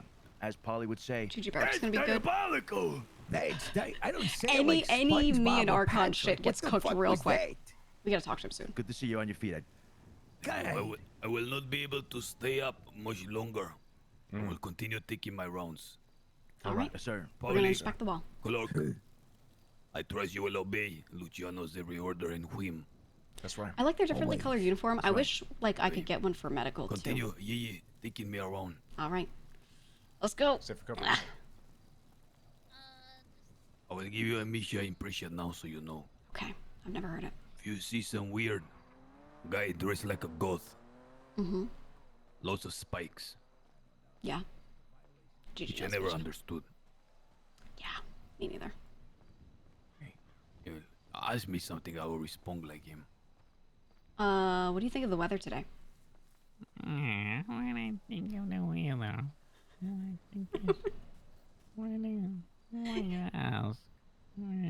You know, you know when you do impressions of everyone, it sounds like that. You said I sounded like that. No, you have a very like. Oh You yeah, have it's so different. It's so different. Right. No, yours is. You have a lot of pressure in your like throat. Yeah, I do. Like your voice don't come from your belly, come from your throat. You wanna know why it sounds like that? Why I think it sounds like that? Like that. Why? I have nodules on my vocal folds. It's like those bumps of scar tissue. I have a bunch of them. Good. Whatever it is, it work. But this Micha is altogether different. These are good. Uh-huh. Okay. It's really soft and like almost high pitched. They said he's Polish? I've come to look at the measure of a man. That's what he told me, this fucking freak What? bitch. He said that to you? Fuck this guy. This guy set me up for failure and tried to throw me under the bus in order to gain distinction with the boss. Pendejo. Oh. He's this type. Does he still have his blueprint? At first I heard he did. Did that Fuck leave him with and his him? blueprint. I'm gonna put it up his ass when I find him. Well, that's the thing. So we I'm burned being one. too outside, Edgar. I'm being outside. Well, reel it in, reel it in. But that's what I had heard when you know, we first heard that he had his breakup of the generation with his crew. This fucking disgusting fucker. Didn't he always dress? You know what? I have seen him. He always did like his hair all crazy. Take me to the Red Keep. Oh, you want? Oh, you do want to go there. Okay. We'll go there. We'll go there. I tell you what happened. This guy Mm. was supposed to be distributing bullets. Yeah. And then there was some disharmony in his gang. So what he did is he took the blueprint and he left. Right. You see. And was But he the- the main contact? Was it meant for him specifically? He was the main contact, but a lot of the work that was done, which I worked with in the past, with his old gang, Right. really liked them. He was like the least of them, if that makes sense. Mm-hmm. He was not the one that I would attribute the success. In any case, I continued to work with his old gang and like set them up. But he Right. was, well, you know, he worked for the boss. Mm-hmm. I mean, he Right. was allowed to keep it, and the boss didn't mind, or? See. No, I when the see. boss give you, he give you for a reason. Right. Take me a bit further.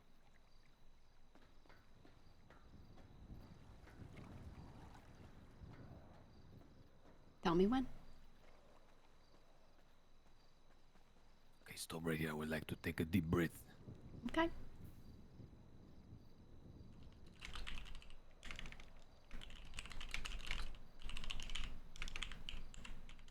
Okay.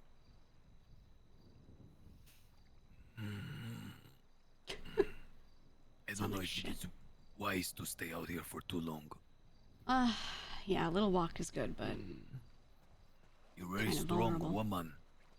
oh, I know. All I did all day for the longest time was just pick up patients, get them on their feet constantly. You know, I used to do nothing but rob banks, right? I would be was a hacker Didn't know for our you high were school. such a cool person. I did Go like left. everything. Go left. I was being sarcastic. Don't let me take me along the shores, please. Uh-huh. I like the doctoring more than the bank robbing. I like both. You know, I used to work as a doctor for a long time, and they would just make me VIP. You know, I'd go in, rob everything, and then we'd put the loot on me, and we would get me out first so I could keep my job. Tell me something. How dastardly would it be to counter Misha and his fire-starting bullshit with some counter propaganda? I don't like when someone is talking about being a revolutionary and doing things for a good cause. Meanwhile, all he's doing is carrying out orders. Yeah, it's You want to be revolutionary? stupid. Yeah. Do a true act of defiance. I think it shows that he's just all bark, right? And you know what? I think if we do countermeasures, that's what he wants, though. I think he wants attention. He wants people to notice what he's doing, right? It's not for him, but we are lacking when it comes to putting out messages. We are lacking whenever it comes out to putting news. We need to have our own gazette. I am very inspired and impressed by this Frank Skinner and his paper. You know, I know Frank really well. When he wanted to check on New Babylon, he called me. He's close to me and Sophia because he used to work at our hot dog stand at Frank's that we used to run as a front for Cyprus for a long time. He was our top employee. Yeah, so he called me and asked about coming in and doing a tour, and I said, well, I don't know, you know, we just have visitor hours, etc. And it was a nice conversation. So if we need to contact him, we need to talk to him or anything. If you have me or Sophia do it, I think he'd be very open to anything we have to say. I don't mean to... I mean, we will continue working with him, but to have Babylon's own means of relaying and expressing info and putting it out there. We can always... Information, it causes momentum and it starts to shift perspective. Right. What is it called? Is it called overtone window? Have you heard that before? I have, yeah. Explain me, what is that overtone window? I don't know how it works. I don't actually understand it. So I think it's like this, like, there are things that are considered appropriate, okay, relative to this overtone window, and certain things that are taboo. Right. But you start pushing the overtone window so far in one way that the thing that was once taboo is now regular talk amongst peoples. Right. That makes sense. Yeah, it does. It does. Why are you taking me to the shore? I'm an ocean up. Used to forget everything. No, go take me. It's time. It's time. While you're in this state, I could finally get rid of you.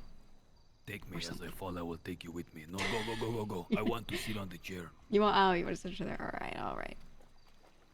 We can do that. Hey, if you ever want to die, can you tell me? Public perception left for I will die in your arms. Yeah, I'll take you out. Okay. Just as a favor from me to you. If you ever want that, let me know. And then, I didn't really think of it. Oh, I've been a mall Santa. Barrick's voice is so low, Jesus Christ. I feel crumpled in here. Let me uncrumple you. I think so, yeah. Do you like these chairs? When I was, oh gosh. I think it's the one that I don't think I was embarrassed about it as a kid. You could do better than that. Fucked up. Yeah, it's a hearing life. about it after, it's one of those things where it's like, oh gosh, why? What if I sit in the chair and you sit on my lap? No. You can sit on my leg. Like Santa. No. Like Santa Claus. It's uncut. It's uncut. I'm clothed. I've got an apron on. No, Here's the thing, I was 11. No, it's too uncut, chica. I got strong legs. Carry me forward. I think that's what's embarrassing Forward. about it. Like, carry me closer to A this little too old. Okay. A little too old to be biting anyone, really. Watch your step. Watch your Eliza, Birik. Edgar. Welcome back. Look who I got. Glad to see you are well. Again. I could not help but hear some mirth taking place here on this dock. Ah, indeed. Tell me what is there to be mirthful about in these trying times. Talking about embarrassing old childhood stories. Yeah. This bit of like, me always standing there Going like through, what's your most embarrassing moment in childhood, at least in your opinion? What is it? Well, for me, it was Probably not the kind of thing that most people would think of, but I basically took this kid by the head and like forced him to eat dirt. And I was like 5 or 6. You're a bully at heart. At least at one point, sure. What have you, Eliza? I bit a small Santa. Bit? What did he do to you? Bit. Or did you just hate Santa? And I think he said something about I cannot remember the exact details. What he exactly said. He said something about like, oh, you should ask your parents for that gift. And I bit him. I was feeling really sour about being a foster kid, so... You took it out on him? Yeah, but I was also Nice. 11, so not exactly biting age, you know? Yeah, a little beyond. Yeah, a little beyond that. What about you, Edgar? What about me? What's yours? My most embarrassing story, I don't know, I will have to think about it. Yeah, it's a Tell tough me one. yours. Tell me yours, Gigi. Ooh, I got a terrible one. I had a little teddy bear I used to carry around with me. I think I was 5. And, I was at a sporting event and they had porta potties, you know, in the back. That's the little plastic closet that you go shit in. And I brought the teddy bear in there and I dropped it in the toilet. At least So- tell me you didn't fish it out. I did. I had to. And I in shame, I brought it to like the back of some like barn, some place, and I like was sitting there hosing it off, crying, 5 years old. While my mother stood there and watched and said, "You better clean that real good," you know. It's terrible. I just thought of one. Mhm. Your story made me remember. True story, Jen. I was devastated. There was this beautiful chica. I was about 18, 19. Oh, I was gonna ask if it was the one at the beach. Keep going. Okay. I thought he was gonna talk about the And coolest she one. had told me that she loved blue roses. So when it came to Valentine's Day, Valentine's. well, I'm gonna find her a blue rose. So I got off work early. I went to every flower shop in Warma. Oh no. Finally, I found some bastard who turns out blue roses don't exist. But he had somehow managed to turn this rose blue with paint or something for me. They dye white ones. So here I am, 19-year-old, believing in things like true love and romance, chivalry and courtship. Right. This is before I learned all you have to do is, you meet on first day and then you're bonking already. This is when I still had hope. Uh-huh. So there I was, Valentine's Day, like telling her to, we're gonna meet somewhere. And it was at a college, on a college campus, community college of Warma. And I walk in and I'm looking good because I used to work in office, so I'm dressing like suit, sexy. But as I'm walking, I'm like also sweating from my armpits because I'm a little nervous or excited. Classic. See? And as I walk in towards her, I have my hand behind my back holding the blue rose. We walk and we come face to face. It's gonna be the big moment. And all I can think of is, fuck, I'm sweating so bad from my armpits. You're gonna smell it. And she steps in front and I move the rose from behind my back and I reveal it. And then she moves to embrace me, puts her head right on my chest by my armpit and begins weeping. Turns out her favorite aunt, grandma, had just died. While I was on my way, she got the news. Oh no. And all I can think of is she's smelling my armpit. Right. So I give her the most half-hearted tap on the back, hoping to pull her away. And if she wants to suffer and cry, she should do it away from my armpit. Did she notice? Like, was she upset that you were not really doing much there? I'm not sure. She probably thought I was just kind of meek and scared or something. I don't know. Because I didn't give her a hearty. Because I'm not tall, but some people are shorter than me. Uh-huh. That's how human height works. It does work This like is that, true. Yeah. I'm 5'11". as you can tell. Uh-huh.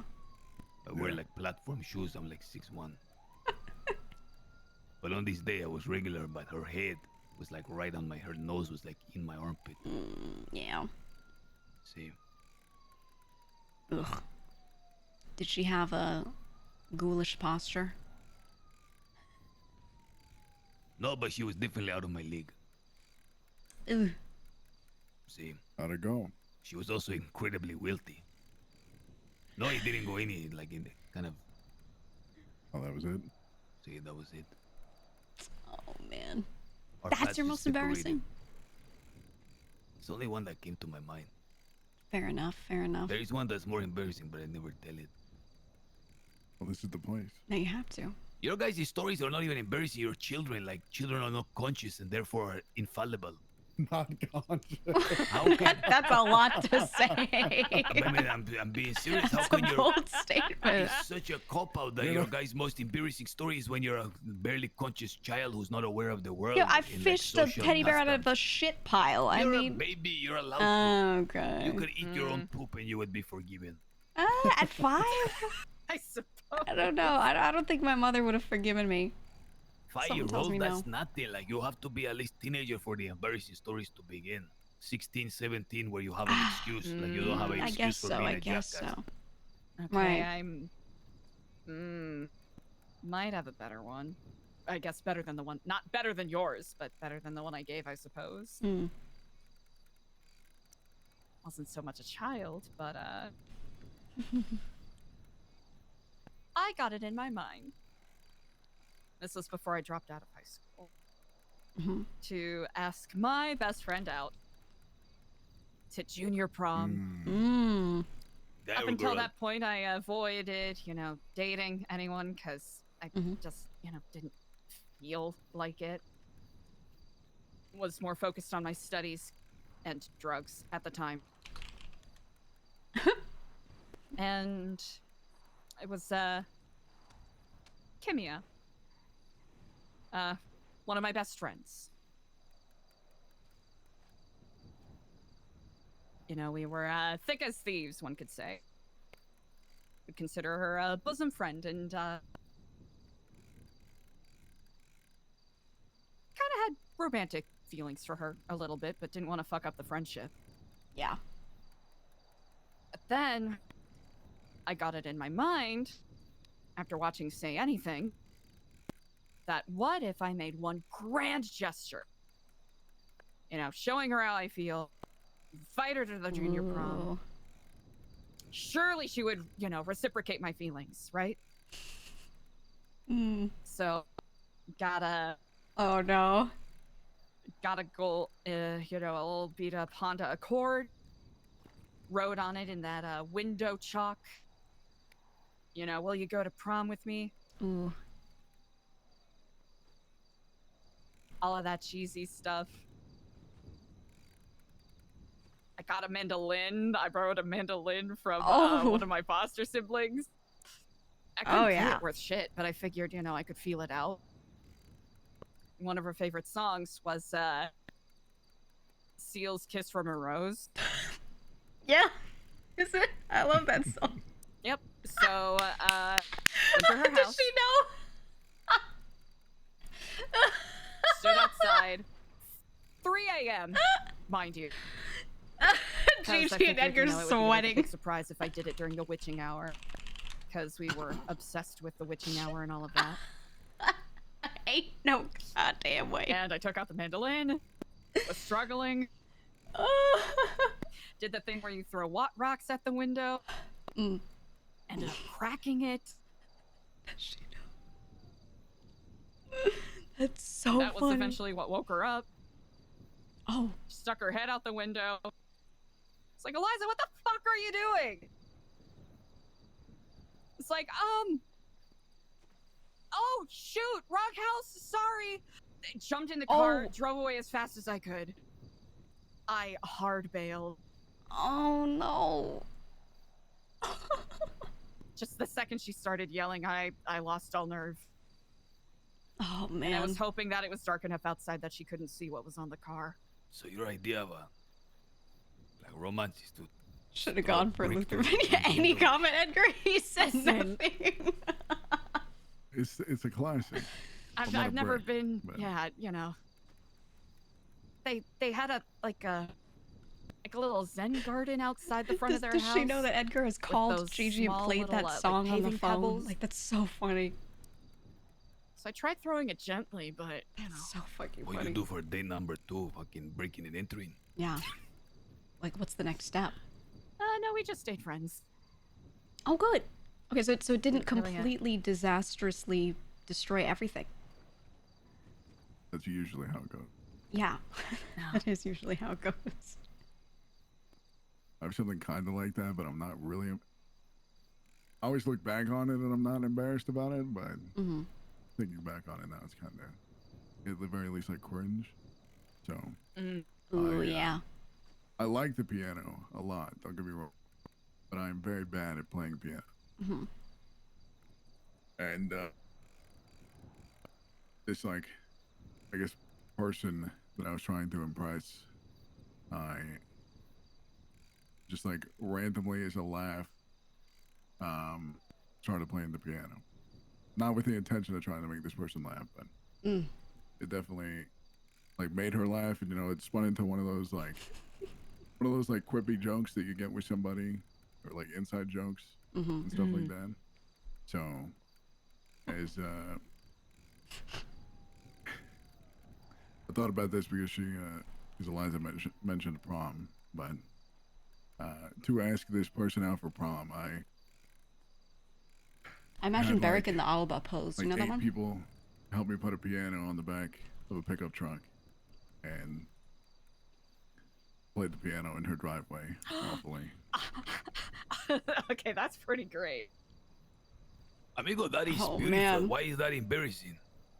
That's what I'm saying. It's not like I imagine Barrick late at night like this, I'm gonna say something, amigo. thinking I about think what he guy's just more did, romantic than getting all embarrassed but not too embarrassed about know it, the true holding himself to console himself. What? Breaking and entering? Is it romantic? I imagine Barrick doing that. It was a very manly thing to do. It's pretty cool.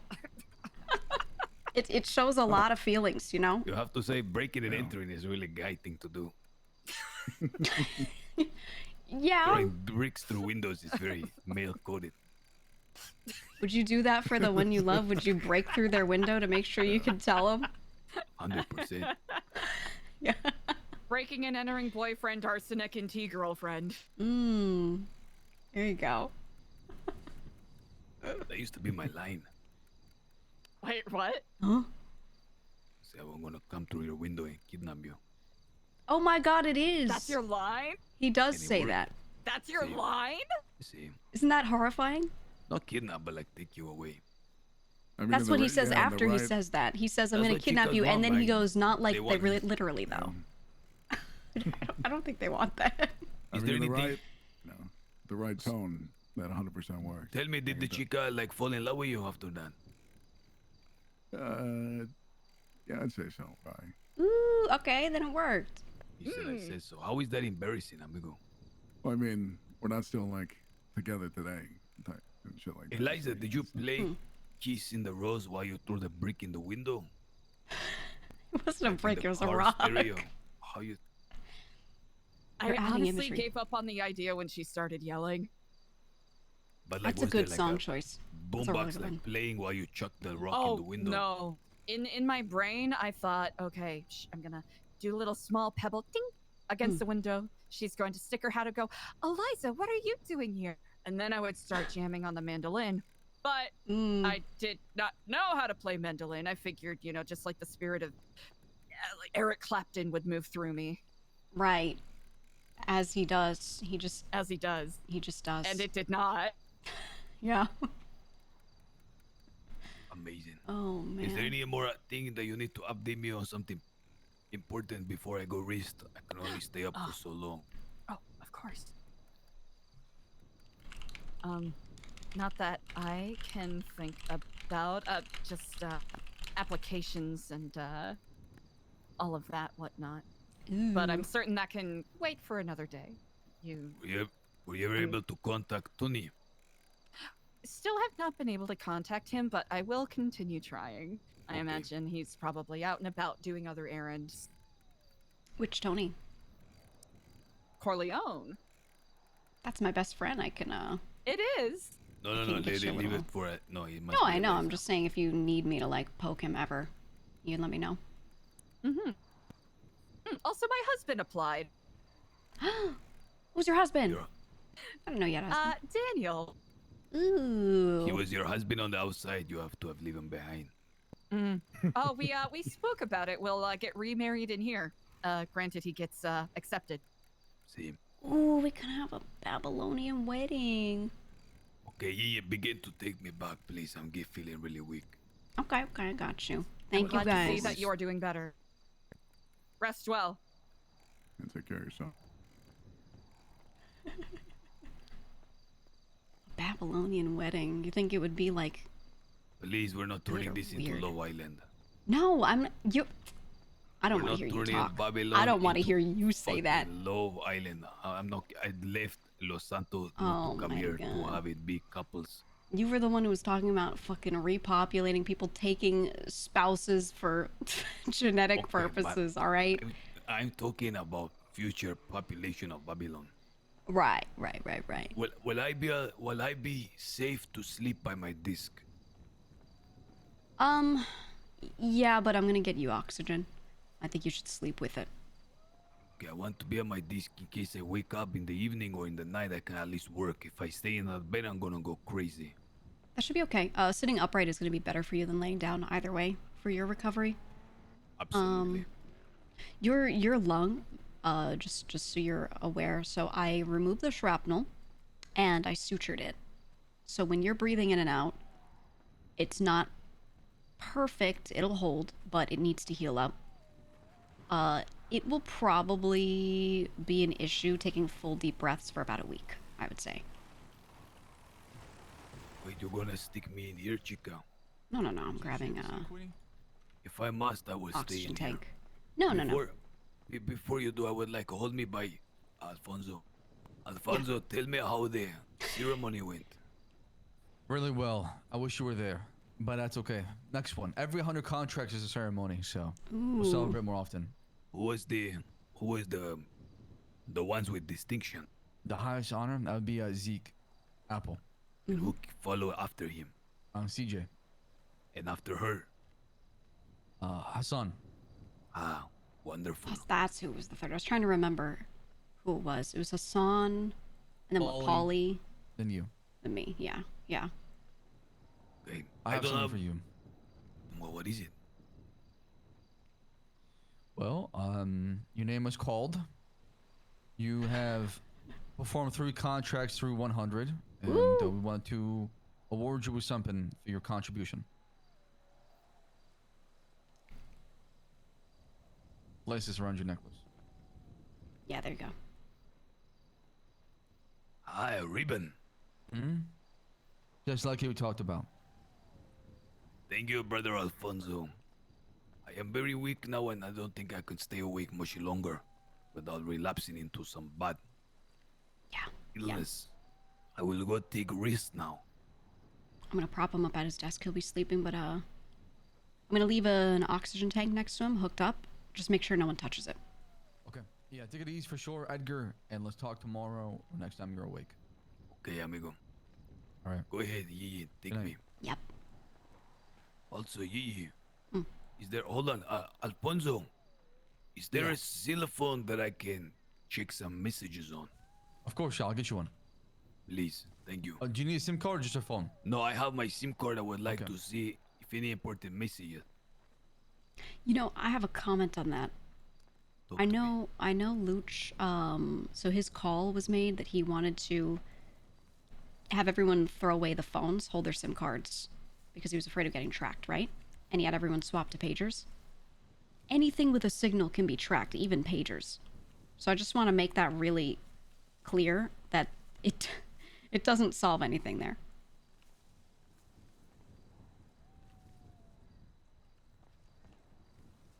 Thank you.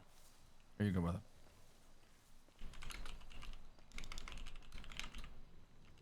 Say again, you were saying, chica. Pagers can still be tracked.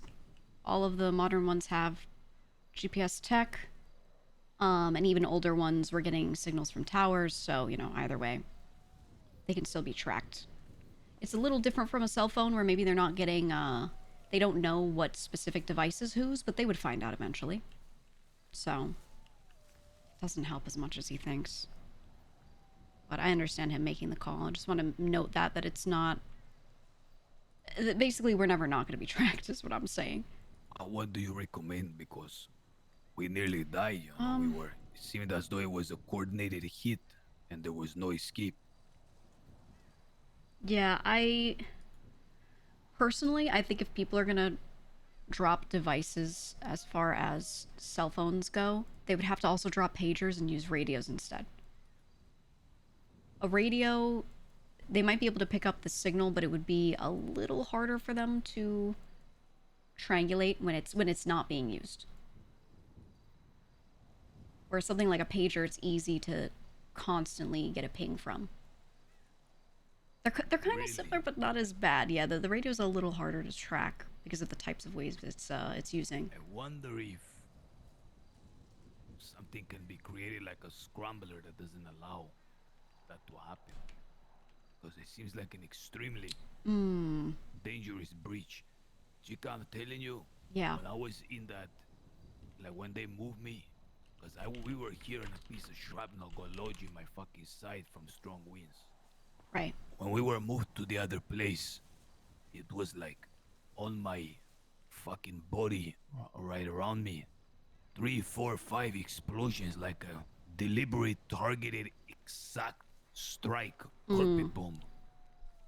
Almost like assassination attempt. The last thing I was told by the you-know-who's was evisceration in a ball of flame, which I was made to repeat back. Evisceration in a ball of flame. Yeah. I was called to answer for the burning. We did a book burning. Yeah, I heard. See, or a blueprint burning. And I What do had you to say give an about it? account for what happened to it. Did you tell him The ball honestly? of flame, it is eviscerated, I said. Right. I was forced to repeat those words and then banished. What happened several days ago? Nearly obliterated and eviscerated in a ball of flame. Yeah. Do you think it is just a show of force? Do you think it is a don't mess with us, or do you think it is a warning of this is soon to come? I don't know, Chica. We always have to assume that there is more coming. More Yeah. bad stuff coming. I agree. I must go to sleep now. I can barely stay up any longer. Yeah, please do. Please do. There's a mask here for you to put on before you sleep. Okay. Just Good take night, care of that Chica. long. All right. Adios. Good night. If you need anything, send a text. I do have a phone on me. Sap should be getting you one soon. You give me one already. Oh, you got it? All right, perfect. Okay. Have a good one then. All right? Adios, Chica. Just had to babysit Edgar. This is why certain people don't get contracts done, because they're like doing shit like that. Ooh, wait, we need Barrick. We need Barrick for his arm.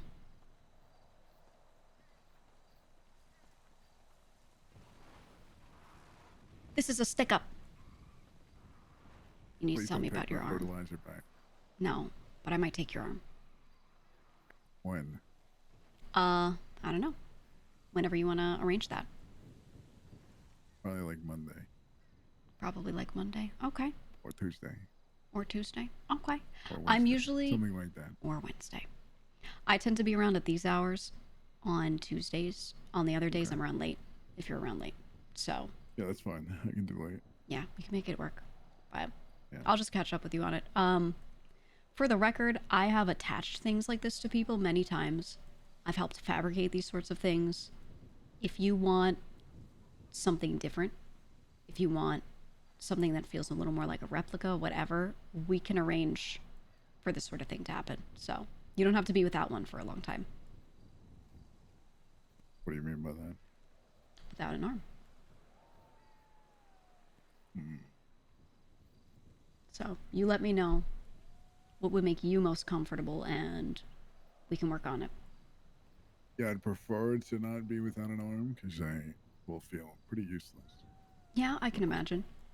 I can fashion a basic prosthetic for now and just have that ready to go. In the meantime, just so you have something. But if you want something that moves a bit better, we can work on that. 100%. Yeah, I don't know about prosthetics. I don't think... My specialization was a mix of plastic surgery and reconstruction. So not the cosmetic type of plastic surgery so much, but you know, facial reconstruction, things like that. You know, Tony used to look old and now he looks younger. I do. That was me. I did all of that. So work like that. Rooker's hand was bitten off, or well, not bitten off, but it was bitten and was going necrotic, and I had to remove it and replace it. I did that as well. Things like that.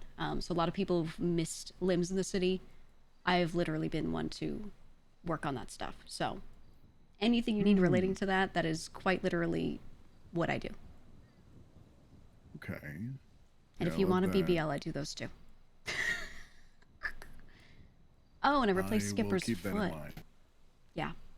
If you want a glowing recommendation, ask Skipper about his foot job. Oh, really? A foot job? Yeah. Okay. Yeah. What about in terms of, I guess, like how durable are the, like, arms that you would put together? If I'm making a basic prosthetic for now, it's going to be a standard one. It's going to be either plastic or wood, whatever we've got available. I can fashion something out of metal and do that for now. But if you want something that's honestly, I have to study what yours is like. But from what I've seen, if you want something a bit closer, that can be done. It will just take time. That's fine. I just am, I don't know how to explain this, like, not keen on the idea of a prosthetic that just looks like my old arm, if that makes sense. Yeah. Well, that's why I'm saying whatever you want, you know? Yeah. You let me do your, you could even draw up ideas and then I can go in and refine it. And whatever you feel like you want, we'll make it work. Because, like I said, we have me for the medical part of that. We have really good mechanics, people that are good at fabricating things. So we should be able to do it. Yeah, I mean, if it's some kind of mechanical substitute, I think that would probably be fine as well. Yeah, I could even add a little valve that shoots out steam, you know? Whatever you like. Could we, like, transform my hand into something where propellers come out and I could fly? Could we? This is what we need to think about.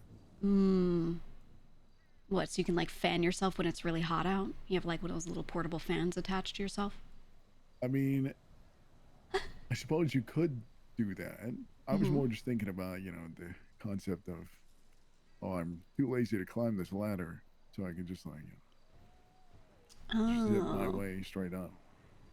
You would need a really big propeller for that. Like a huge propeller. I think so. Like a helicopter. Well, I think we start with an arm that functions and go from there. That's a good idea. Maybe add some attachments at some point, you know. Down for sure. Gun arm. Yeah. Ooh, hear me out. With a little hand at the end that you can just unscrew. Yeah. Yeah. Yeah, this could be done. I think so. Like, I think my biggest concern overall is just like when this arm was put on, what's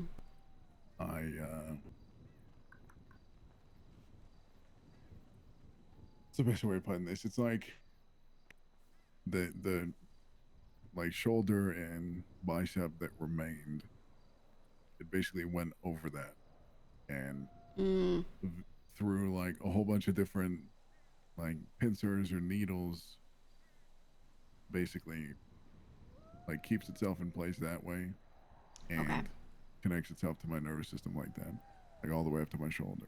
Yeah. I could show it you, but Yeah, I'll have to examine it at some point. Okay. Okay. Yeah, we can do that on Monday, probably. Yeah. I have. Okay. I know what you mean by that. Obviously, I'd have to look at it to see exactly how it's done, but yeah, there are ways of really meticulously hooking up essentially every part of you to it so that it functions like you. Yeah. It means we'll have to painstakingly undo that. And then if you want something similar, it might be best for us to leave that arm on. It sounded like Lang wanted me to just remove it, but if we just remove it and let you not have an arm for a while, it might be harder to attach something later, though. So it's doable, but I'd have to really carefully patch you up in a way where we could access those. Essentially, think of it as like little points, right? I need to be able to access them properly again later. If they heal up a little weirdly, it might be harder, or I might have to, you know, cut a little more off to make a fresh spot for me to attach to something, which is not ideal. So we can figure it out when I examine it, but yeah, I wonder if some kind of base could be created over what was what was there prior to attach some kind of like new arm to whatever that would be, and you know, there's a lot that can be done there. Yeah. Concept, right? I just want to avoid having to bring you in for like 10 procedures on your arm, cause a lot of regional trauma to it, you know, etc. Because that just, each time you do that makes it harder. Here, by the way. We have anesthesia here, by the way. Not exactly. We have some mild local anesthesia, and that is what I'm trying to work on right now. It's a little hard for me to put someone under when I don't even have computers for monitoring vitals. So, yeah, I am working on that. There's still a lot to do. Yeah. Too scary, all things considered, but well, for something like this, I've considered perhaps sneaking somebody into the Sandy Medical Center. That's what I was thinking as well. Yeah, so that might be doable, but we might have to go in, maybe just me and you and one other person, keep it small. Yeah, it's very... Do it at nighttime, you know. Best, yeah, it's doable. Yeah, I'm down for some kind of other mechanical arm and stuff like that. All right, I'll think on it. I'll start thinking on it. When this one gets removed, I will try grab the original case that it came in and just put it in there, and I'll dispose of it. Yeah. If you could, let me study it a little bit, just to see where things are attached, how things are attached, etc., to make sure I can match a new one up to you well. And after that, yeah, do with it what you will. Yeah, I mean, I can, since I'm done taking this stuff, I can come over to the do you call it the hospital, or? I kept writing something different every morning on the top. I wrote medical bay, medical tent, medical pavilion, medical palace. Medical bay works. Hospital works. I have to name it at some point. I mean, we got not a hospital, we got a restaurant named Ratatouille. This is true. So, I'll figure something out. Yeah, I mean, there's all kinds of good ideas out there somewhere. Figure it out. But yeah, go do that. Sorry, you've been standing here holding it the whole time. I'll be around. Okay, I'll be there as soon as I get done with this. All right, all good. All right, perfect, thank you. Remember where this music is? It's Lonely Rolling Star from Katamari.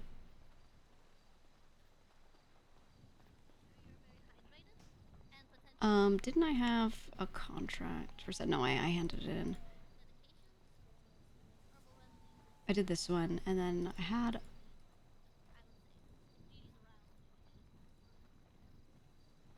this one, contract 11. He was feeling weak and tired, so he's What's back that? in the bed. Say that I again? said I moved Edgar back in there. He wanted to lay back down. And Oh, he wanted did? me to Okay. tell you. Okay, so- yeah, I left oxygen next to him. Did you pick up the tank or no? Yes, he's still in there though, I believe. Okay, perfect. just Let me resting check thing. on him really quick, but Yeah. thank you for I that. put the oxygen tank to his right. Okay, beautiful.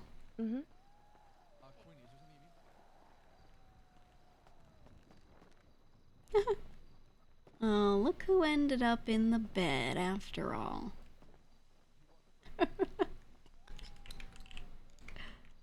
couldn't sit up any longer. That's a lot. I don't know if it's the adrenaline wearing off, but I'm starting to feel really much in pain. Yeah, I don't have too many doses of things, but do you want me to give you something for the pain? No, save it in case it gets much worse. That's a bad way to think about it. What I'm gonna do... Well, here's the thing. You should medicate before the pain comes through, so I'm gonna leave a pill next to you. If you want to take it, you can. Okay? Gigi? Yeah? Bonds is saying that he's got, potentially, he feels like he's got blood pooling in his legs. Ooh, I we might have to would do say PT that with I'm him. quite good at handling that, but I wanted to defer to you. Okay, sounds good. I'll talk to him. Alright, here is a pill. If you start to feel like the pain is increasing, you can take it. I'll leave a cup of water here as well. Babylon.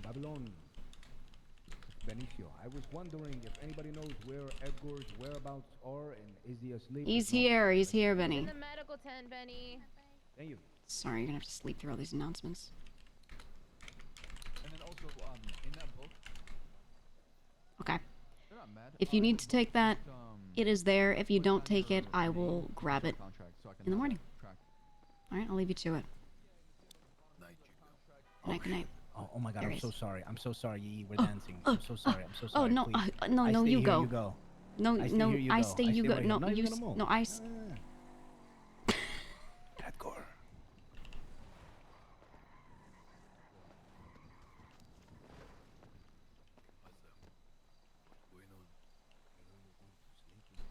I'm good, Mike. I was up and about. Gigi was carrying me, but I tried to sit down on my own, but I can't. I'm gonna lie down. So you're not gonna die, right? I don't think so. Not now. Okay. Well, You're not gonna die. you're in a very vulnerable place in your mind. I think it's safe for me to hold on to your Babalori for now. The other way, I hold your Babalori. Called the I Harmacy. also have to bring Skipper here because. Did you use Cut Palace? Ooh. The Cut Clinic. No. I reserve the right and have the authority vested upon me by the. I'd love to call it like the Butchery. Edgar. The Butchery, or like You remember the Cuttery, which is more so like the Hair Cuttery or something. House of Pain, yeah. I was thinking maybe naming it in some way after Hippocrates. always protect, amigo. Amigo, where is Delgado. The Chop Shop is good. Welcome to the Chop Shop. You stab him, we slab Heard him. about 813, and he kept saying we need to keep. You know, whatever we want to call it. You know what he mean by The Butcher is in. Oh, that'd be good. No, not the Hypocrite. No, it's not the same. Hippocrates and hypocrisy are not from the same root. Brought up a story that you need to hear. The Four Humors. I thought it would be funny to start talking about black bile. I think it'll make you laugh. But no, Gigi is like an actual doctor of medicine, so I feel it'd be like fail RP to have her suddenly believe in the humors, you know? But it'd be so funny. I think it's better if she's very scientific to balance the people that are not. If everyone just goes completely crazy together and you don't have some forces in the other direction a little bit, then it's less interesting. Please, before you go sleep. It's just right. It's just right to hear from you, man. Come on, man. Come on, man. Go over there, man. Go right next to him. Edgar. Give him a little kiss. Let him see your face, man. Let him see your face. Skip Bayless. You were eating at a restaurant the other day and the waiter was apologizing for Skipper's face. For the weight of the food and you reply with "you goomang." Oh man. There's plenty of non-science people. Yeah, I always want to play Gigi as a counterbalance a little bit because like people were too cooked, too goofy in Cyprus, so I was like, I need to have her be a little more serious or trying to do the right thing. At first, she came across An evil man with a machete. And then yeah, right, exactly. When we don't need the straight man, then Gigi can go just as goofy. But like when other people are getting really goofy, I always have her go the other direction a little bit. Hello, sir. Would you like a drink? But the man had different plans. He had to make a name for himself. Skipper, what was Buried that? into her face. In the face. I'm glad we got to And she drop thought the she was tidbits, safe Edgar. Like, from if you ever this want to crazy die, man. let me know. And one day, some bastard kidnapped her, brought her to a tree and tied her up. And he set down bait to attract a deadly cougar. And the cougar pounced on her. So sad, man. You'll cry if Skip gets exiled. Dude, I'll lose my mind. Oh, that's correct. Fuck, she was. I love the idea of temporary exile. Right? Like how we have, Wee Wee. That is why he needed to hear this. Wee Wee has been exiled for a bit. This is an ancient family warming tradition story passed down from our ancestors. Things to be proud of. Skipper knew about this one, amigo. It is what bonded. I think the temp exile is funny if they're given a task, too. Lopez house, now known as Del Castillo. Are cops gonna crash out the Skip had a musket since it's made in New Babylon? Here you go, Gigi. I don't know. This is a story you have to hear, not from me. There was Skipper. a Scottish chicken. Thank you so much. Too. Of course. There was. Oh shit, there was. She had paid a bunch of money to have that lady sludge in the forest. That's Then right. whenever it came Oh time my to pay, god. She only had a percentage, so Oh my god. she was thrown to the wolves. Is there anything else you need? No, that's it. Should be everything, thank you. Do you know about the legend of the guy, Drew Peters? Oh, Oh, I'm wait, what very was the- fond of the legend of Drew Peters, yes. Wrong one. Fuck no. Was any of your family a Put Queenie on 16. Bayou! Legend of the diapers and warm up. That chica that got slashed in the forest was very close to Drew Peters. Guys, let me take this out. So when Edgar Lopez wasn't paid the full amount, he went and said, I know who slashed, but you have to pay me the rest of my money. Saline is not medication. Leave it there. So Drew Peters paid Edgar Lopez the remaining $1,000 to kill Clara, and then he went and killed the fucking Scottish person. Forceps are fine because I'm like, we're an RP that we clean them. Oh, we have retractors. Okay, good. Sponges. Oh, these aren't in here. So initially a while back we got 40 sponge. Listen, when all of this is said and over, if we die, So now that means we have 36. must go back to warm up. Scalpel's fine. Suture kits. We now have 11. We should take that one with us too. Can't click there where the little graphic is. The one. And then heparin. That's it. The one out the window who was washing. Washing. That one right there. Can you fish for the skin grafts? The skin grafts would be pig skin. Think after they travel to warm up that this one will. What did your arm just do? You see him move like that? That was scary. He's recovering, amigo. Stop him.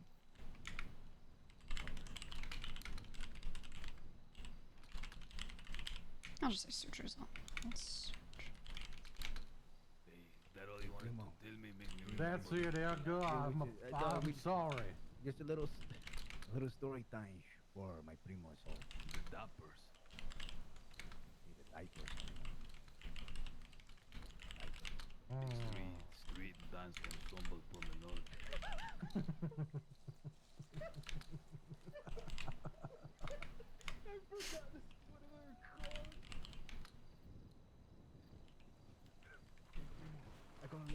I'm gonna keep these things in layman's terms and not make them too heavy. That way other people don't feel pressure to write like perfect shit. When the last time you ever dreamed of that place again, man? Search your patient back together. Yeah, we do get a lot of pigskin from like the boars and stuff that people get, but the thing is we can't use it because we don't have refrigeration, so I have no ice chest storage for those things. So I can't RP that like, oh, let me just go get one if it's not fresh, you know? Bye, Primo. I'll see you tomorrow. I'll come by and visit. Hey, Gigi. Yeah. Thank you. Yeah, of course. Of course. It's my job, and I would do no less for anyone here. He's got issues with his ears. It's gonna take a bit for his ears to come back all the way. I think he can still hear okay, but he was so close to the blast. He also had a lung puncture.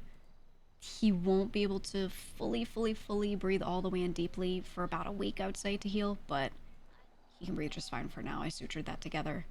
And then his right ankle is still fractured, so I have a cast on there, which is kind of why I was like, you know, carrying him around all day. But he should be all right. I'm gonna keep checking on him and see for infections, you know, if anything pops up. But if he has no fevers develop, he's just gonna heal up. Thank you. You don't have to. No, I know I don't. It's 'cause I'm gonna figure out a way to monetize what I do at some point, but I don't want people to have to pay for procedures or anything. No. Yeah, it's more of like just me saying things, you know. I appreciate it. Of the bread person, I forget the name. Fuck. And in that story of the bread person, we are taught to Don't be nice give to people. thanks to all business and all services. And that is my way of giving thanks, for I have no other way of doing it. So thank you. I appreciate it. I do. Of course. Well, look, it's helpful for me because every moment I spend doing this, I'm not spending doing contracts, and I'm not getting any money to eat, so. Okay, yeah. Buy me email if you sure. want, and I will always appreciate it. All right. I'm gonna get back to work. But thank you. Let me know if you need anything, all right? Yeah, absolutely. You guys as well. I'll be around for another hour, maybe? Let me ask you a question. Yeah. Hypothetically, if you were to get on a plane one day, because we have to get on a plane, right? All Babylonians. And you were to cross over the seas and land into Warma. Do you think during that time, right? Let's say you were to watch an Italian like soap opera. Do you think you would develop like an Italian accent? Because I feel like sometimes it's there, like it's almost there, you know? Well, I used to have a strong accent when I first moved here. I'm from Liberty City, and it just kind of went away over time because I keep talking to all these people from the West Coast. But yeah, no, my accent. If I talk to people who are from where I'm from, it comes back. So maybe I would. Who knows? Okay. Well, that's all I wanted to ask and give thanks. But now I must get back to work. Okay. Of course. Anything you guys need, you let me know. Same here. Okay. Will do. Adios. Phones, leg pooling, blood pooling. Yes. Let me see these legs. What do we got going on? Oh, for me, Yeah. I'm just recovering from my previous injuries. Yeah, she was saying you're having a little swelling, a little blood pooling. Oh, yes. Oh, so recently I just been noticing that, I don't know, just like my legs feel kind of heavy. Okay. Let me take a look. Did you put rocks in your boots by any chance? Oof, that doesn't look like rock. That looks like edema. Yeah, could be like insufficient veins. Sometimes your valves aren't quite working. There are valves that kind of hold back blood from going back through and gravity taking it downward. So your veins kind of go one way. And if those aren't functioning as strongly as they should, then blood keeps moving back through them instead of moving forward through the system, and you kind of get pooling wherever gravity's taking it. Are you able to open up the body and just like fix the valves and make them go like straight instead of like where they go narrow? No. I wish that were possible. So the things that usually cause this is there's three things. It's if you are sitting or standing for a really long period of time, you're not occasionally lying down, this will just do it. Especially if you do it like more than you're used to. Lack of exercise, inactivity, basically having, you know, a sedentary lifestyle will do this. Pretty sure that's not your issue. Yeah. Or high blood pressure. How do you die from a blood clot if you get in your leg? So, there are two ways it can happen. So the blood clot itself happens wherever it's gonna happen. Let's say it's in your leg. But when there's a blood clot that is pretty big and just refuses to kind of dissolve back, sometimes parts of the clot detach. They move through your circulatory system and they end up in your heart or near your brain or in these other spots. Oh my god. Yeah. Yeah, so I they can kind imagine of... how that feels. Oh. It can be really bad. You don't usually like feel it traveling, but what happens is it'll like get stuck somewhere else. And let's say it goes through your heart and it gets stuck in there. More blood will just keep attaching to it and it'll kind of like coagulate more over time. And then eventually you've got so much in there that blood's not pumping right. Now there's an issue. Or if it's in the brain, you know, the clot could stop fresh blood bringing oxygen to a spot. And you can end up literally having brain damage because there's a set of That is tissue that's not getting, you know. insane. Oh, I didn't think about that. Hold Oof. on. Did your legs start feeling like this before or after you got injured? After. It was after? Okay. Mm. I wasn't sure. I think it might have been because you were treated without a blood thinner or anything applied, and when the body goes under any sort of procedure, this can become an issue just because of blood pressure changes while you're being treated.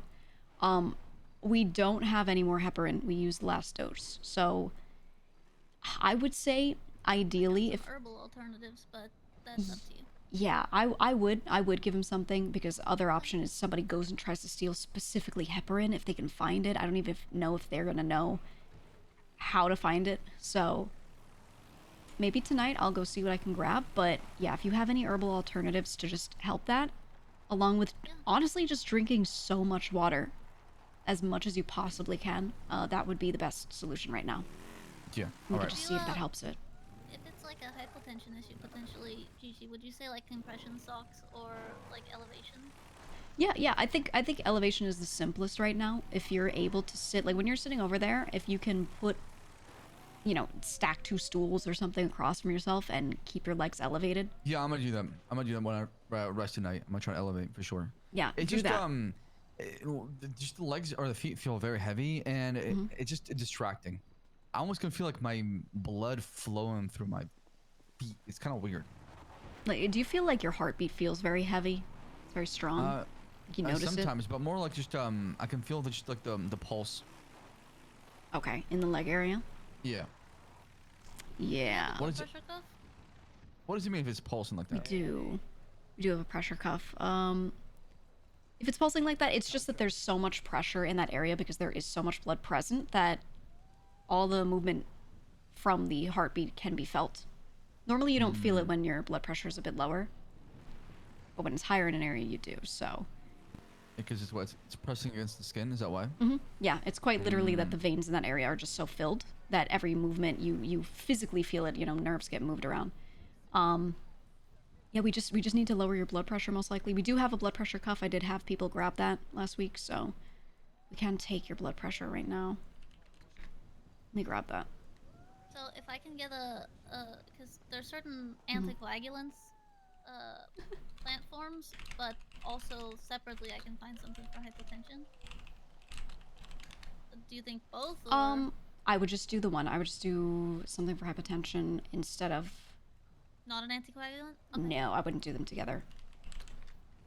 Just one and then anticoagulant if there's an issue later. But we'll just honestly fill him with water right now.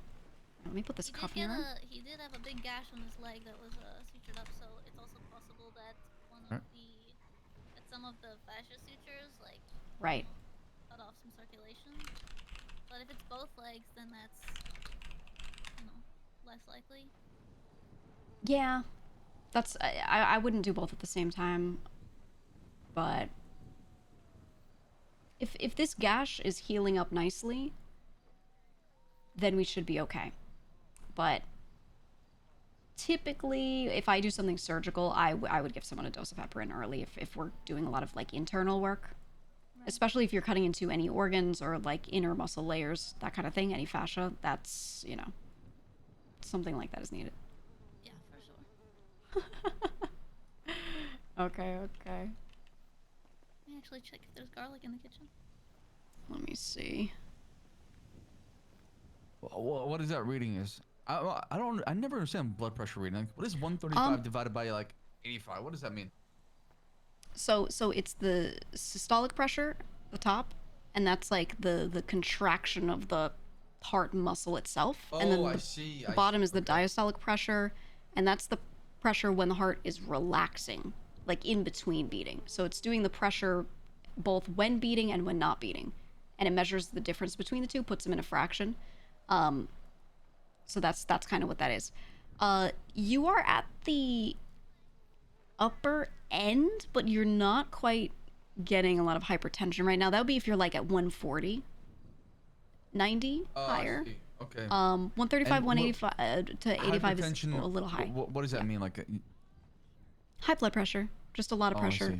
It means that you're just experiencing this. There could be a lot of things that we need here. Fluids is number one. Obviously not too much because you are experiencing a lot with this, but fluids to just keep things pumping and flowing and moving. If there are issues with things kind of cycling in and out, we need to make sure that that's taken care of. But we're gonna do that. I think the anticoagulant. How was your leg done? Who did this? I believe it was Elena. Where is he? Okay. Yeah, she usually does a good job. Let me see.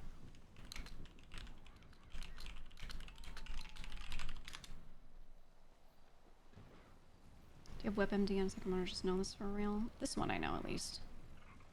Ooh. Oh, you know what? I think the suturing here needs to maybe... I don't think it needs to be redone, but I think this wound should be cleaned and rewrapped in a way where it's putting pressure on it. I think the way it was wrapped afterward is just not putting enough pressure. So let me just rewrap this really quick. And it'll be kind of like having a compression sock on. I see. Okay, thank you. Thank you, Gigi. You're doing wonders out here. Yeah, no problem. No problem. So this should help a bit. The suturing's okay. So thankfully you don't have to go through, you know, getting restitched, which is great. But that should hold. I think what you need to make sure you do though is each night take these bandages off, or I can do it tomorrow. I can do it each day, whatever you want. Take them off. We're gonna wash it with soap and water. You don't need any disinfectant or anything. Just soap and water to kind of clean off the area and then rewrap it. Okay. Can I get some extra bandages? I have none right now. Yeah, let me give you a few. I have 8 left on my person, so we need people to get me more fabric so I can make more bandages, or if we have, I can make more. We have some. Would you like me to bring you more fabric? That would be great, or I can grab it if you have it somewhere. Oh, I mean, I can grab it for you. There's no problem. Okay. Yeah, I can make more. How much you need as far as fabric? I usually use like 5 per bandage. Okay. I want to make as many bandages as I can, honestly. I want to make like 1 billion. Whatever you think we can spare, just bring to me. All right, sounds good. I'll come grab it. All right.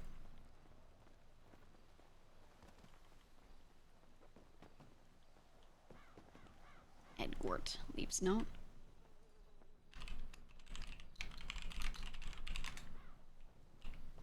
Okay. How we doing? Doing fine. I wrapped up all that stuff, so. Okay. Very good. Yeah, I just need to tell him that, and then I'm good whenever you're. Yeah, whenever you're ready, just go in, arm out, and I'll take a look at it. Yeah. What shoe is this? I never removed this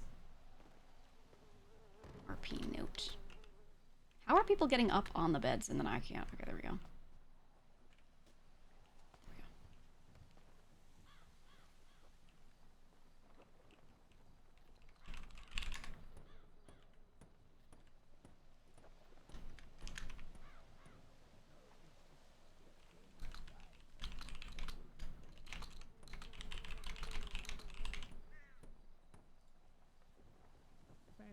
here. You two go. Don't have a contact. Name, date of birth, height, weight, allergies, med history. All to Gigi. She's not in there, so I'm not sure where she is. I'll just do it like that. Allow me to take a quick lap. Spiral Delver, Andy Queenie, old shoes. I love the shoe pile. Oh, look at his arm. All right, let me see. Oh, it just okay. Yeah, no, it really goes up to the shoulder. Jesus. Yeah. Okay. We'll just do this in the air. Examines arm. Checks how it's attached. Oop. I think.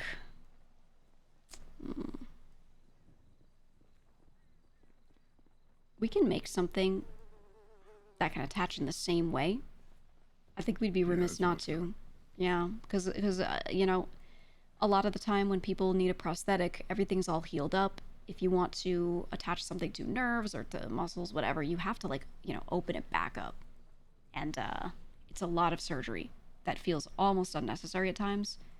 This already being the way it is, ideally we'd within a quick amount of time just swap. I need food. If possible, depends on if we can fabricate something. Yeah, I mean, there's a lot of different options, and I guess we can Yeah. discuss it in the meantime. Okay, let me take a few pictures. Okay. A quick Ready? reminder for anyone who may have Film thrown their shocking. phone during Wednesday's And I will just look evacuation. There are how 3 this is all phones done. here, I believe, with SIM cards. Get my notes together on it. If you would like to grab them, if one may be yours. Yeah, I mean, Thank I you. guess you could say, like I was saying, like, the stump that's underneath is still there, and like the upper body. Yeah. so sorry. Oh, Lucia, before Everything why would you do that, Sam? I'm so sorry. I'm so sorry. I've never heard the doctor. I'm working. Yeah, you all right? 200 fabric right here for your bandage. I'm so sorry. Oh, there she is. Okay. He's so mean to me. He's so mean to me. I'm Nice. sorry to hear that. Gross. But, I'm sorry to hear that. yeah, it's When you're a therapist. I'd have to look at the I can look at the case and find out how many, like, pins were, like, inserted into the If stump and you, stuff like that. yeah, do you have any old documentation on it? Of, like, how it was produced, how it's attached, anything? How it's produced, not so much, but how it's attached, yeah, that's pretty straightforward. I think it's still in the case. Like, Okay, beautiful. Yeah, anything related to that, if there are old documents relating to the procedure, just anything at all, be helpful. We could probably do something similar again. okay. I think or the if, yeah.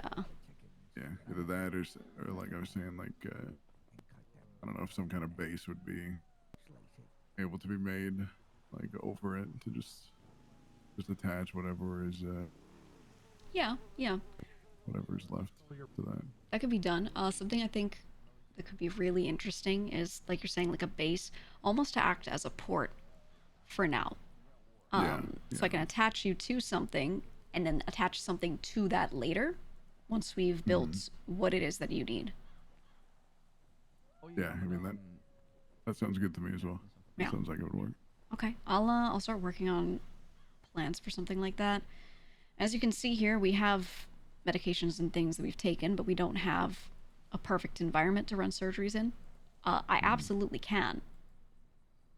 The major needs here are refrigeration and a few other things to have everything I need. Some monitors for anesthesia. Is that something we could get? Maybe. I'm not sure how soon though. The biggest thing is the anesthesia. If you are willing to do this with local anesthesia, I can use nerve blockers so that you wouldn't quite feel, you would feel pressure, you wouldn't be in pain.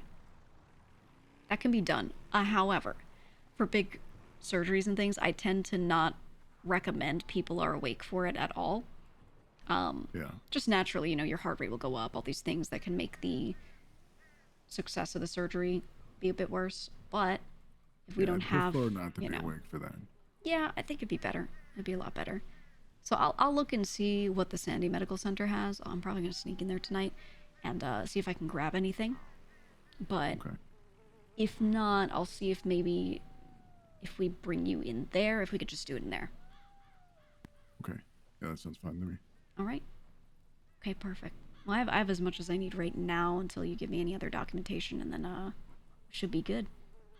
Yeah, I don't remember it being like super extensive. Yeah. I remember giving it to the doctor at the time because it really just needed to be like inserted properly over the area, over like the necessary area, and then just had to give like a certain amount of time, whether it was like 15 or 30 minutes for all the pins to like insert properly and sync up. Yeah, exactly. To the nervous system and stuff. Yeah, which, you know, if your body's already used to having those things be placed where they are, it's formed in a certain way. So if I can fabricate something in the same format, it should be pretty simple to attach. You know, it's different when you're working on someone fresh, but now if you've done that, then we should be okay. Okay. All right, Yeah. very good, very good. Just You are wanted to free. see what can be built as well, I suppose. Yeah, like I said, let me know what you want, and we'll work on it. Yeah, I guess, I don't know. It doesn't have to be like super crazy. No, but Well, it's just, I mean, that's also one of our hallmarks, right? Is all of these stuff that we're building. We're doing as much as we possibly can, so don't be afraid to go crazy with it if you want to try. yeah, I mean, I guess I'm thinking like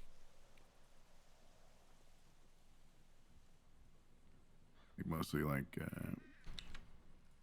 metal or iron or something like that, and Look, if you have I an guess I'm affinity for trying to think something, of a you know, good get whatever you like. example. I guess like steampunky a little bit. I don't know if that's what I'm. I think it would suit the place, you know? It would suit what we're doing here. Yeah, I just want it to be like fitting. Right, right. Okay, yeah, beautiful. Just let me know. I need to fill out your medical chart really quick. I need height, weight, date of birth, blood type, allergies, or any past medical history if you've got it. So we're gonna start with height. 6'1". 6'1". Okay. Approximate weight.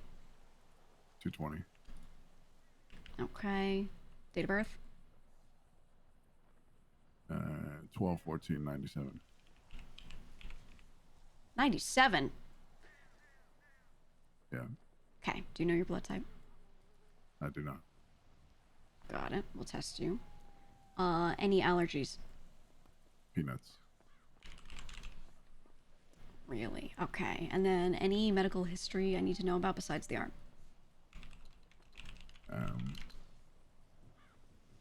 Only something that would be relevant. Yeah. No, not really. Not that's relevant. Well, you can tell me anyway, and if I need to, I'll write it down. No, it hasn't really affected anything at any point in time. Okay. Do you have any metal embedded in your body besides arm-related stuff? I do not.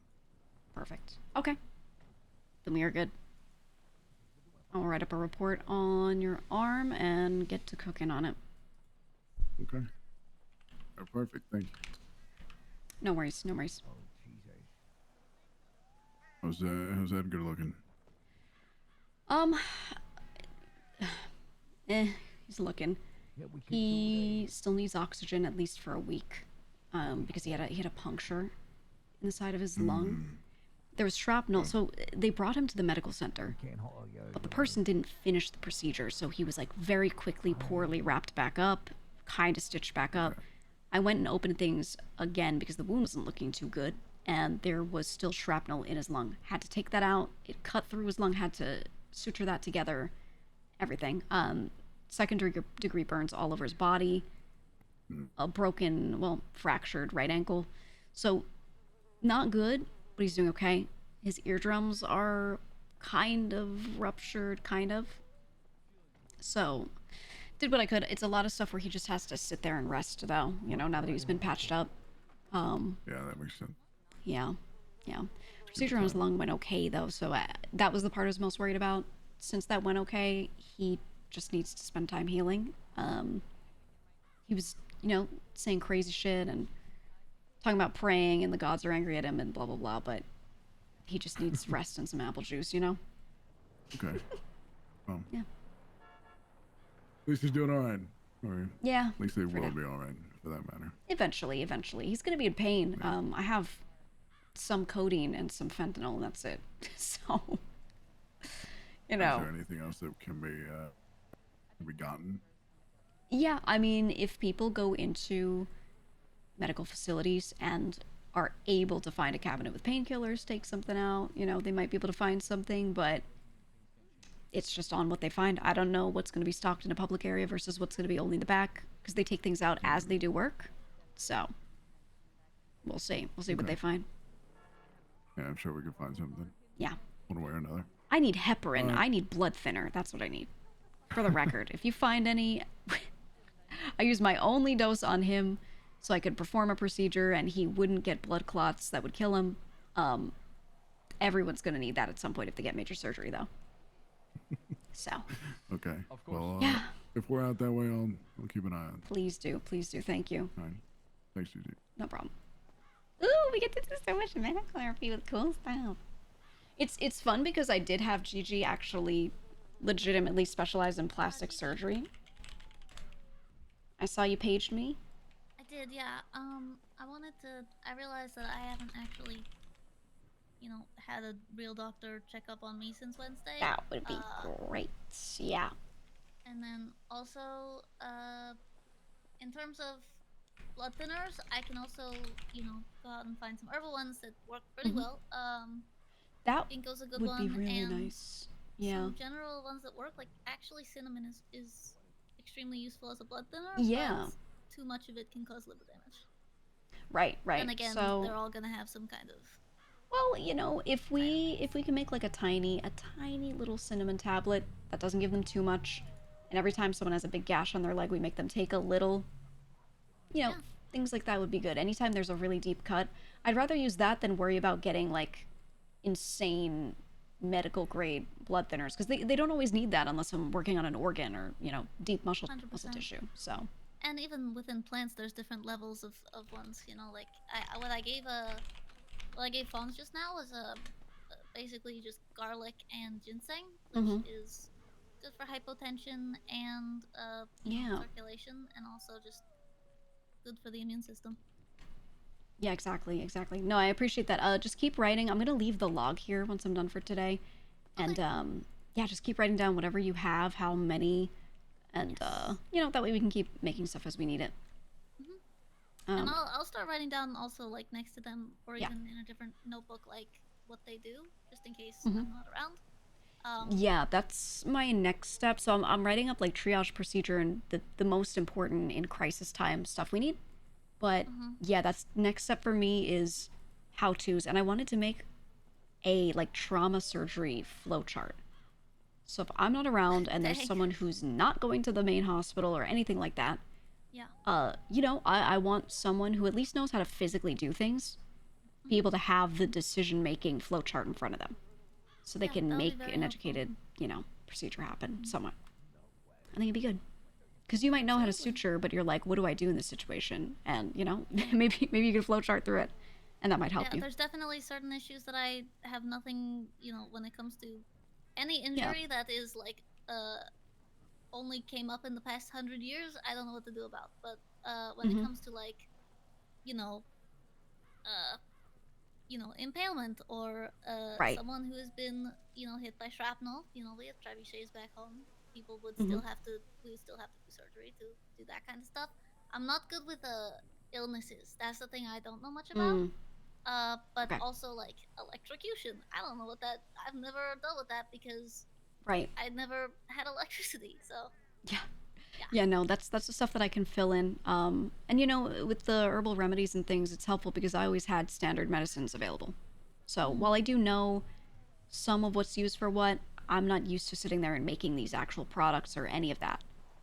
And there will be times some things I have no clue that something might substitute for something else. So And it's really funny to make people spit into each other's mouths. yes, making them make pastes on the spot.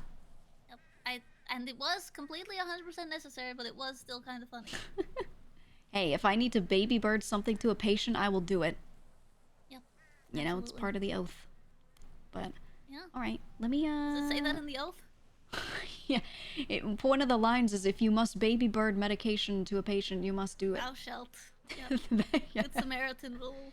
You know, the original Hippocratic Oath is a little crazier than the current one. And I was thinking of combining the two and adding some of our own kind of principles and making our own Hippocratic Oath. That would be great. And we also, I think we need a Good Samaritan kind of thing. Yeah, exactly. Or, yeah, is that what it is when you can't, like, you know, You can't be punish someone persecuted for trying to help? Exactly. If you can prove it was no malice and to the best of their ability, then they're scot-free, you know? Yeah. But, all right, let's check your arm. Let's see how you're doing. It's How's it not been just feeling? my arm. Well, I want to start with that. Check progress on it. Wait, Yeah, go from this side. Nice.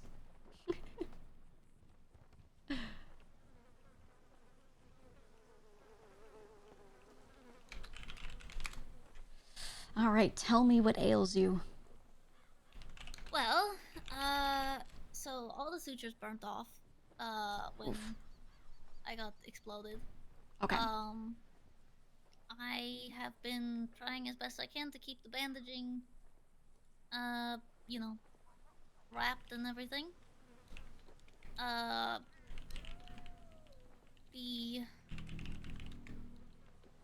let you look it over.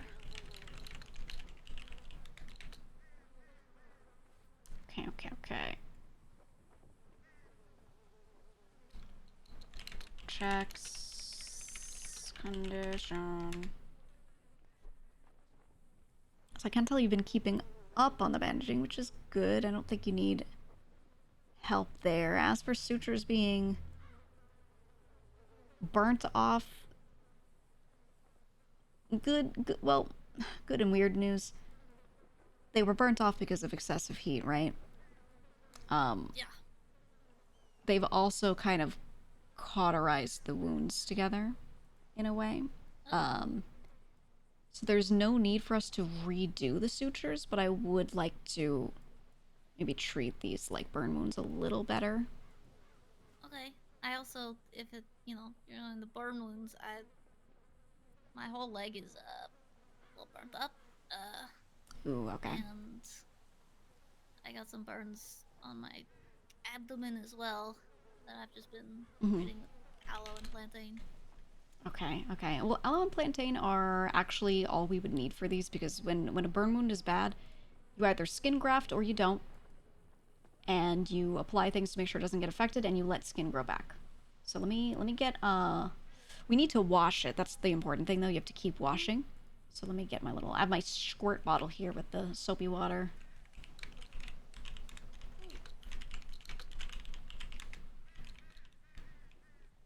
So main thing is just that I'm making people rinse and then rebandage because when you have a deeper burn, sometimes you do bleed, but if there's no bleeding, you still usually have lymphatic drainage that kind of, like seeps out, and that is organic, and bacteria love to stick to that to eat, it's like a field day for them. So, and it looks like you've got a lot going on here. So we just need to clean you really thoroughly to make sure that you don't get infected. Okay.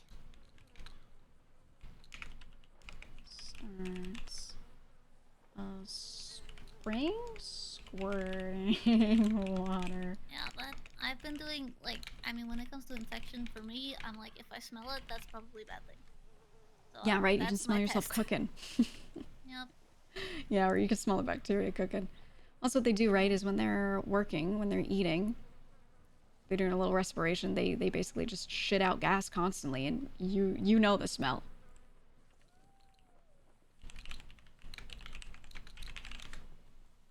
Okay, and soap and water will work. The soap degreases, which is really the important part in getting this to detach. Obviously, I'm not going to rub too hard. It's always going to be painful, but... Oh man, outside of calf to midriff. This thing is huge. I could tell you were like very, very close. Your burns look kind of similar to Edgar's. I was on him. Like literally right next to him, you said earlier, right? Yeah, he Jesus. He was on the floor in the bus, and I was crawling through the window to get him. I was gonna try and grab him, pull him out the window, and then yeah. Then suddenly I was 30 feet in the air. Jesus. And then one of the trucks ran me over. Right after that? Yep. Oh Well, my it wasn't God. even like after we had just gotten back in the trucks to like go find the next evac point, and I fell out of the truck, and then it fell backwards and ran me over. Oh my God. Oh man. I will say I definitely also have at least one broken rib, but I know that that's not something that can really be fixed. I've just been wrapping Yeah, you just... my chest pretty tight. Exactly. You just have to wrap tight because you can't really splint it, and you need to be able to move to breathe. Just like as best you can, practice stomach breathing and not letting your rib cage expand too much. I mean, you would feel it also. I'm a singer, you know. I'm good at that. Yeah, I'm sure you get exactly the feeling that you should not be getting. Just keep your ribs where they are, wrap them.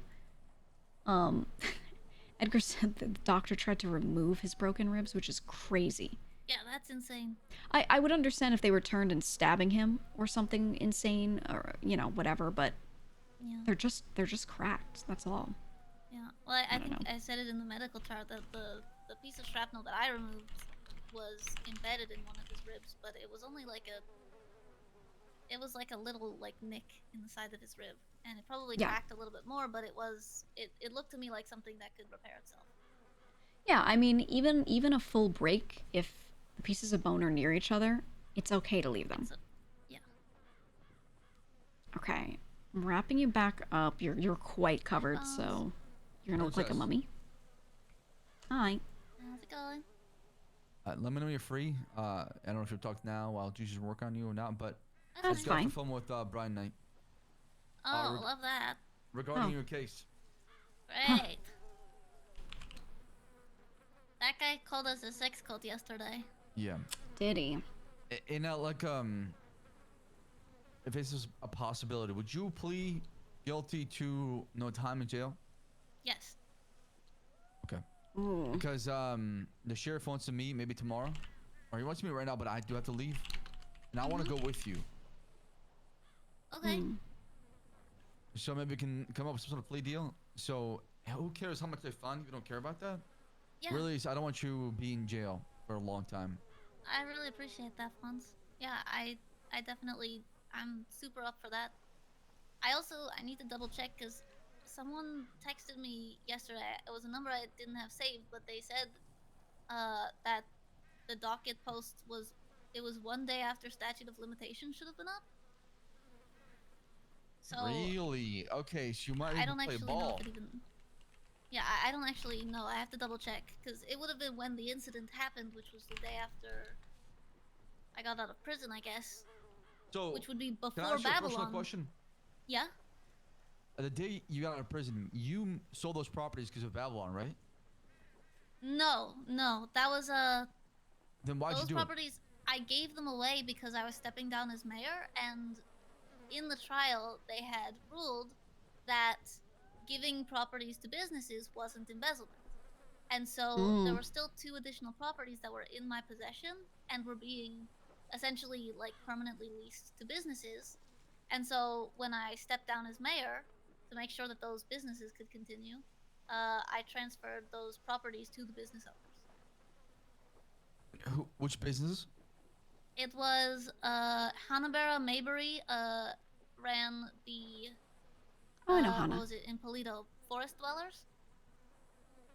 And so she's like a lumberjack, and then it was Ethan Dark has a business it's a mechanic shop in Polito. Okay, and did they tell you like specifically, hey, you cannot give these properties away? The reason why they said I couldn't give them away is because there was an injunction against me that said, in the injunction that Grayson had posted, it said, this injunction will bar Elena from making any mayoral decisions until the culmination of the criminal trial.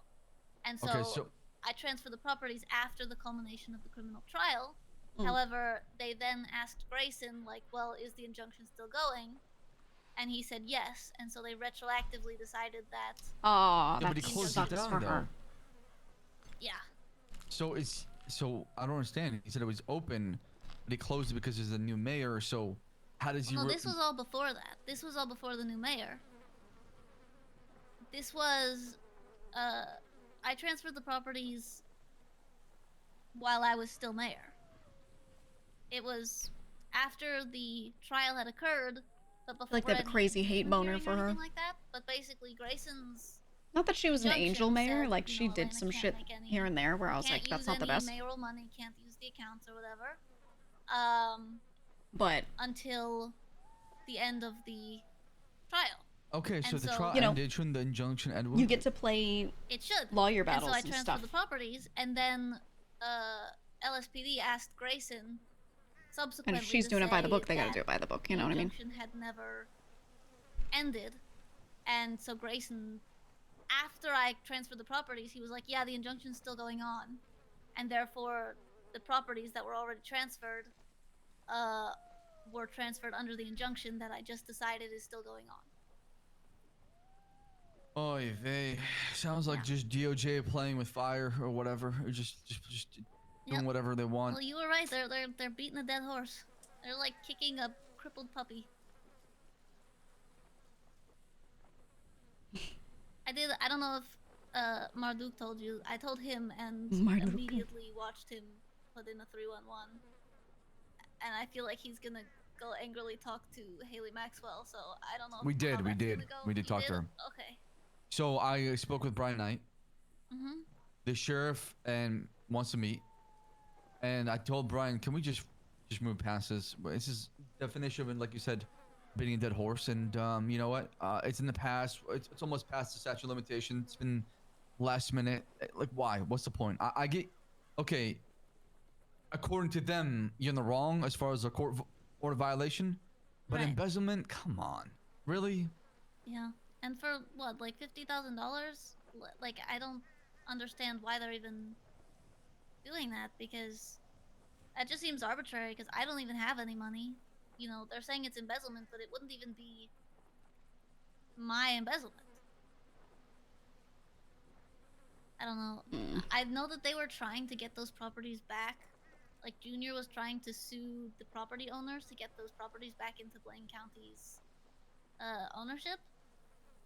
And I don't know what ended up happening with that, but I assume that the owners still have their properties, and so I guess now this is their way. They couldn't get it through the buyer, so they're doing it through the seller, even though I sold it for nothing.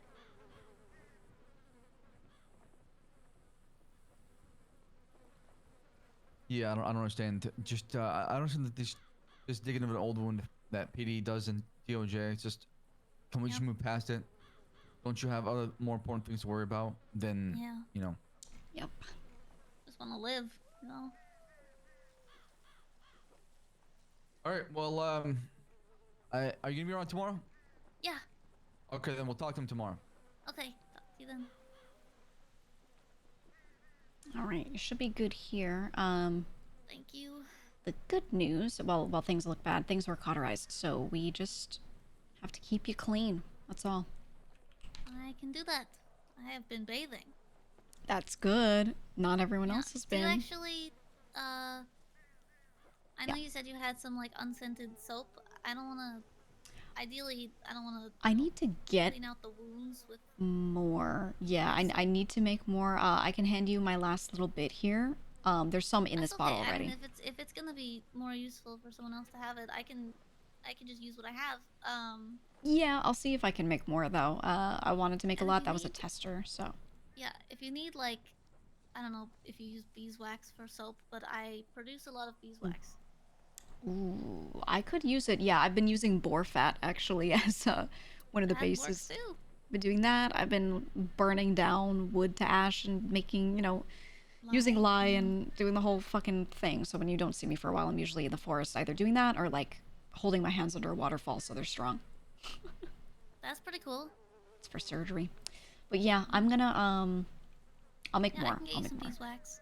Hell yeah, that'd be so helpful. I've currently been giving all of my beeswax to Luciano because we have a deal that if I give him beeswax so that he can wax people, he will not cut my hair off.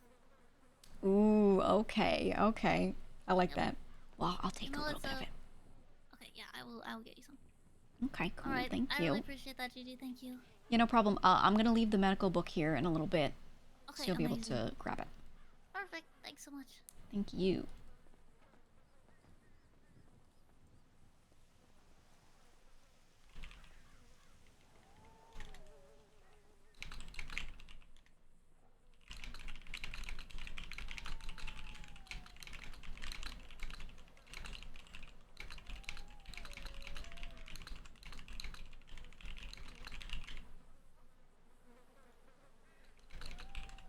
I was like, I'm gonna do supplies or notes, and then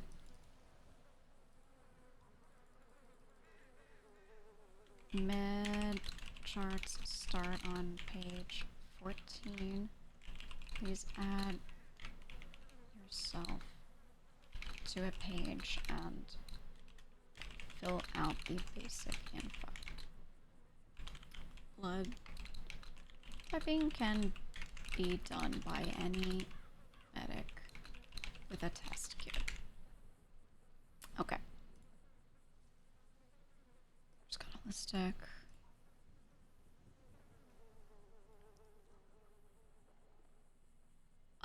Okay, this was someone else doing that. And these were the notes that people had.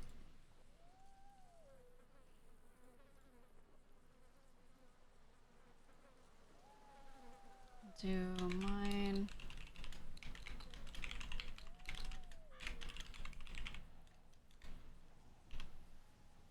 Gambino. This is visible. Okay. I think I made her 5'7". What should someone that tall weigh?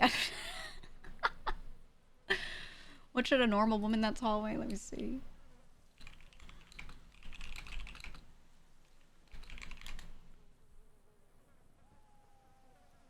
We'll make her 140. 140, I guess. She was in Christmas 87. She's AB negative. Does she have any allergies?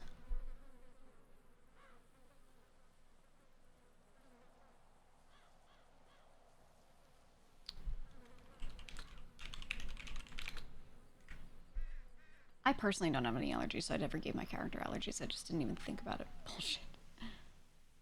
None. I don't have any allergies either, so we'll say none. Med history. I give her my med history. Because in RP a few times, I've been talking to some people and they like ask a question and I like answer a medical thing and they're like, how do you know that? And I'm like, oh, because I had this thing, you know, or whatever. So her med history, like what organs she has, I had her come to the city with the same like starting body as me, basically. So, right, ovary, and fallopian tube removed.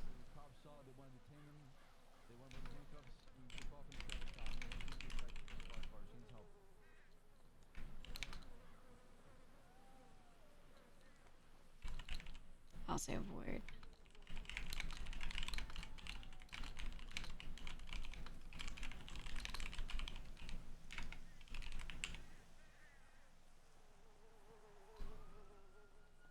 Yeah, Gigi has one ball. And I'll. Ooh, is it like dark? Do you think people? I don't know how many people in RP actually know that this is like my medical history, but I think I have to give her a lot of the same issues because I've talked about it in RP. You know.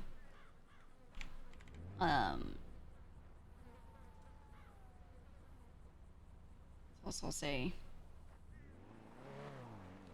on year 3 of remission. Is it year 3? 23. 24, 25. Yeah, it's year. No.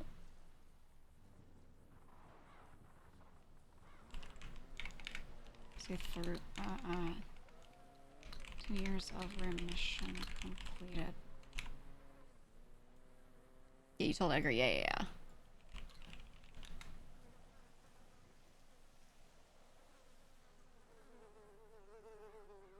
There we go.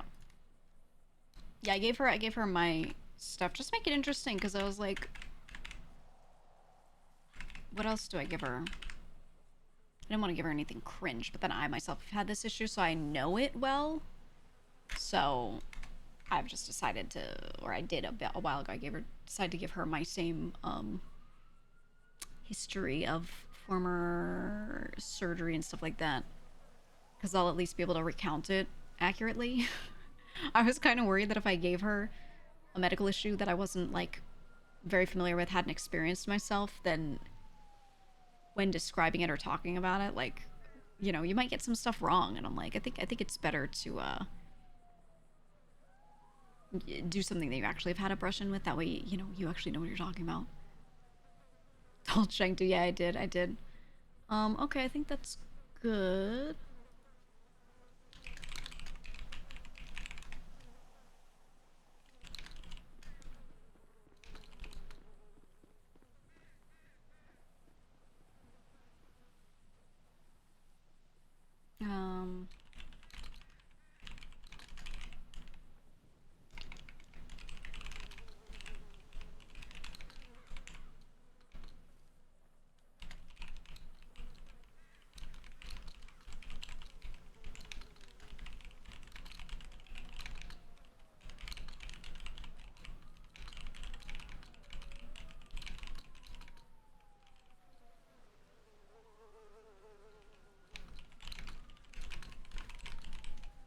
Now, it's an imperfect way of doing this, but the way we're going to do the RP with his arm is, so he's got like a base of the arm that has a bunch of pins, and the pins basically shove into his arm stump, where he has some exposed nerve and muscle tissue and stuff like that.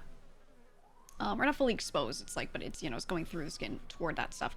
And those pins pick up impulses from all of that, and then relate it to movements on the bionic arm. That is the layman's terms, like how his bionic arm is supposed to work in RP. So the idea is, because he has those pins, whatever, and Gigi's very familiar with prosthetics and everything because of her plastic surgery background and reconstruction background, we will pull it out, make a base that has pins into the same area that pick up the same impulses and stick it in there, but not attach a finalized thing that mechanically moves off of that until he has the cosmetic item made for it or whatever, you know. And then we will figure that out later. So we will get there, but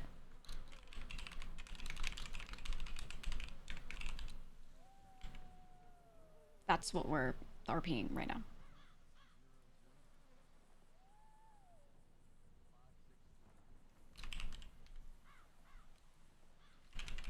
She said none. Queenie had penicillin.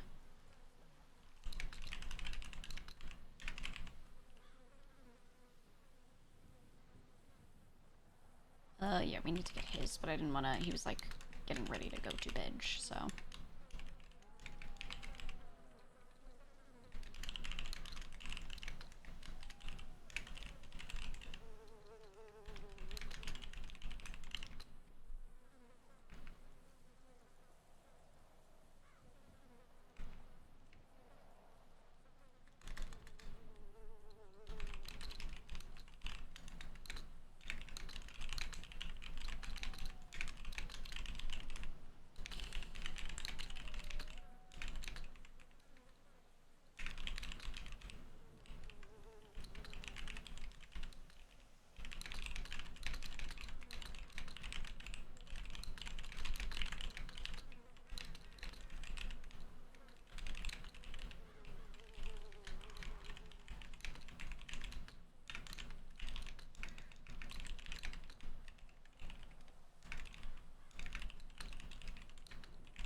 Okay. And I'll go through and clean this up over the weekend, but this is the basic stuff so that other people can start adding. Actually...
There we go, and I can get one of these to hand to people.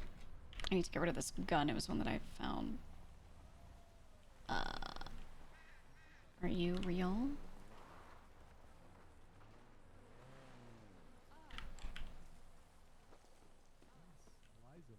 Okay. So heavy. They're so heavy. And then we have to play Peek with people in a few minutes. I might go off stream for that. It's going to cozy Peek with some friends.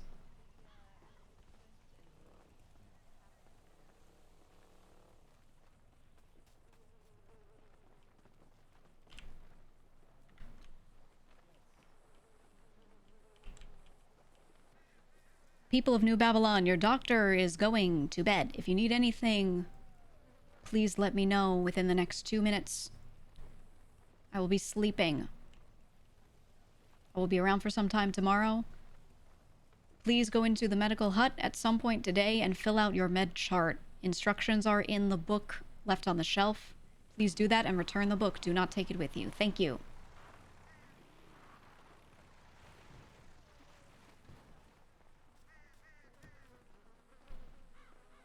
Look, a book. Yeah. I need to not only fill out my chart, but I was wondering if I can. I took a bit of a tumble. Not too bad. Uh-oh. Okay. We feeling terrible? We feeling not good? No, it's just my like right leg. I don't know. I just bumped it. Okay. Let me see. It don't really feel too bad, but I just. But it don't feel good. Yeah, it don't feel good. Let me see how we're doing. Do we want a separate book for? Yeah, I just don't have Swords? notebooks, I got so another one. I got another one. yeah.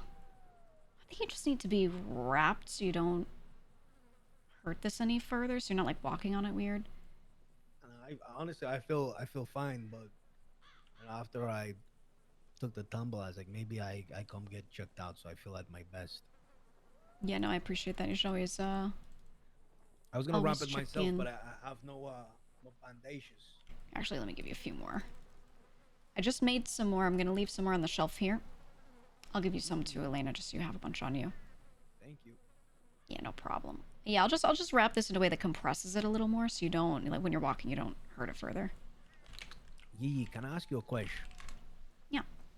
Have you ever heard somebody of eating chicken soup and a banana at the same time? And I'm not talking about like a plátano, like a green banana. I'm talking about Soup like and just a straight banana. yeah, and like after a soup. Yeah. No, like I'm not talking about like that. I'm talking about like a sweet banana. Yeah, it's a delicacy with some curry dishes. But with chicken soup, just plain old chicken soup. Just separate on the side, like American chicken noodle Like what soup, you do is you or like some of the chicken soup, right? and then bite the banana. And then Ooh. I've heard of these things being put into each other, or like banana blended into some stuff for sweetness, but never like banana on the side, you know? Let me just have a little bit of that. Let me ask you this as well. Okay, because this fucked me up, guys. Okay. I'm actually like Mentally, I'm a little fucked up over here. Hot cocoa, otherwise known as hot cocoa, with mutts inside of it. Mozzarella. Not the mozzarella. That's I have heard of that. Cheese foam is also a big thing in some Asian drinks. Yeah, there's a lot of cheese foam. I'm not okay. I'm not a sweet cheese person, and I know that's crazy because everyone's like, "Oh, cannolis are so good." I'm not a cannoli person actually because I don't like sweet cheese. I don't like putting the two together. Fuck, I kind of like the cannoli with like orange zest. Fuck. That's good. That goes crazy. If there's a little acidity to it, I feel like it's better. It's good. I don't like sweet cheese. I don't even do cheesecake. Something about that sweet cheese, man. I don't know. Yeah, I mean, cheese, to be honest, I myself am not like the type to be like, oh, I like all kinds of cheeses. There's some out there, like, Some are like, they taste like old shoes, you know? Yeah. I'm good. Thank you, though. I appreciate this. Yeah, no problem, no problem. If you need, I'm gonna leave some bandages here. People are 100% gonna take. I hope they don't take a million. Yeah, I tried to give you a few at least. Unless I get active, then maybe, you know, if somebody come over here, but I'm not grabbing it. I do want to fill out this this book. Let me see. Yeah, so I just hold on, I have the book. Okay. yeah, make sure you don't take it out of here. Make sure people fill it out in here and then put it right back. I just need to know the basic stuff. So wait, if I'm applying medications, basic shit, any allergies. Actually, Queenie's allergic to penicillin. Did you know that, Elena? She said penicillin. I said no. Not Hey, penicillin. apparently most people who are allergic to penicillin were actually just allergic as babies and aren't allergic anymore, but It's only true. Like 80% of penicillin cases. I might, if we get penicillin, I might do a little scratch test on her and see, you know, how we're feeling. That's something that even like eventually we could make.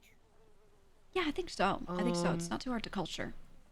Guys, I don't feel comfortable, and if everybody could see my stuff, I don't feel comfortable. I'm kidding. Hey, I'm gonna put my head down, okay? Well, we're all friends here. Update Okay. with all this stuff, right? You're going to sleep, man? Yeah. Okay, I'll see you. I'm not gonna feeling. be I'm around? not comfortable, honestly. Okay. I hope you feel better. I'm gonna Hope go you to feel sleep better. really soon too. Elevate your legs when you're sleeping. Please. Thank you. Please do. Oh, we should get like stirrups the goat fawns. for legs. I don't think we need to do that. I think we. The goat. I think we need stirrups. Thank you, Penny. I wish my last name I was think we Sebastian. need to install them on the end of the bed. I appreciate you, man. Thank you, brother. Elena, it's been important. my honor, you know, helping everybody out. Thank you, thank you. All right, have a good night. You too. Gigi, I don't know if I want you to do my pap smear. I'm sorry. Well, who else is gonna do it? Fair point. Guys, come on, man. I'm trying to fill out my chart. You guys over here talking about that shit. Ain't nobody trying to hear that shit. Hey. My cousin's sleeping over there. Just you wait until in a couple weeks. I'm gonna take all men over like 26, and you know we gotta start preventative health care. I got some time. I'm gonna make you cough. You know, you gotta do a little cough. A little. Okay, maybe you're young enough. Yeah, he's young enough. Okay, good. Well, not everyone is, so. I will say there are some people here who may have already, you know, had the procedure over a year ago. So, if they try to pretend like they're against it, I'm gonna be like, oh, well, been here, done that. I think Seba should be your first. I agree. I think, you know, he's in the prime risk group. Do you notice how he always avoids checkups? Like he He came does. the first time. No. The thing is, I got mine, and you know what? I faced my fears, and I'm good. There are people that are afraid of the doctor straight up, and that's okay, but you gotta do what you gotta do. I faced my fears, and look, I might have folded midway through, but I stayed strong.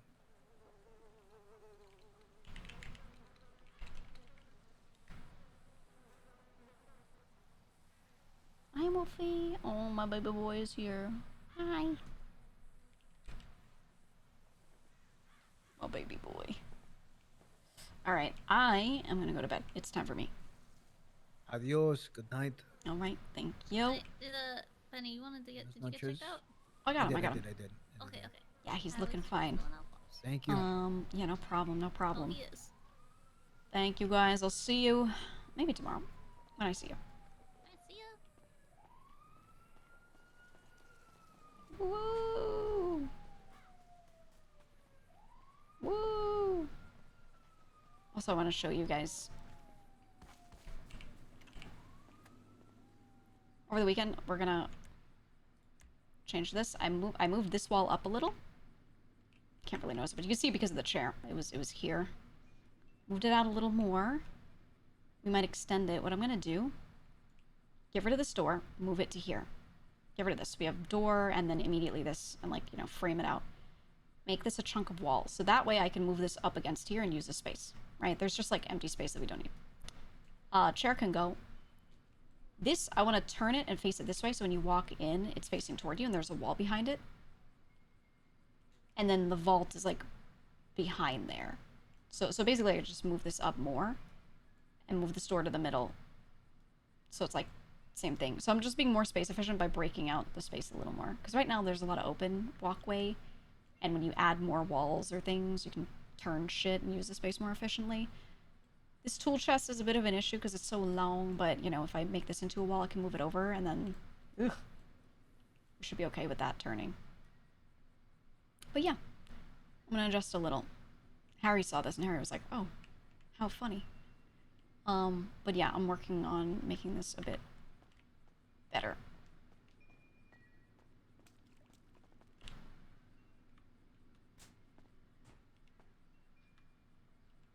No? Okay, it's not real. But yeah, okay, that's it. I'm gonna go play Cozy Peak with friends, so I'm not planning on streaming that. Or maybe are any of them streaming? Let me see, I could read them if they are. Let me check.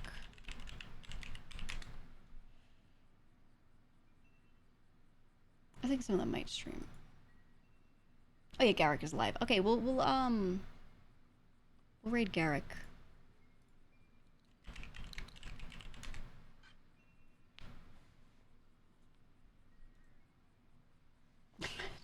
Gigi's scuff on her face is so funny. Well.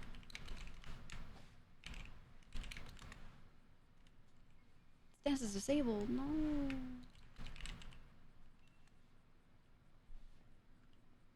Thanks, everybody. I look forward to your next broadcast. Good shit today. Banger stream. Good medical stuff. Gonna go play Peak. Oh, my son is so cute right now, Wolfie. It's nothing but medical RP. I need to make sure Gigi gets spayed. We'll talk to Lang next week. I don't know if the best way to do it is for me to just request money per week. I think that's actually the easiest, is to just be like, give me this amount of money every Friday. And I'll put some of it toward supplies, some of it toward myself, some of it toward the others for their work, and whatever's excess just goes into the supply fund. But yeah, Gigi needs to get paid for doing all this because it takes away from my time doing contracts. So even with doing 9 contracts, I'm losing Babylari, so we'll see. Anyway, see ya. See you next time. Bye-bye.